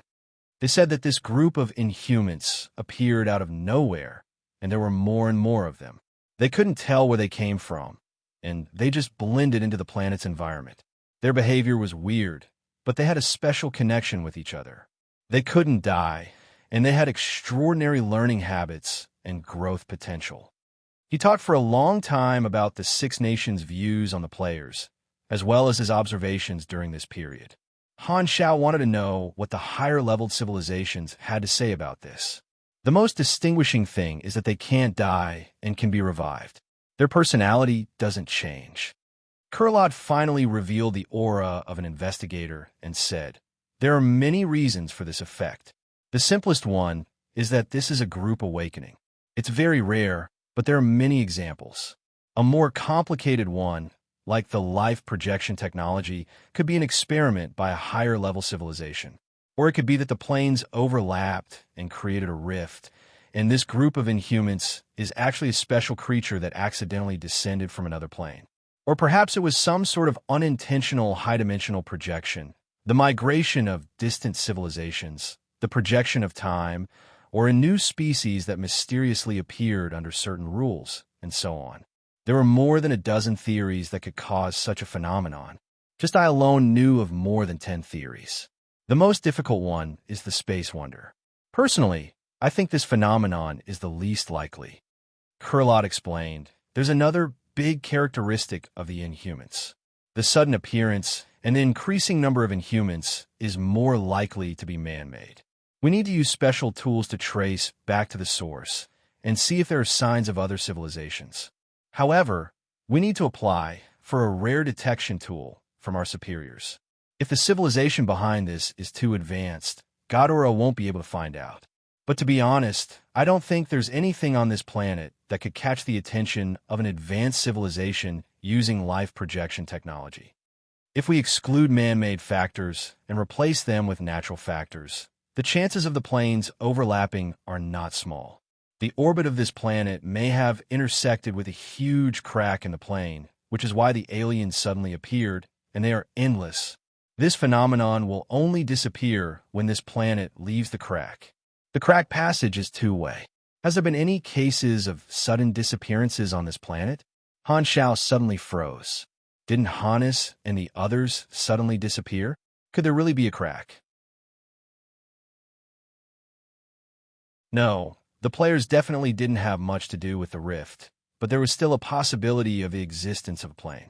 If the world the players lived in was a plane, it was not impossible for them to interact with this world through the game. Han Shao let his imagination run wild for a while and asked, "What's the difference between planes? Does it lead to another universe?" Kurlod laughed and said, "There are many ways to describe planes, but there are three basic ones. The first is the secondary plane, which is often seen in highly developed magical civilizations. Powerful mages can summon creatures from other planes, and most of these planes are secondary planes. They are born from imagination and mental power. The more reliable way to describe them is that the mages collapse the endless possibilities of their imagination into a definite reality, which is the materialization of their imagination. Secondary planes exist objectively, but they don't physically exist at the same time. It seems contradictory, but it actually involves the difference in their senses, which limits the perception of different creatures and superhumans. I'm not a mage, so I don't know much about it. The second type is the dimensional plane, the microscopic plane, and other planes that actually exist. This is more common and also the most commonly accepted scientific theory. The last type of plane is when two planets in the same universe that are very far away from each other establish some kind of connection and create a wormhole. Because they have never interacted before, they think that the other party is from another universe, but it is actually a misunderstanding. What you said about leading to another universe is the multiverse theory, which believes that there are countless other universes. I didn't know that you were a supporter of this theory, but we at Ghidorah don't have much research in this field, so I don't know much about it. Han Shao was deep in thought. Listening to their analysis of this world from the perspective of an NPC was a completely new perspective. Kurlod continued, as for high-dimensional projections, this involves the theory of space-time dimensions. For example, when we look at a two-dimensional plane from a three-dimensional perspective, it is like looking at a piece of paper. This piece of paper has a complete environment drawn on it, such as a two-dimensional person and a mountain range. The world in a two-dimensional person's eyes is also three-dimensional. We have to climb over the mountain to reach the destination, but we can reach any point on the piece of paper with our finger and cross the two-dimensional obstacle. The projection of a three-dimensional on a two-dimensional plane is the small area where our finger touches the piece of paper. This is the image that we leave in the eyes of the two-dimensional person. The contact surface can be changed, so the image of the projection is not fixed. The senses of the high-dimensional person are different. For example, let's put aside the debate of whether time is an independent variable or a dependent variable. Assuming that time is the actual fourth dimension, then in the senses of a high-dimensional being, we could be a being that has countless points of time stacked together, like a very long worm. This is what it means. The Inhumans could be some kind of high-dimensional being that is in contact with our one-dimensional world. In terms of dimensions, you should seek help from a more professional civilization. Godora is weaker in this aspect. Han Xiao purses lips. The technology in the player's world was not as advanced as this universe, so it did not look like a high-dimensional projection. Let's not talk about the new species theory. I don't understand it. The most unexplainable is the space wonder. The so-called space wonder is a phenomenon that no civilization can explain, so it's unknown. Han Xiao was shocked. Even if 3 universal civilizations can't explain it? Haha, even a universe has unexplored areas. Of course, there are unknown things. Maybe those advanced civilizations have an explanation, but they're keeping it a secret. Let me tell you what I know about the universe. Kurlod activated his Chatterbox attribute and was very excited. I've read the introduction to cosmology before. There are countless theories to study the universe. They originate from the instincts of intelligent life and are born from, who am I? Where did I come from? And where do I want to go? They are all curious about the origin of life, the truth of the world, and the meaning of existence. Among them, the curiosity of the world drives intelligent life to explore the existence of the universe, its form, its essence, its origin, its truth, its development, and its doomsday. Different civilizations come up with different theories about the universe. Tracing back to the essence is the exploration of matter. The foundation of matter is particles, and there are endless research theories about particles. In conclusion, different cosmological theories say that particles have different shapes and functions. At the extreme, is a particle just a dot? Or is it spherical like a planet? Has many shapes? Or is there uncertainty in the shape? The most common view is that as long as the essence of particles is found, all the wrong theories will be overturned, and only the correct system will be left. Indeed, there were theories that successfully justified themselves and obtained irrefutable experimental data. However, it was not just one theory, but hundreds of cosmological theories that had all been proven. Among them, there were even some that seemed to contradict each other. It was unbelievable, wasn't it? All civilizations' understanding of the world is still one-sided. There's a very long wall between them and the truth. So many theories are like small holes in the wall. Looking through these small holes, you can only see a part of the truth. We can't go through this wall. These theories are a perspective of the world. Different perspectives determine different results, and these results are only the tip of the iceberg of the truth. This is just like the sensory limitation that I mentioned earlier. The specific image of the world in the eyes of a creature is largely determined by the sensory abilities of that creature. There are countless mysteries hidden in places that our senses can't reach. Senses are not only convenient for creatures to understand the world, but also prevent them from fully understanding the world. Do you remember the high-dimensional projection that I mentioned earlier? Maybe our universe is the interface between the high and low dimensions, and this universe itself is a projection. There is even a theory that the world is virtual, and the laws of nature are the physics engine that was created. We are the experimental field created by a greater species to carry out the evolution of the universe, following some extremely complicated algorithm.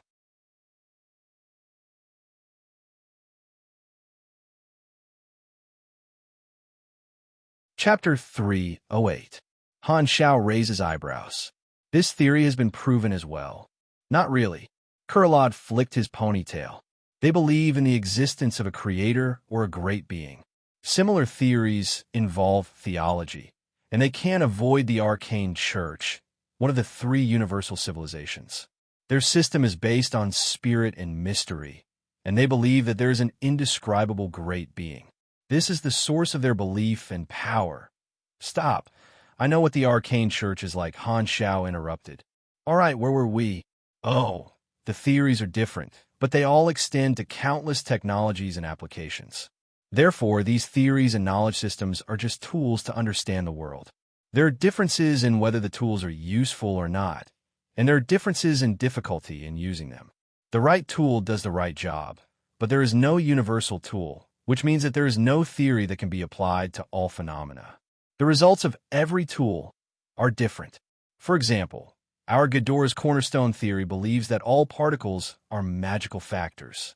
Our history started with magic, but as we progressed, we realized that technology was not bad, so we started to study it as well. These two systems are just tools to help us understand a world. Han Xiao frowned. You know quite a lot. Haha, I'm a trained investigator after all. I've heard other races bragging in various space stations, so I know a little bit about all kinds of things. Kurlot grinned. All in all, unsolved mysteries are called space wonders, and there's a very small chance that the Inhumans are one.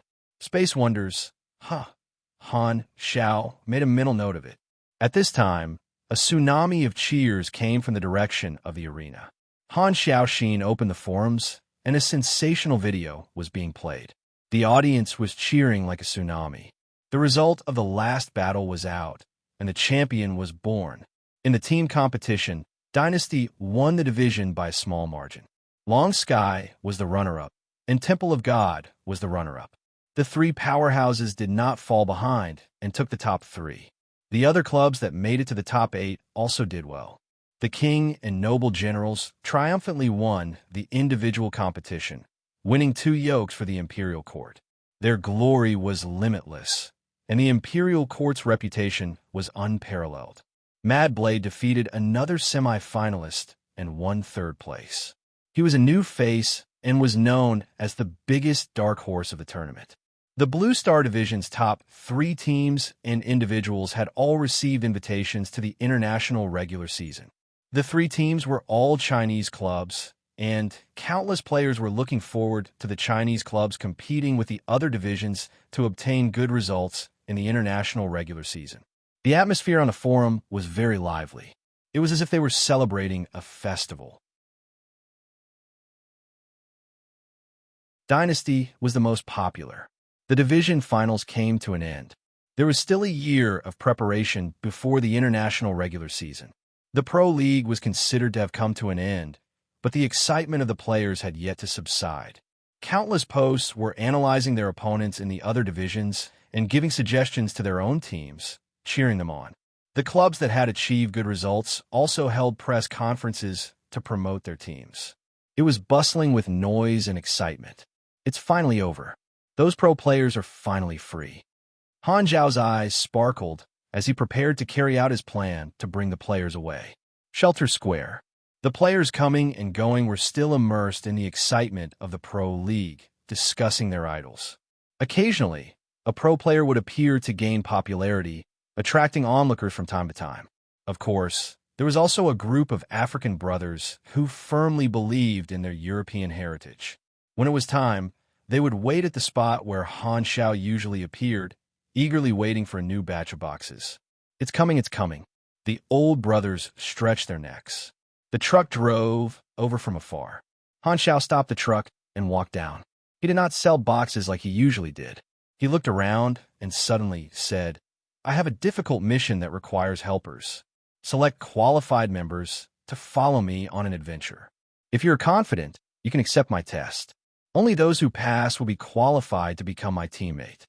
Immediately, Han Xiao released the mission that he had prepared beforehand. Team selection, mission introduction. Han Xiao is about to secretly leave Blue Star and embark on a new adventure. He needs to select strong members to be his teammates. Those who succeed can follow him to the stars. Mission acceptance requirement. LV60 mission time limit. 5 days requirements. Pass Han Zhao's combat test. Reward. 1 EXP and the qualification to follow Han Xiao. A stone stirred up 1,000 ripples. The players' eyes widened, and they were in an uproar. This is too sudden. We can leave the novice planet? You actually need to be at max level to accept the mission. How infuriating. To this day, all the players' activities were limited to the novice planet. No one had ever entered the stars. When Han Xiao released this news, it immediately caused a sensation. This group of brothers fought to be the first to post and show off on the forums. The entire Blue Star section was in an uproar, and even players from other planets were looking at the posts. The forums were in an uproar. The players' attention was forcefully pulled away from the Pro League by Han Xiao, and all of them were focused on this shocking mission. The stars were a mysterious place to all the players, and they were full of curiosity and anticipation. They were trapped on their planets and could only see the big picture. Now, they had a chance to come into contact with the stars that would only open in the later versions.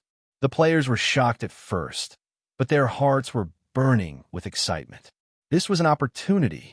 If they could follow Han Xiao, they would be able to enter the star environment earlier than most people. This was definitely a huge advantage. Han Xiao had casually thrown out such a huge mission, and it was like a clap of thunder. The players realized that Han Xiao's words were vague, and he was deliberately hiding the details of the mission. However, the mission introduction revealed that he was going to enter the stars. The players couldn't help but feel a sense of joy. They thought that even if Han Xiao didn't say anything, the mission would still faithfully describe Han Xiao's secret plans. Han Xiao deliberately did this because he wanted this news to circulate among the players, and it would make the players feel a sense of joy, thinking that his true intentions were exposed by the interface. When the players felt a sense of superiority, the hidden Han technician smiled as he watched all of this happen. He naturally needed a reason to bring along the pro players, and he couldn't make it too obvious. Thus, he used the method of issuing the selection mission. First, he used the max level requirement to eliminate a large number of casual players. After narrowing down the range, there was a lot of room for manipulation in the combat test. Whether or not the players could last more than 30 seconds completely depended on how much strength they displayed. After some manipulation, he could accurately select the pro players he wanted. The news quickly attracted the attention of the pro players. After the Pro League, these players had a year of rest to continue improving themselves. However, because they were at the max level, they could only train their skills and find some new skills. All the teams in the division had similar conditions, but this time, Han Xiao brought them the opportunity to open a new map. A new map meant countless new opportunities. These players were overjoyed. In their eyes, this was a blessing from heaven. No one would miss this opportunity. The next day, countless pro players gathered. They were like celebrities walking the red carpet, shining brightly. Especially now that they were wearing the halo of the Pro League results, they looked even grander. Many veteran players in the sanctuary felt a sense of familiarity. Right, a long time ago, when Black Phantom first started selling class advancement knowledge, the scene was similar to this. There's still videos of that time on the forums. The scene now is much bigger than before. Almost all the pro players are here. Both times it was related to Black Phantom. The Pro League had just ended, and the players were still in the sanctuary. This was one of the reasons why Han Xiao wanted to start the selection at this time. Very soon, a large group of people accepted the mission. Han Xiao opened up some distance, randomly selected a pro player that he did not have any impression of, and said, "Hold on for 30 seconds and you pass the test." Almost 1,000 people accepted the mission. Hearing this, they could not help but look at each other. 30 seconds shouldn't be too difficult, right? Second Prince said, "Even if I were to solo a level 60 beast boss, I could hold on for a few minutes." Liga looked at the time, shook his head, and said, 30 seconds per person is too long. As they were chatting, the pro players and max level players all used Detect on Han Xiao and obtained some basic information. Han Xiao dash, green name, level, attribute, danger level, extremely fatal, all question marks. Everyone's expression changed slightly, and they were shocked. They had reached the max level in version 1.0, and when they used Detect on other level 60 boss level NPCs, they could at least see the level and some basic attributes of the other party. However, Han Xiao's information was still full of question marks. Even his most basic identity was also a question mark. This would only happen if he was at least 5 levels higher than them. Ever since they had reached the max level, They had not encountered any other example like this. You're tuning in to the Warrior Lore YouTube channel. Don't forget to subscribe and join us on this journey to catch the most captivating stories.